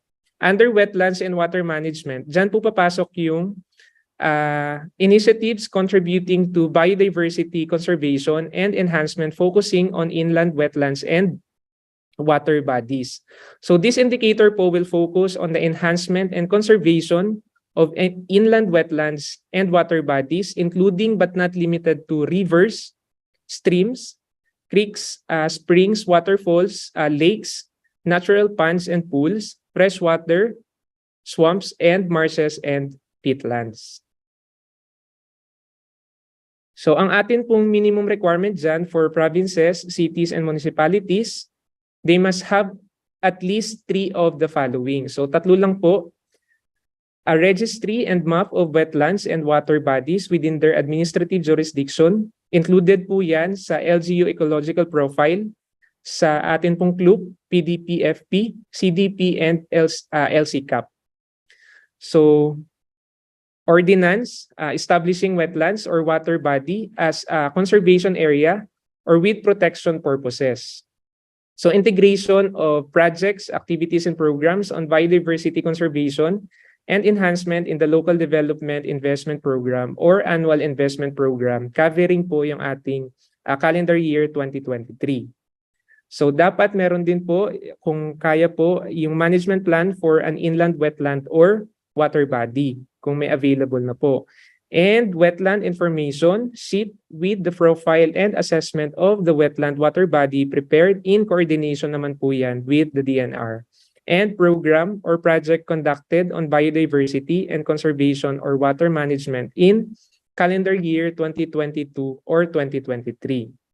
So, LGUs po na na-meet po itong lahat ng efforts na nabanggit po will have a green mark in their general governance assessment report. So, this will be verified po. Hanapin po sa atin yung schedule of collection. Last po pala yan. Yung data source po natin under this indicator is yung atin pong ordinance establishing wetlands or water body as conservation area or with protection purposes. Yung atin pong ecological profile, hanapin din po relevant, comprehensive, and thematic plans and investment programs that should be approved, adopted by the LGU. For example po, yung ating PDFP, FP, yung atin pong CLUP, CDP, LCCAP, LDIP, and AIP. So, sanggunian, adopted, approved management plan for an inland wetland or water body. Yung atin pong accomplishment report on the program or project conducted on biodiversity and conservation or water quality management in calendar year 2022 or 2023. And lastly, yung wetland information sheet, yan naman po ay may technical assistance na manggagaling po sa ating regional offices ng DNR. Ayan, so second to the last indicator po, under pa rin po ito ng wetlands and water management is yung initiatives on water quality management. So under Republic Act 9275 or the Philippine Clean Water Act of 2004 also provides that LGUs shall share the responsibility for the management and improvement of water quality within their territorial jurisdictions. So for the minimum requirements po sa provinces, cities, and municipalities, at least 2 of the following po. So, first po dyan, yung annual water quality monitoring results of a water body indicating the water quality within the river classification. Yung water quality monitoring unit created with monitoring capabilities, water quality management and monitoring of different projects, activities, and programs in the LDIP or AIP covering calendar year 2023. Compliance scheme or localized water quality management area action plan. Ayan, for LGU WACMA members po. So the same po, yung mga LGUs po natin with all the above efforts will have a green mark in their governance assessment report. So this will be verified po sa atin pong WACMA accomplishment report. Ayan, so compliance scheme or localized water quality management area action plan. Yung atin pong WACMA Governing Board Resolution, EO or other issuances creating the Water Quality Monitoring Unit, yung atin pong Annual Water Quality Monitoring Results, at yung atin pong AIP and LDIP. And ayan po, so for the last indicator under Parks and Green Spaces Development, dito po papasok yung establishment or maintenance of public parks and green spaces. So in this indicator po, yung green spaces cover communal lands that are partly or completely covered with grass, trees, shrubs, or other vegetation such as freedom parks, public urban forest parks for forest bathing and recreation, and vegetable gardens. So ang minimum requirement po for our provinces, cities, and municipalities, at least 2 of the following po ay ma-meet po natin. First po dyan, at least 1 public park or green space maintained by the LGU. Second po, list and map of public parks and green spaces in their jurisdiction should be included in the ecological profile or CLUP or PDPFP. Integrations po ng PAPs for public parks and green spaces development, maintenance, and the LDIP or AIP covering calendar year 2023, and site profile and assessment of at least 1 public park or green space. So this will be verified po. Ang data source po natin dyan ay from our ecological profile, yung atin pong CLUP. Kung meron po tayong ordinance supporting the establishment and maintenance of public park or green open space, yung atin pong AIP, site profile and assessment of public parks and green spaces, and accomplishment report po of program or projects conducted for public parks and green spaces. So the same thing po doon sa indicator 6 and 7, yung mga LGUs po natin with all the above efforts will have a green mark in their governance assessment report. So that's all po for the environmental management. Thank you so much po. Thank you po. Thank you, Sir Jeric. Meron pong question galing po from the participants. Question. I'll read it out na lang po. Question. Regarding initiatives on water quality management, how do we go about assessing the indicators for WQM considering that the mandate and technical expertise are lodged under DENR? Ayun po, Sir Jeric.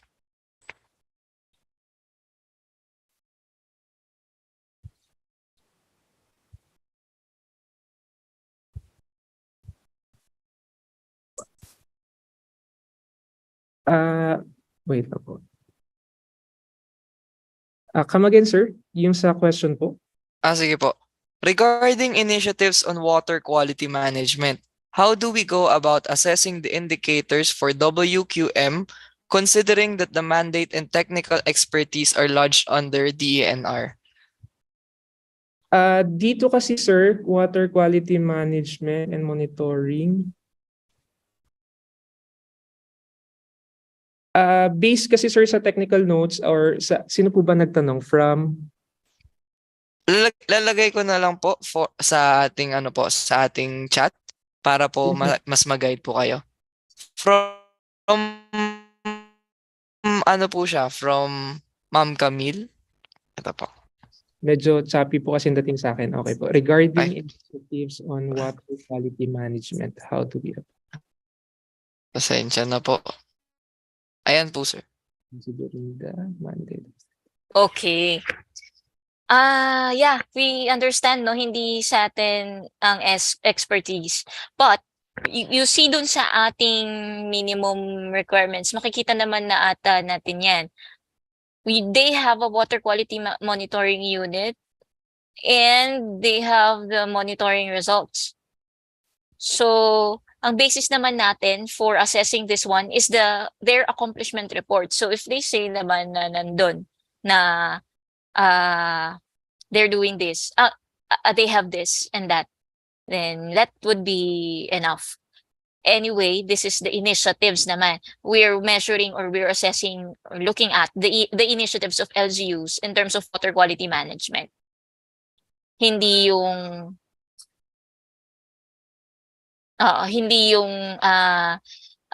did they increase the water quality or something like that, diba? The initiatives, even though we are not experts in water, kaya naman nating makita, yes.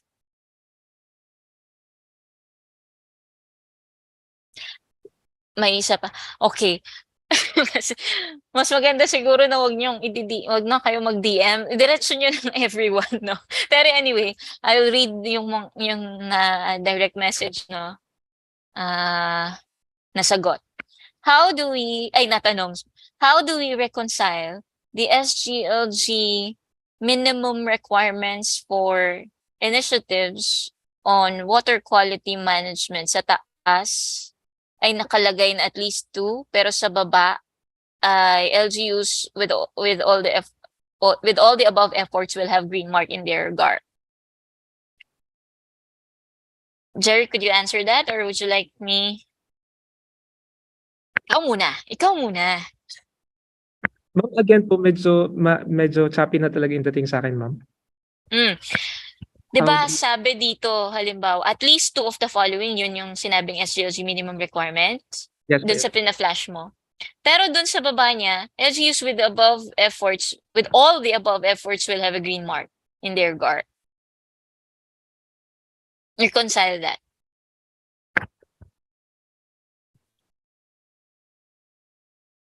Actually, based din po doon, ma'am, sa response sa national orientation po natin kasi, kumbaga ito pong initiative na po ito na ma-meet lahat ng LGU po kasi we are trying to parang encourage yung atin pong mga LGUs to do all of these things.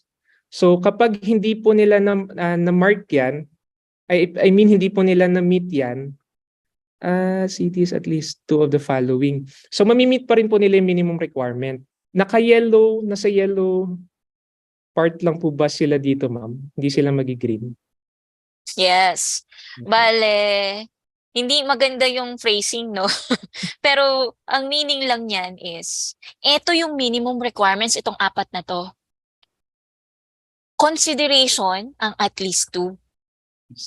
Yes. Same with the other numbers, no? Indicators under environment. Kung makikita nyo, pare-pareho lang yan. May at least 2, at least 3, ganyan. But that is already the consideration. Ang totoo talagang minimum requirement ay yung lahat ng nilista nila doon. Para makasabing green pass sila eh. Green ang pass. So, pass sila kung they met all. Pero kung hindi nila na-meet, pwede pa rin naman silang mag-consider kung at least 2, at least 3, ganyan. Okay, hopefully na liwanagan. Yes, ganun. Remember, walang considerations, di ba? That's exactly the consideration. So at least nila.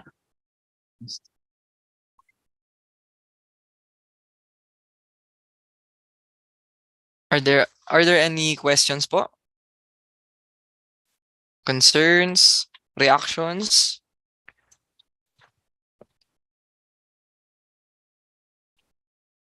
Wala na pong habol? Okay, hearing and seeing none, I think we can proceed po with the last governance area, Thank you, Sir Jeric. Last na. Last na. Tuloy-tuloy na natin to. Tama ba? Tapusin na natin to. Yan. So for the last governance area, for youth development, let us welcome again si Ma'am Camille. Hello Hello po, good po. afternoon. Yan, so I'm back and I will be discussing na po yung last governance area, yung youth development. So dito naman, tinitingnan yung participation ng mga youth pagdating sa local governance and nation building. So nakikita po ba yung aking screen? Yes. Okay naman po. Ayun. So for this governance area, ang overall processing natin ay past at least 3 of 4 indicators. So medyo nag-upgrade po itong youth development. Medyo madami silang in-upgrade dito sa mga indicators nila. So kung last year po, 2 out of 4 lang yung require. So dinagdagan nila ngayon ng isa. So 3 na po yung kailangang ma-comply ng mga LGUs. So number 1, yung Local Youth Development Council. So may mga conditions pa rin dito. For number 1, kailangan lahat ng sub-indicators ay ma-comply ng provinces, cities, and municipalities. So, unang hahanapin sa atin yung composition. Ayan, so at least merong 2 core members from the SK. So, si President tsaka Vice President ng Federation. And at least 8 representatives from registered youth organizations or youth serving organizations. So minimum yung 8 and not more than 19 registered dun sa ating YORP. So question, unahan ko na po, kailangan po ba sa YORP lang? Yes po. So hindi po tinatanggap yung sanggunian accredited, yung mga ganun po, yung registered sa LGU or sa sanggunian na member ng LYDC. So, ang hahanapin po talaga daw dito ay yung registered sa YORP. Ayan. And then, sa meetings, ayan, so nag-upgrade din po dito. Parang dati, at least once lang na nakapag-meeting si LYDC. So, ngayon po, hahanapin na kailangan nakapag-convene sila quarterly nung 2022.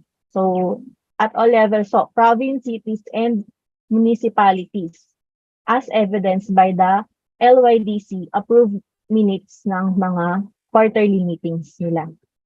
And then sa trainings, ayan, so at least yung mga LYDC members ay nakapag-participate in at least 1 training sa leadership, project development and sustainability, and other related subjects. So kung last year po ang hinanap na year ay 2018 onward, so ang haba po ng taon na, no, tapos isang training lang yung kailangan. Ngayon po, specific na po na 2022 yung trainings na kailangan nakapag-participate yung mga LYDC members. So as evidenced by yung mga training certificates at mga post-activity reports na kanilang in-attendan with photo documentation. So again, for this indicator, ay kailangan po ay yung composition, yung meetings, and yung trainings ay makomply po lahat para pass sa indicator number 1. And then for number 2 indicator, yung Established Local Youth Development Office or LYDO, so at least 3 out of 4 sub-indicators naman po yung hanapin. So, upgraded din to kasi dati 2 out of 4 lang yung hinanap. So, dinagdagan ulit nila ng isa. So, ano-ano ba yung mga sub-indicators na yon? So, una, 2.1, yung Local Youth Development Officer or yung Head of Office. So, for provinces, cities, and municipalities, so kailangan plantilla position, si officer, or temporary position as LYDO head with CSC attestations. Or yung officer ay pwedeng designated position as LYDO head. So, tingnan natin kung saan tinatanggap yung designated lang. Ayan, so for cases with CSC appointments, so pwedeng temporary status siya provided na si head of office ay yung appointment niya hindi nag-exceed ng 1 year at ayun nga, attested na siya ni CSC. Appointment that is yet to be attested by the Civil Service Commission ay acceptable pa rin naman. Kailangan lang mag-present ni LGU ng proof na na-transmit na yung copy ng documents ng ating officer sa CSC field office. So ano yung mga hanapin po sa ating documents? So para sa mga LYDO officer natin na appointed na, yan, kailangan yung appointment paper nila at saka yung executive order or similar issuance na nagde-designate naman kay LYDO officer. And then, dun sa mga may CSC appointments na, so yung CSC resolution, kung merong gano'n na ina-allow o ginagrant si LGU na mag-take na ng final action sa appointments ng mga officers nila or mga employees nila, letter na para sa CSC field office, transmitting yung copy ng documents ni officer.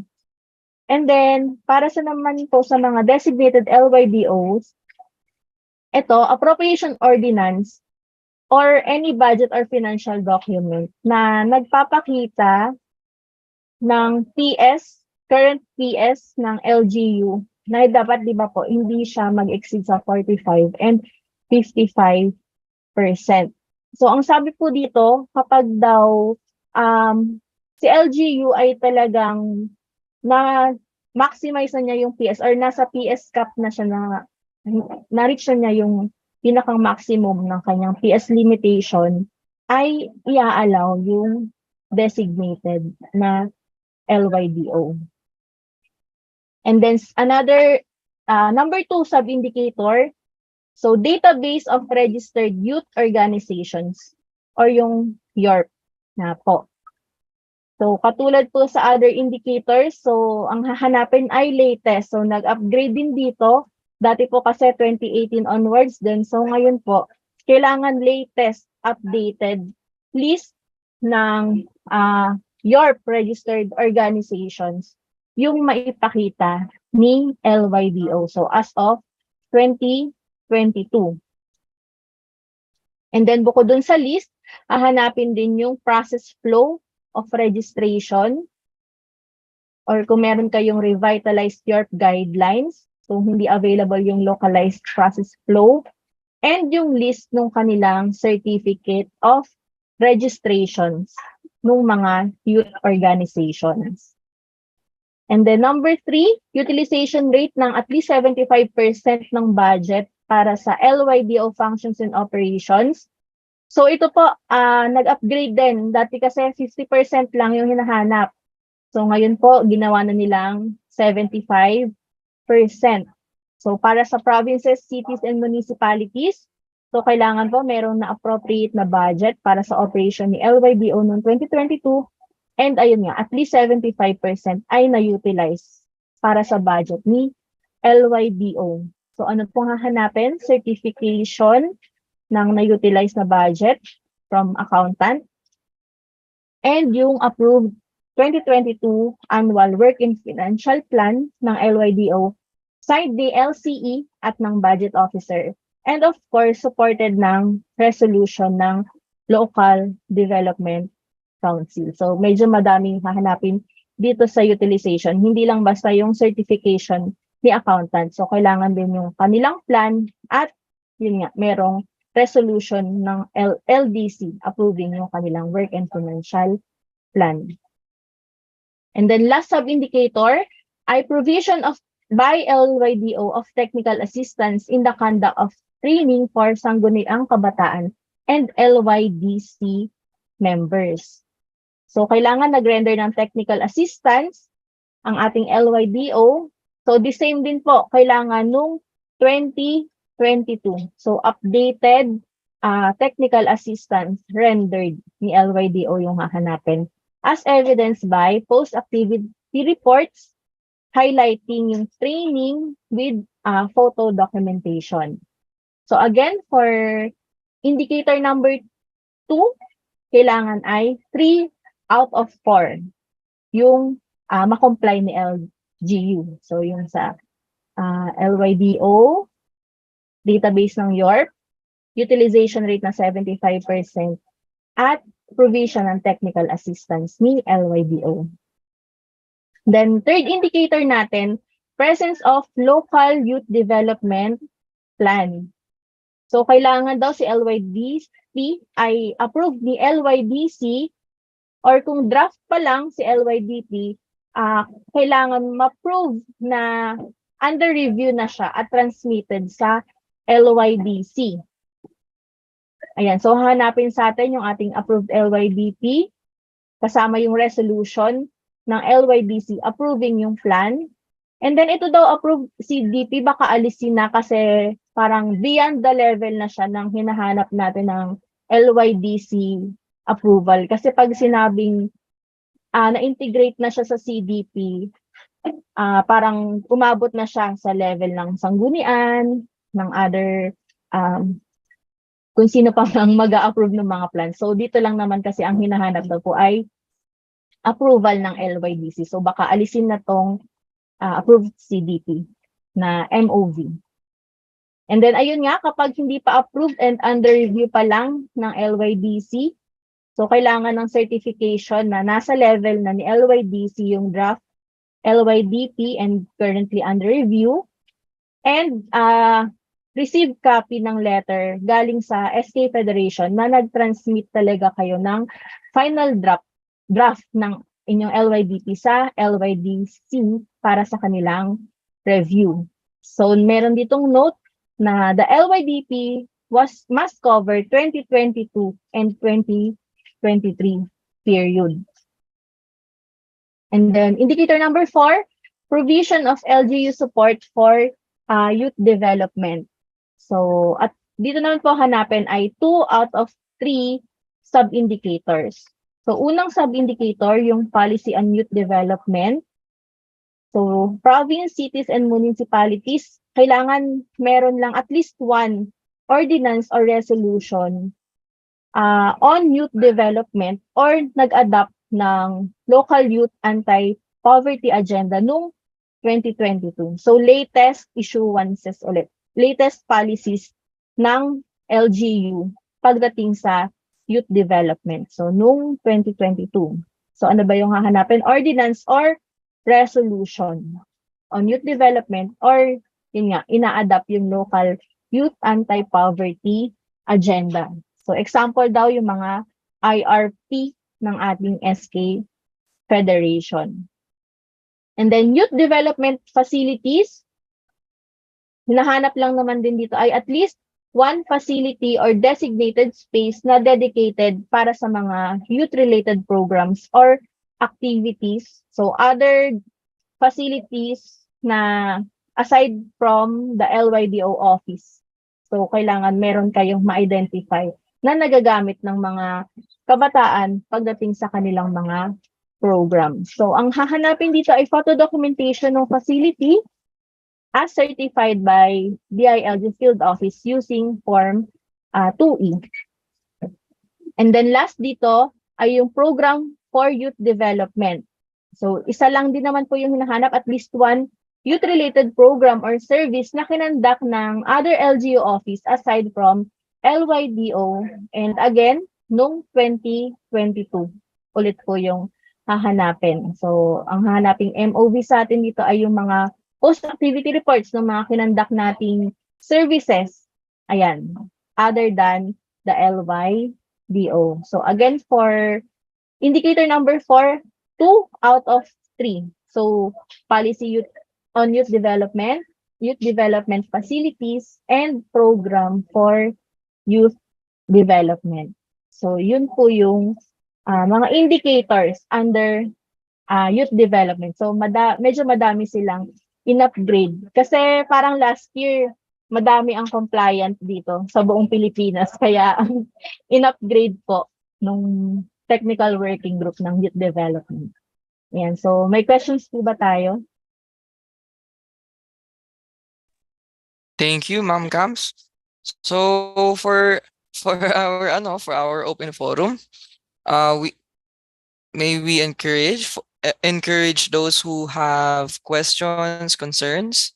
Ayan po, from DILG, si Ma'am Alcantara po. Sa 4.1, pwedeng issuance ng LYDC or SK Fed? Yun po yung question. 4.1. Sige, balikan natin. Ito po, policy on youth development. So kung pwedeng issuance ng, ano po ulit? Ng SK? Wala kasi sa chat, sir, sorry. Ayan. Kung pwede raw pong issuance ng LYDC or SK Fed. Kailangan po ma'am. Nakalagay kasi dito ay LGU, ma'am. LGU ordinance or resolution. So kung merong issuance po ng SK Federation, kailangan ay inadapt yun ni sanggunian. Ayun po.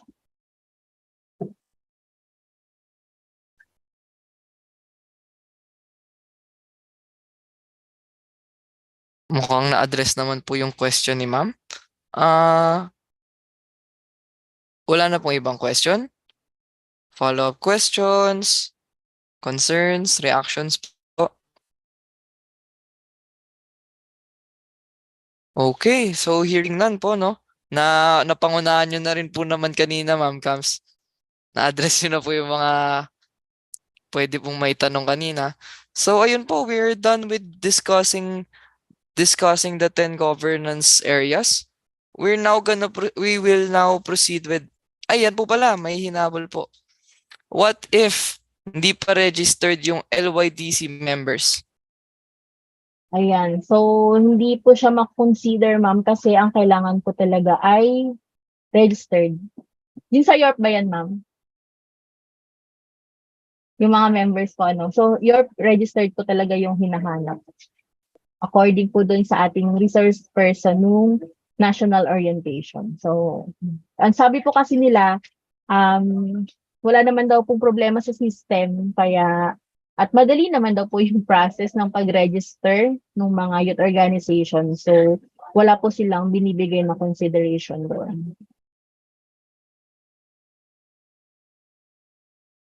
And isa pa po pala dito sa registration ng youth organizations. So, kailangan ng 2022 sila na-register. So, kung i-register sila this year, i-consider siya for next assessment na po. So, for 2023 SGLG, kailangan na-register nung 2022. Yung list na ipapakita po ni LGU. Wait lang, ma'am. Cams ha. Are you talking about 2.2 na? The database? Yung sa, yes ma'am. Yung sa list nila ng York. So, as of 2022 daw, ma'am, yung hahanapin nila. Yeah, as of 2022, but not necessarily 2022 nila ni-register. Yes, ma'am. Ang question kasi dun, ma'am, kung i-register this year. So, hindi siya makukonsider. Okay. Yes. Kaya lang kasi medyo nag-worry ako dun sa sinabi mo. Kailangan 2022 na register.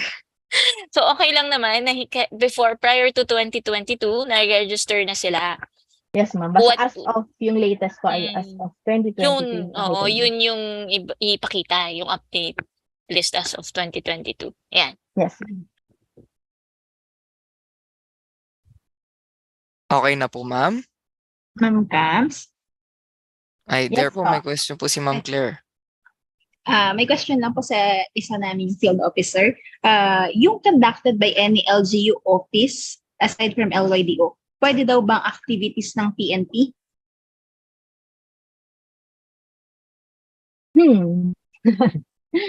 Yeah. Basta kailangan meron din silang documentation and yung post-activity report with photos. Yan. Or other LGU offices. Pwede naman. Ay, noted po, Cams. Basta properly documented po. Yes. Thank you po.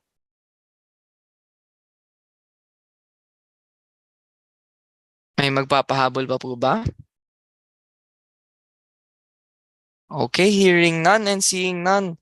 Let us now proceed with the discussion on SGLG forms by calling again, Mr. Patrick Atienza. Sir, nandiyan po ba kayo? Yes po. Okay po, sir.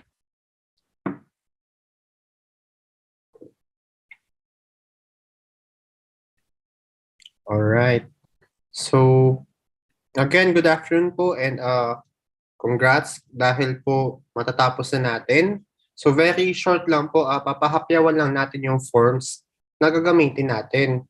So, gaya nga po na nasabi namin, wala pong masyadong changes sa SGLG ngayon, though may mga slight updates lang po or upgrades sa ating mga indicators. So, ganun din po sa ating DCF. So, hindi na po natin siya iisa-isahin for time natin para sa ating time. Mabilis lang tayo. So ito po ang itsura ng form ng DCF, Form 3 for cities, municipalities. Okay po. Yan. So ganoon din po kagaya ng last year and the previous years na SGLG, nakalagay po dito yung indicator sa kaliwa and then yung condition po kung ano yung status ng ating compliance sa LGU. Okay, so yun din po. Ang nagbago lang po talaga dito is yung change request form. So kumbaga, hindi na siya, wala na doong portion na kung may pending change requests po. Okay? So, pifill-upan po ito ni RAT member. Tapos, pipirmahan po bawat page ni RAT member to make sure na original copy po and to be signed po ng ni focal person sa likod. Okay?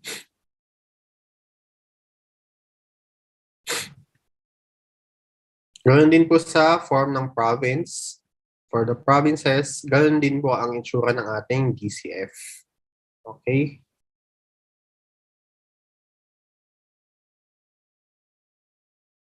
So proceed po tayo sa other documents na gagamitin po. So ito po yung ating document checklist, Form 2.1 to 2.10. This would be filled out by our MLGOO. Kailangan po ito i-accomplish before po ng assessment. Okay, so dito po makita ko ano yung mga available mga documents na ipe-present at kinakailangan po. Okay, tatarahan po ito ni MLGOO and to be signed po ni MLGOO at po ni cluster leader or ni outcome manager kung sino po. Alright, next naman po is Form 2A to 2N. Ito po ang ating mga certifications. Alright, Form 2A is from the accounting office.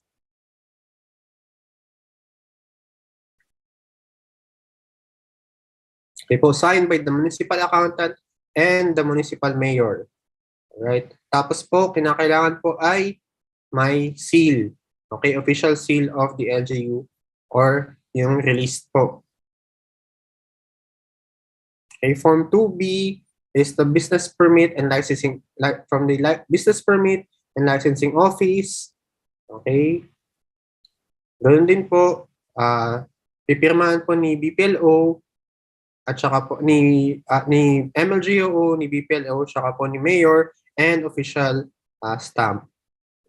Alright. For Form 2C po, from the budget office, ganyan po, to be signed by the budget officer and the municipal mayor. Next is Form 2E, Form 2D from the DepEd representative. Okay. Yan, signed over by the DepEd School Division Superintendent. Okay po. And kinakailangan po ay may release, stamp of release ng DepEd. Next po from the DILG Field Office, signed by the MLGO and stamp po ng release or stamp kung may official seal po. Next is Form 2F from the DRRMO, signed by the DRMO officer and the municipal mayor. Alright? And pati po sa official stamp or seal of the LGU, ganun din po sa other documents. Form 2G sa engineering office po. So very essential po ito pagdating po sa ating social protection. Okay?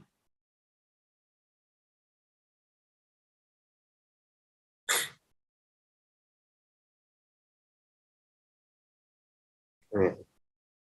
So sign po dapat ni municipal engineer, PDAO officer, at saka po ni municipal mayor. Form 2H from the Planning and Development Office. Okay po. Signed by the MPDO and the municipal or city mayor, as well as the official seal of the LGU. And Form 2I from the PNP. Okay po. Signed by the PNP office ni Chief of Police po. Alright. Next is the Social Welfare Development Office. Form 2J, signed by the MSWDO, the City Social Welfare Development Office, and local chief executive. Tapos po ay sealed. So, ganyan po. Okay? Form 2M, from the MENRO or the ENRO, okay, signed by the ENRO and the municipal mayor. So, yun po. Okay, ganoon din po sa ating mga provinces. Wala naman po masyadong nagbago doon. Next po is the photo documentation form. Form 2E, ganoon din po. Okay, picture and description po. Okay. Kindly po, pag sinabing wide angle shot po ang makikita. Okay? Tapos po, meron din sanang close-up shot para maganda po. Makita na hindi magtataka si national validator o kaya po yung regional calibration team po kung tama ba yung nakita na picture. Alright? Kasi minsan po doon na po nag-rely ang regional calibration team sa photo documentation. Okay, so sana po malinaw, maliwanag, at maayos ang description po sa ating mga photos.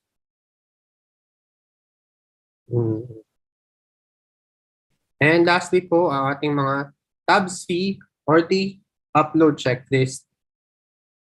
Okay, so ito po, medyo nagguluhan po dito last year. So by my experience po, kasi marami po mga LGUs ang hindi nalagyan ng ganito. So dapat po attached ito lagi, yung document upload checklist. So yung form po, yung DCF, ipapatong po itong tab C. Okay? So dito po nakalagay kung ilang mga documents ang anong mga documents ang nakalagay, ilang pages. Okay po. So sa financial admin dapat 4 na pages yan, disaster preparedness 7. Okay?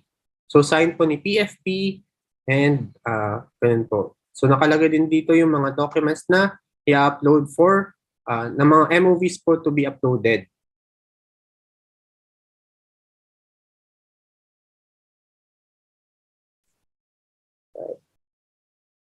Okay po. So, ito po yung forms. May questions po ba? Ayan. Sir Patrick, Yes, ano ko lang, sa DCF, no? I-highlight ko lang na yung, pag may halimbawa, syempre hindi natin mapipigilan, may error sa pag-accomplish ng DCF natin. In case of correction or erasure, kailangan yung rat leader mag-affix ng signature sa tabi ng correction. Yun lang. At saka, kahit walang error, no, at the bottom of each page, kailangan may initials ng assessment team. So, 3. Di ba? Kung 3 ang members natin ng RAT, 3 initials at the bottom of each page sa DCF yung hahanapin. Tapos dun sa last page, yun na yung kanilang full signature. Tapos, Sir Pat, yung mga official release, yan, yung stamp official release, it's not actually the seal ng LGU, no?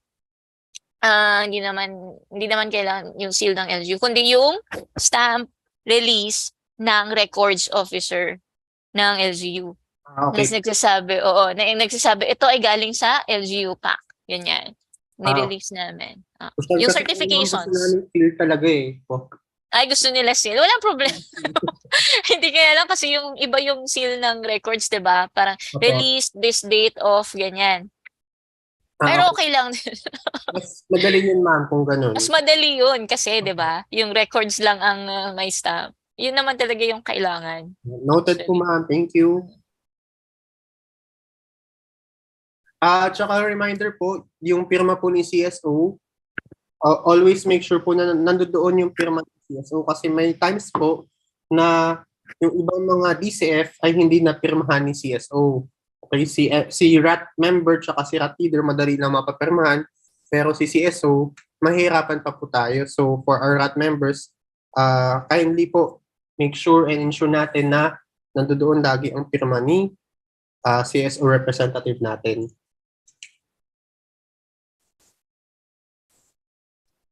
Ako may reminder. Patrick, pabukas nga ng financial admin na DCF. Probal, sir. Yeah. Saan, sir? Province or city? Or City. municipality? CTC. CM. Okay po. Yes, sir. Ito po. Okay, to our RAT leaders, madalas namin ma-encounter pag-check doon sa at pag-check doon sa open and close braces, no? So, ganito lang ang dyan, tandaan nyo.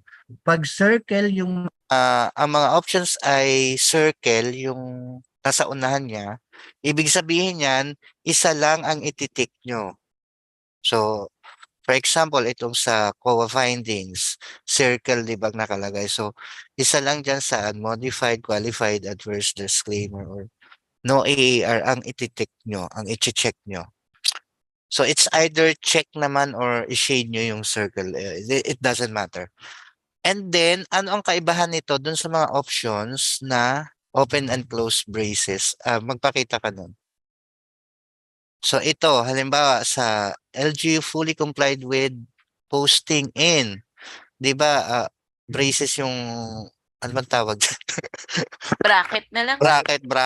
Bracket ang ginamit, hindi circle, no? So ibig sabihin, pwede kayong mag-check as many as applicable dun sa inyong LGU. So, not necessarily isa lang ang inyong ititik. Actually, itong mga ganito ay medyo tricky nga eh. Minsan yung pag-bracket ang mga indicators ay naka-bracket. Usually dapat marami dapat kayong diyan kino-comply. Hindi lang isa. So yun lang ha, yun yung kaibahan ng bracket at circle. Thank you po, Sir Drew. Any questions po from our participants?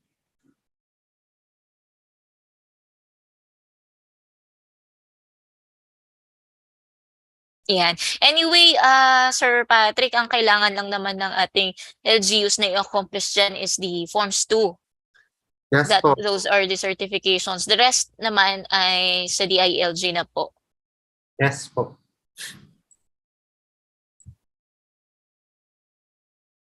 Okay, mukhang wala naman na pong magtatanong po ata or any concern sa SGLG forms.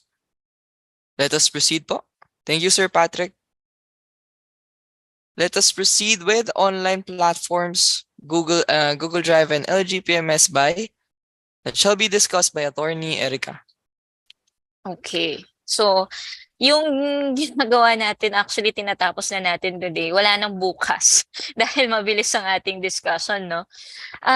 This is going to be brief. Operational platforms. Dalawa lang naman ang gagamitin natin for SGLG. That is the LGPMS and the Google Drive. Sa LGPMS, ang makakagamit lang po ng system na yan ay ang ating mga field officers. While yung sa Google Drive, we encourage na lang our field officers to collect yung soft copies At sila na ang mag-upload kasi nga merong pang name file formatting yan. Just like what we'll see later, no? Ito yung nagbago lang, no? Isang reminder sa ating mga encoders sa LGPMS database. Data encoded in the LGPMS will be deemed final and will be carried on in the LGU's GAR. Anong ibig nating sabihin dito? Huwag tayong padalos-dalos ng encoding. Makikita, kaya ang maganda yung nag-encode din, alam din niya, no? May alam siya sa SGLG dahil ang nangyari kasi last time, very briefly, very obvious na tawag dito, mistake is dun sa DRRM plan and budget. Tatlo yung tatlo dapat ang itik ng LGU to pass.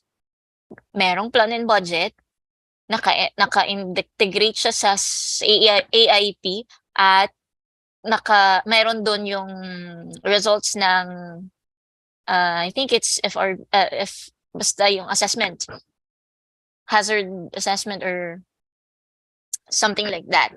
Yung tatlong yon. At ang tina-check lang, since ang title ng indicator ay with DRRMP plan and budget, yung DRRM plan and budget lang yun talaga yung chinek nila at in-encode nila as checked. But in reality, dapat tatlo yung chinek doon so that the LGU will pass that indicator. At maraming nagkakamali doon. Nakakita ko, RAT members na nagkakamali, isa lang yung chinecheck nila. Hindi po siya optional.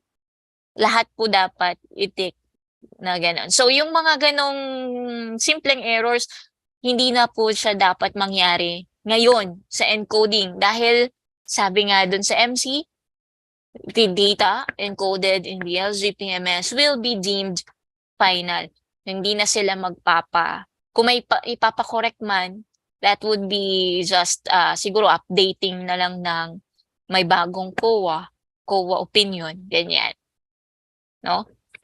So I urge the RAT leaders before sending it or submitting it for encoding to review and double check first. Diba? Another is, medyo mahirap din to. Pero gusto din natin ng maraming LGPMS encoders para mapadali.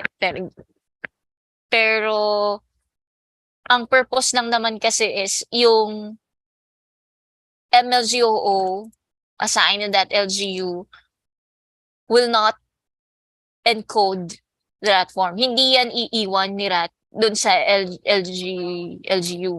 Hindi iiwan ni RAT kay MLGOO yung kanyang form.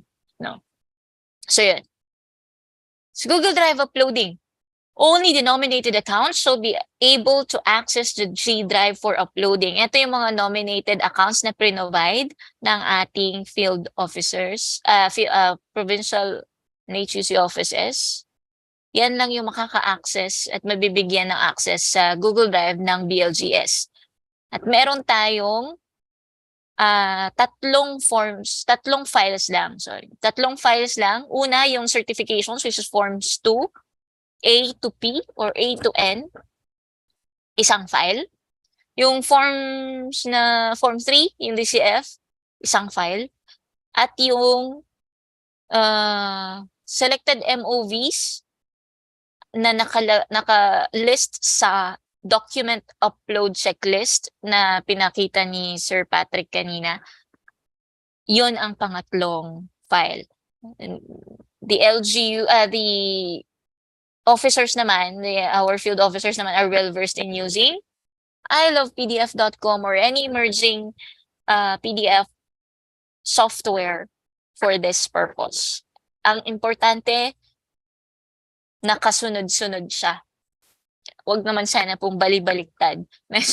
Medyo mahirap mag-validate pag balibaliktad ang certifications, ang forms, at ang MOVs hindi sunod-sunod. File format. And pa-screenshot na lang itong mga field officers pag ang form natin ay form 2 or the certifications, we should have the M for municipality underscore Mimaropa underscore the LGU name Look underscore forms 2. Same with the 3, the code, the region, the LGU name, and then forms 3. Yan.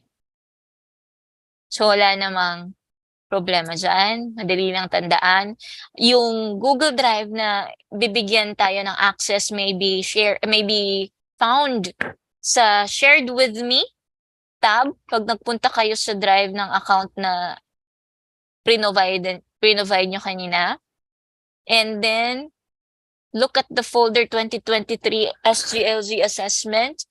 At para hindi ninyo mawala yung folder na yan or yung link na yan, add shortcut to drive and then maglalabas na siya kung saan nyo gustong i-add yung shortcut sa inyong drive mismo for easier reference. Okay. Now, sa punta tayo sa LGPMS. There are additional summary of results per area. So, hindi lang ito basta-basta pag nilagay niyo yung data, ayun na yun. Magja-generate na siya ng summary per LGU, province, and region. Another is, meron na siyang, pwede na kayo dun sa LGPMS system mag-download ng ng DCF. Which is better kaysa yung mga galing sa link ng Google Drive. Mas updated po yun sa LGPMS. And then, lastly, yung enhanced LGPMS allows regional focal persons and provincial focal persons to edit the data entry submitted. So, so parang kami yung last resort, no, kung nagkamali. Pero, dati kasi wala kaming access dyan. Walang access ang province sa kung anong in-encode. So, yun yung last line to reconcile errors. Yan. Okay, pending enhancements. Ito yung hindi pa natin siguro matitikman ng 2023 pero next year, automatic na ang computation of utilization percentage. Auto-save na ang settings habang nag-encode. So pag nawalan ng kuryente, hindi masyadong ulit sa umpisa. Ganon. And then, the third is the follow-up questions. Mag-filter na siya. Bale, kung nag-no ka dito sa isang indicator, yung mga sub-indicator for if your answer is yes, shall be hidden. So we're excited for that. Pending enhancement. Future enhancement, no? Ito yung talagang hindi talaga for 2023. Next year na siguro. Yung auto-generated na ang GAR. Kasi hanggang ngayon, wala pang GAR ang mga non-passers. Oh, yeah, nahirapan din ang BLGS to generate the GAR because madami ding nagpa-revise. Erica, excuse me lang, pa-accept mo na si ARD, nasa waiting room na daw. Arlene, kindly. Yeah.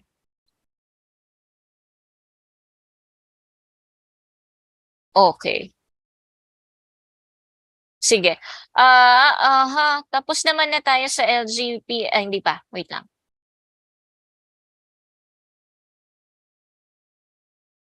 Sir, ito ba yung Vivo Y20s? Hindi. Okay, accepted na game. Demo videos. Ito, just to briefly demonstrate kung paano mag-download ng DCF sa LGPMS. Let's watch this.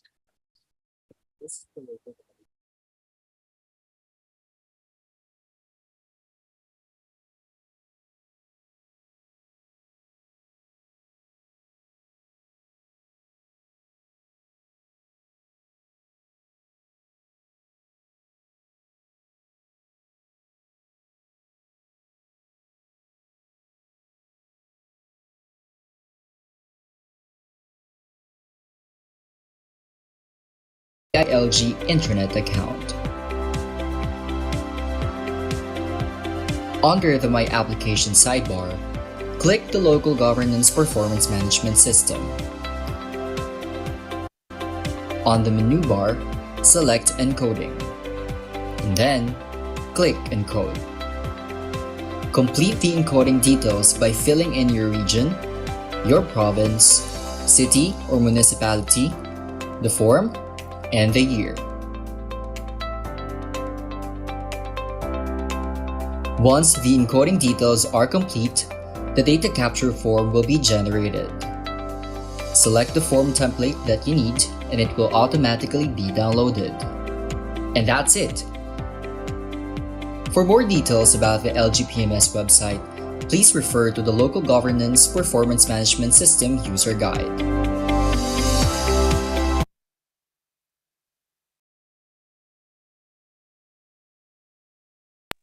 As for online data entry, let's watch this.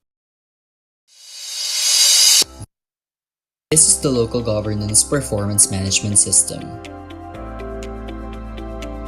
In this video, you will learn about online data entry. Data entries can be accomplished through these very easy steps. Go to intranet.dilg.gov.ph and log in using your DILG intranet account.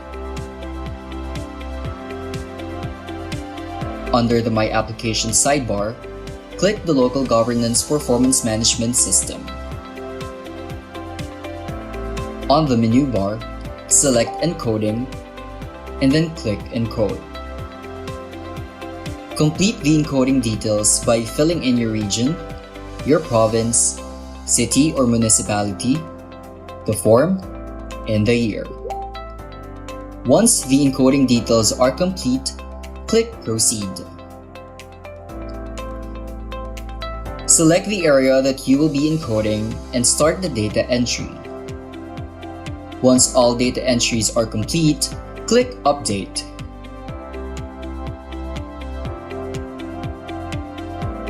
Once successfully saved, you will be redirected back to the encoding page. To complete the data entry for other governance areas, click Update and start the data entry. And that's it.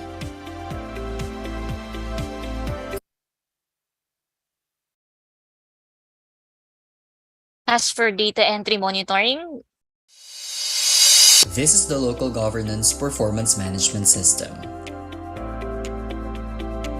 In this video, you will learn about data entry monitoring. Data entries can be monitored through these very easy steps. Go to intranet.dilg.gov.ph and log in using your DILG intranet account. Under the My Application sidebar, click the Local Governance Performance Management System. On the menu bar, select Dashboard. On the dashboard page, select Regional Assessment, and then select a year. Next, choose your region. Then, you will see the encoding progress of the provinces and HUCs or ICCs within your region. Select your province. And from there, you can now monitor the encoding progress of the different LGUs in your province. And that's it. so yun. So ganun kabilis yung ating use ng LGPMS. So balikan ko lang yung chat box, no? Meron kasing may tanong pa sa sustainable education. Yes, ma'am. Yes, ma'am Melanie Mendoza. Do you have anything to clarify?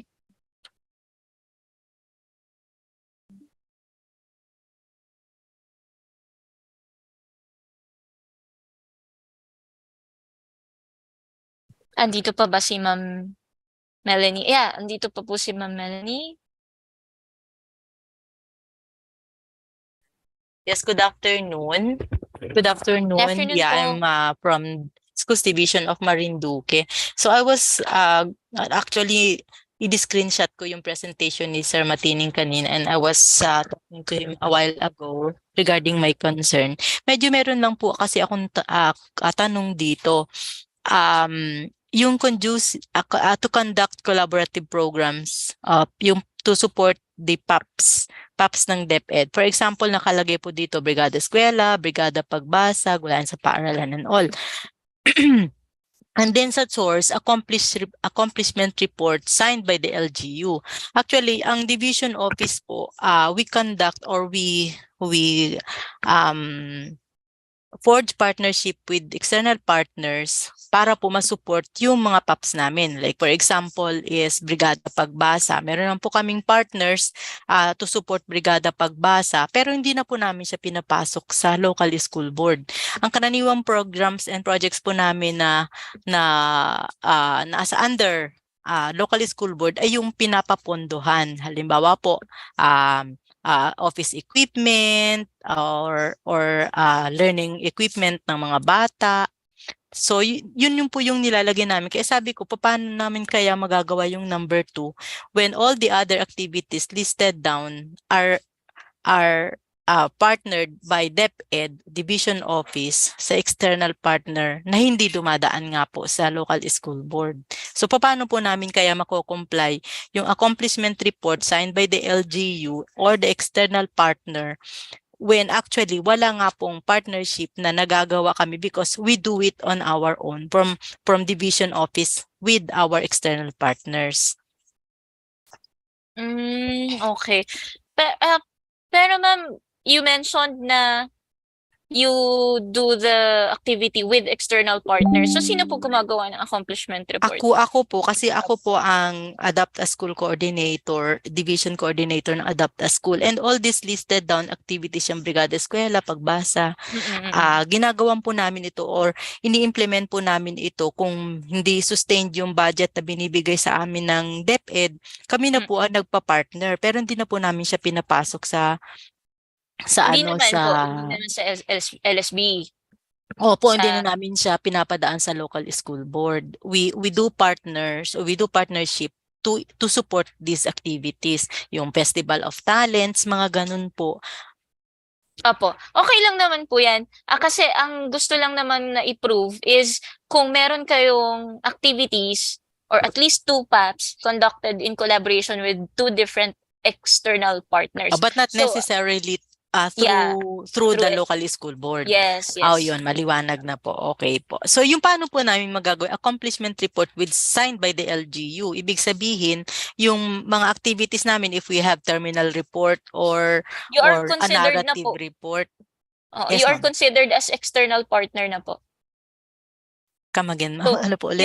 You're considered as external partner kasi hindi naman po kayo LGU na ma'am. Hindi po. Subsidized lang po under SEF by the provincial government. At saka po yung aming mga munisipyo na na meron din mo po silang sariling municipal SEF.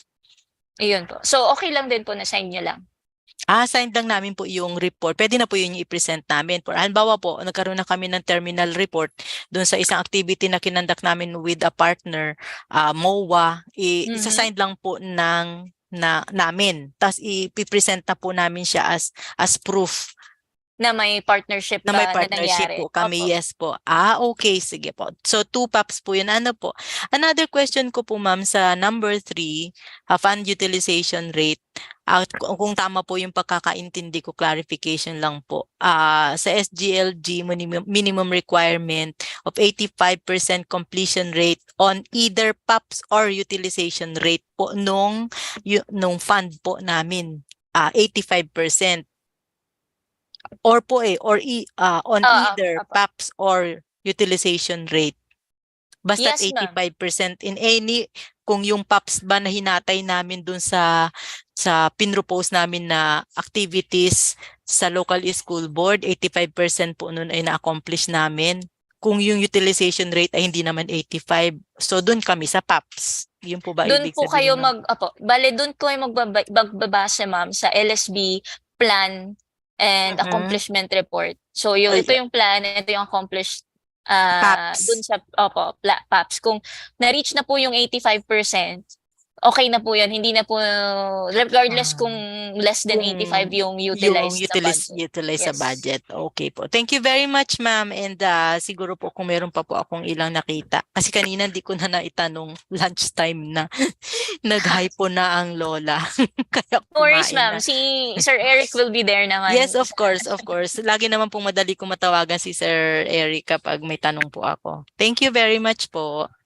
Thank you po. Yan.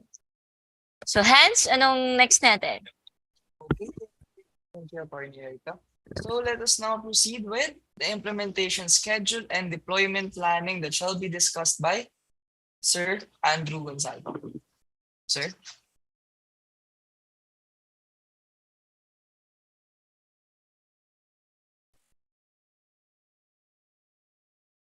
Okay, Hans, thank you. 3 slides lang naman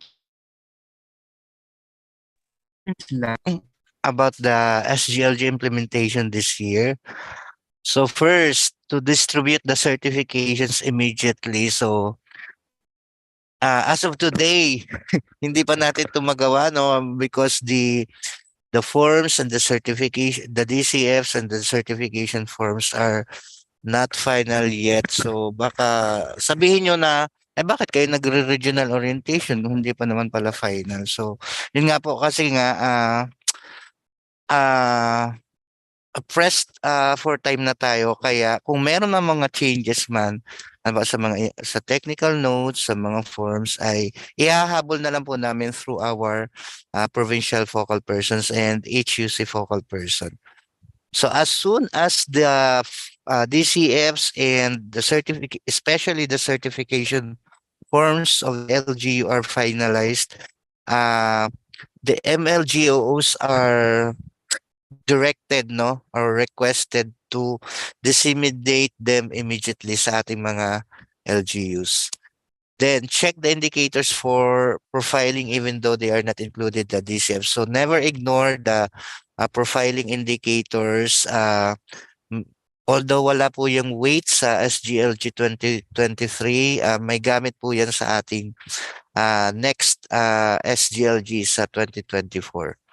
And then utilize the 2023 SGLG processing sheet. So the regional office for the LG Med has devised this SGLG processing sheet kung saan nakalista po lahat ng LGUs and all the indicators, and initially the MLGOs can provide input there and makikita nyo na kung pasado or tagilid yung inyong LGUs. Pwede natin i-share mamaya kung may time pa tayo. And then RFPs, as of today nga, wala pa tayong NGA data, ano? So very crucial yung pagkakaroon ng NGA data sa panahong ito, kasi nga wala na tayong tinanggal na yung ating change request, which is only applicable sa DOH na lang. So paano natin i-reconcile ngayon yung mga gusto nating ayusin before the assessment kung wala tayong basis? So yun yung ating predicament ngayon. But nabanggit ito ni Yusek Iringan sa Occidental Mindoro nung nagkaroon ng interfacing with the MLGOs, and his guidance was to since alam naman na ng LGUs daw, o more or less yung status ng ng LGU doon sa isang indicator, sa isang NGA data halimbawa, baka pwede ng pangunahan, no, without waiting for the NGA data to be provided by the DILG Central Office, or baka meron kayo diyang mga contacts with halimbawa with BLGF, yung mga ganun, lalo na sa local revenue growth, baka pwede nyo nang matanong, o ano ba yung ano bang status ng LGU namin, naka 7% ba kami? So kung hindi, edi baka pwede nang magawan pa ng paraan para ma-reconcile sa LGU data. And then for LGUs, please check the indicator and questions and concerns. So lahat na napag-usapan dito, lahat ng agreements na ginawa natin kanina ay i-share namin through the 2023 SGLG folder. And then you can access the SGLG materials at bit.ly /SGLG materials 2023. And ito na nga yung ating deployment plan for the provincial government and HUC. So, iniiwan namin yung discretion ng paggawa ng deployment plan sa ating mga provincial DILG provincial office now. So, as long na ang magiging RAT leader nyo ay hindi service team leader, so as long na yung RAT leader ay hindi siya yung service team leader ng sarili niyang service team. So, not within his jurisdiction. Pwede yun. So, ang ating calendar, regional calendar is ito na nga yung ating regional rollout. Then, after that, we will start gathering data sa second week to third week of May, and RAT assessment from May 15 to June 9, and online data entry which is until June 16 only. Together with Google Drive uploading June 16 also. And first shortlisting, yung ating regional calibration, ay June 23 yung ating deadline dyan. Kaya minamadali din talaga natin itong implementation ng SGLG kasi by June 23 dapat makapag-produce na kami ng list of potential passers.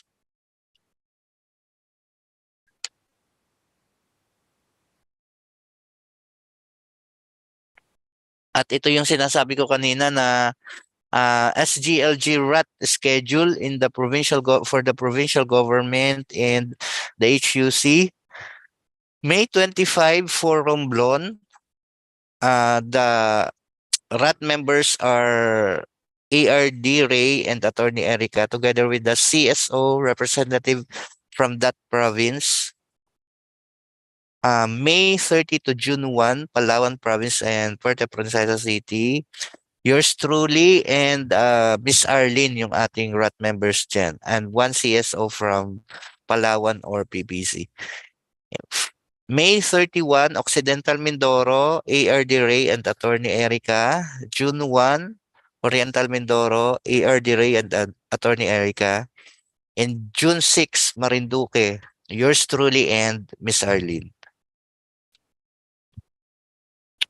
So as we implement the seal this year, let us be guided by the core values which are anchored din naman sa DILG core values natin na mahusay, matino at maaasahan by ensuring the high quality of work, by demonstrating always the highest level of integrity and credibility, and by working efficiently. And that means we do not complicate things. We try to simplify things para hindi naman mahirapan.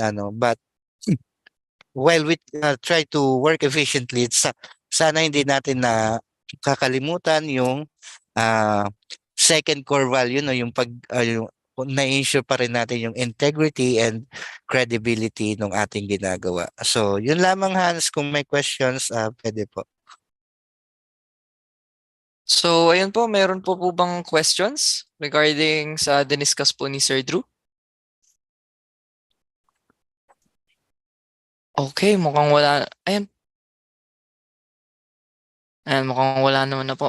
Thank you. So, hearing none and seeing none, malapit na po tayo matapos. May we request our resource speakers to open your cameras to have a photo op po. Including na rin po sa participants, kung pwede rin pong mag-open po kayo ng camera for a photo ops. Let us acknowledge the select speakers for this regional orientation. Attorney Erica for her discussion on social protection and sensitivity. Ma'am Christine Mayet for her take on financial administration. Ma'am Camille for discussing youth development and business friendliness. Sir Sir Eric Matining for his discussion on safety, peace and order, and sustainable education. Sir Jeric for his remarks on environmental management.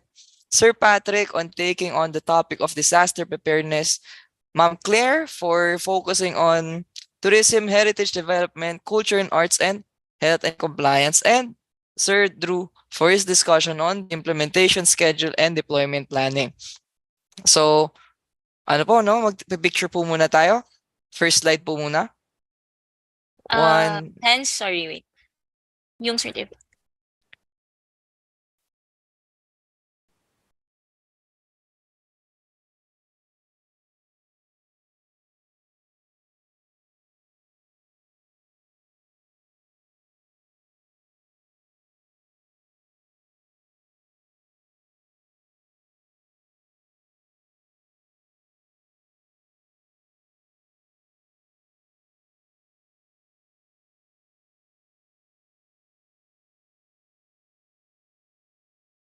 So, for para po mapakita namin yung appreciation namin sa ating mga resource persons, we would like to give this certificate of appreciation saying thanking them for sharing their knowledge and expertise as resource person during the 2023 calendar year Seal of Good Local Governance regional orientation held on May 9, 2023 via Zoom platform. Again, reiterating, Attorney Erica, Sir Drew, sorry, kay Ma'am Camille, Ma'am Christine Mayet, for Sir John Eric, for Sir Jeric, for Sir Patrick, for Ma'am Claire, Ann. Ayun po. Thank you for being our resource persons for today. And also for the participants. For the participants, ayun po.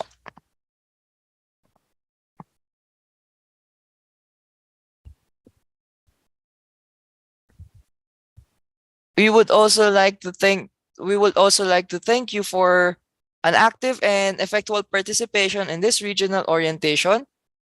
Presenting you this certificate of participation, thanking you for actively participating in the 2023 calendar year Seal of Good Local Governance regional orientation held via Zoom on May 9, 2023. So ayun po, let us proceed with the photo ops po.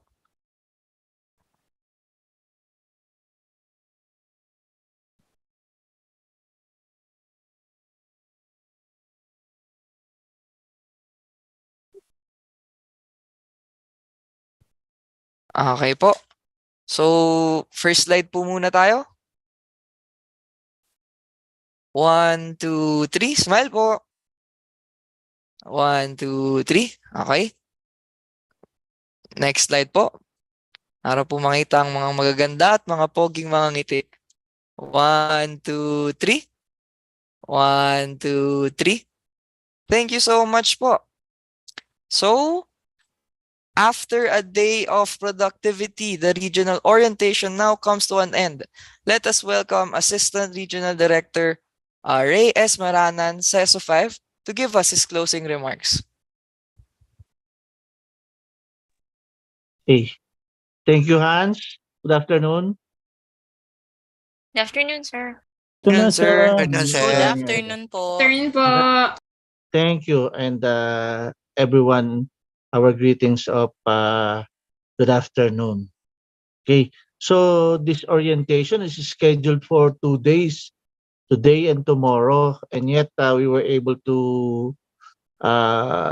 finish this activity for a day. So we congratulate everyone, from the speakers, from the resource persons we have, likewise, and most especially sa ating mga inimbitahan to join us sa orientation because of their depthness in the discussion we have, at nang sa gayon napadali natin ang pagbibigay ng mga impormasyon na kakailangan natin para sa pagsasagawa ng ating SGLG evaluation for this year. So, ang ating pasasalamat, of course, una sa ating mga resource persons for giving their all para maihatid ang mga nararapat at tamang impormasyon. But what we should do regarding this year's SGLG, and most especially sa ating mga naanyayahan mula sa ating mga LGUs na bumubuo ng ating SUC and provincial and municipal teams natin, yung SGLG LGU teams, as well as the SGLG natin na field offices teams. So salamat sa mga nandiyan dyan from the local government units. May nakita tayo from the local engineering office, local health office, local social welfare and development office, from the veterinary office, meron pa rin tayo nakita, napansin.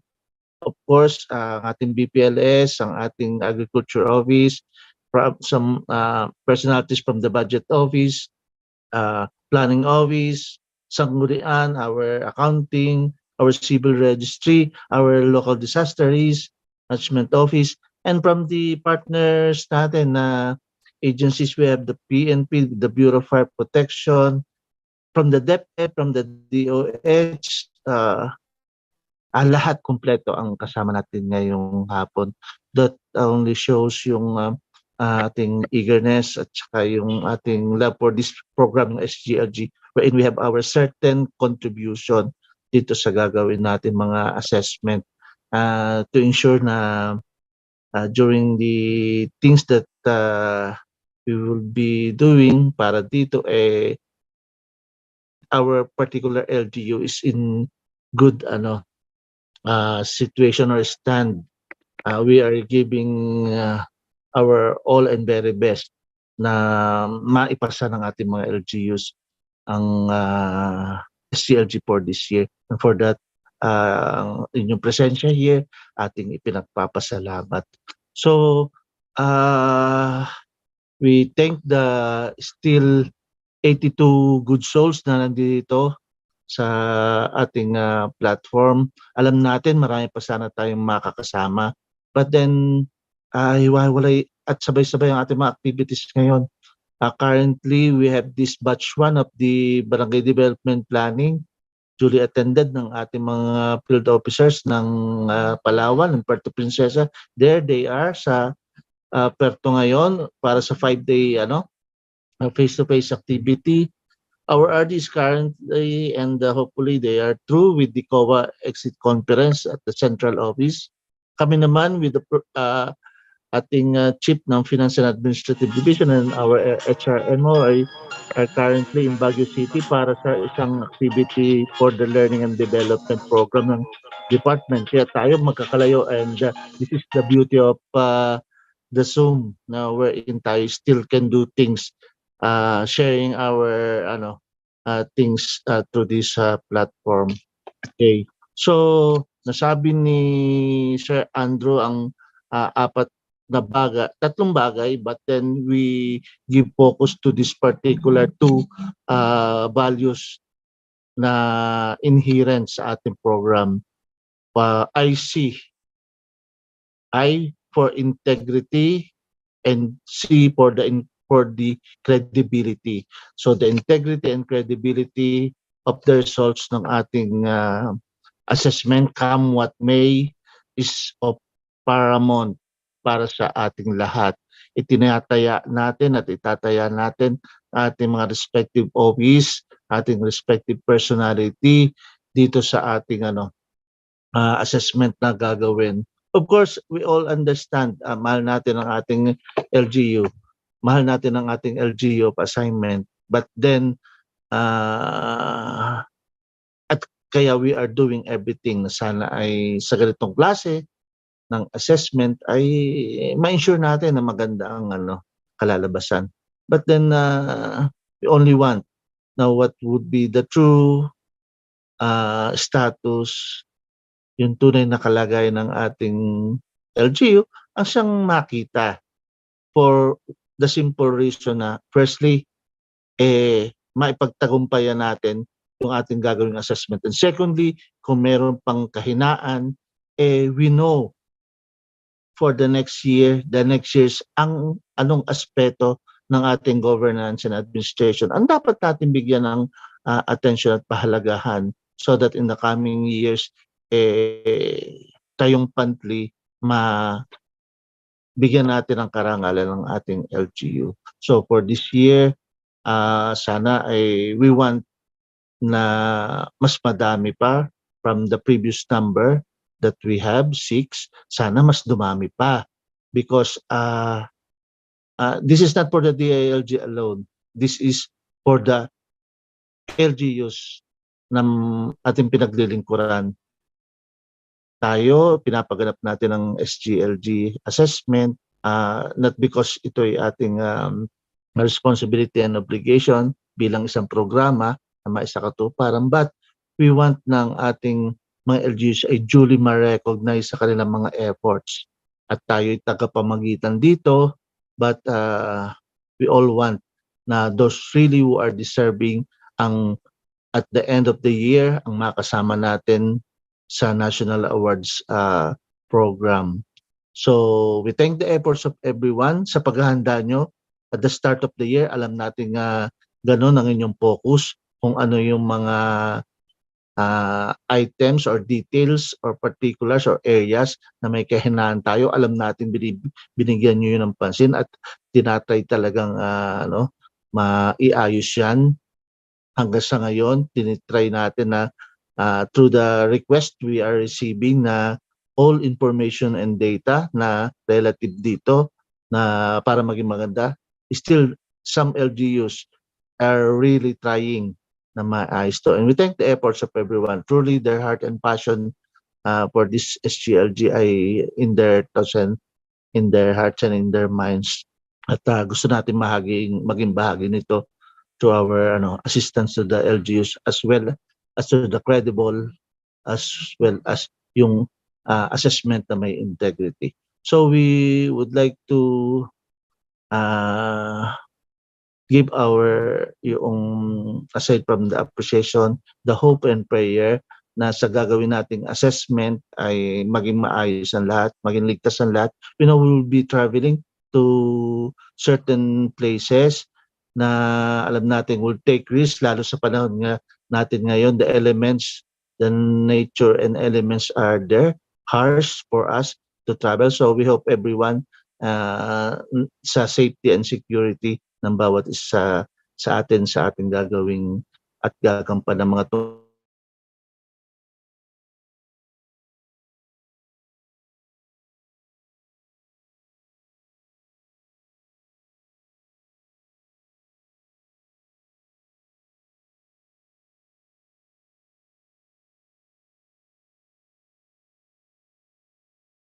Good afternoon po, ARD.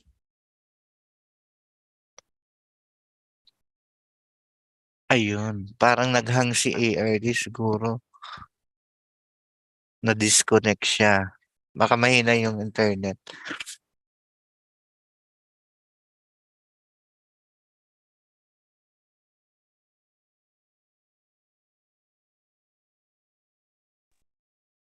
Yan. Nawala. Ayun, nawala. Na-disconnect na po. Dahil dyan, ituloy mo na, Sir Drew. So bibigyan ko ng yung closing message ni ARD. Hindi, baka bumalik pa si ARD. Let's wait for a minute siguro. Konting ano lang po ha. Kasi maaga naman tayo. Tinapos natin yung 2 days. So tomorrow, wala na pong babalik ng Zoom. Baka may mag-login pa po. Wala na po. Tapos na po tayo for SGLG Regional Orientation. Yung recordings na si YouTube naman po, no? And we will also be providing that sa Google Drive na lang din po. Arlene, abangan mo ha, baka nag-i-in ulit si ARD. In the meantime, mag-announce muna ako that on Friday ba? O nga, Friday, meron naman tayong SGLGB SGLG Barangay Regional Orientation naman. So yun.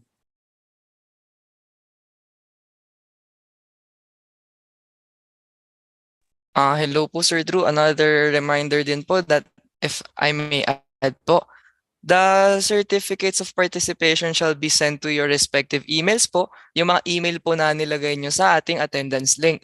So, most probably po after this, marireceive nyo na po yung mga certificates of participation sa mga email nyo po. Thank you po.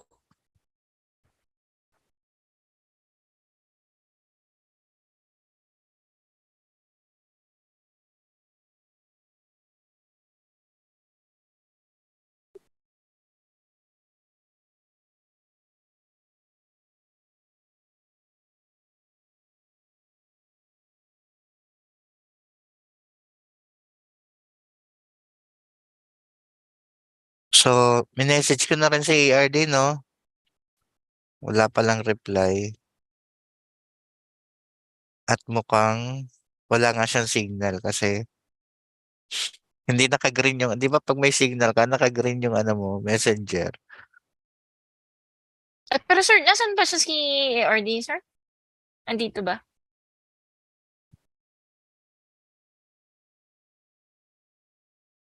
Nasa Oxy? So I think nasabi naman na ni ARD yung ano, ang dapat sabihin, yung pagpapasalamat niya sa lahat ng mga dumalo sa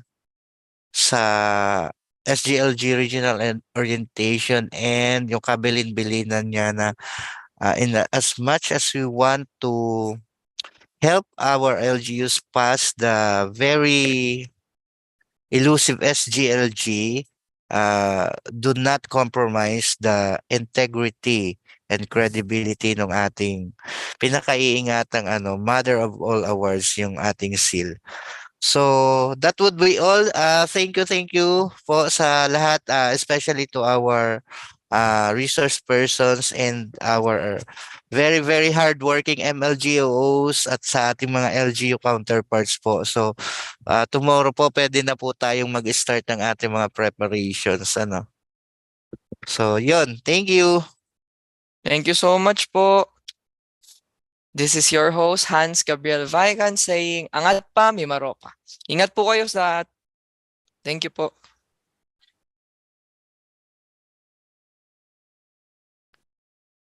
Hans, i-close mo na.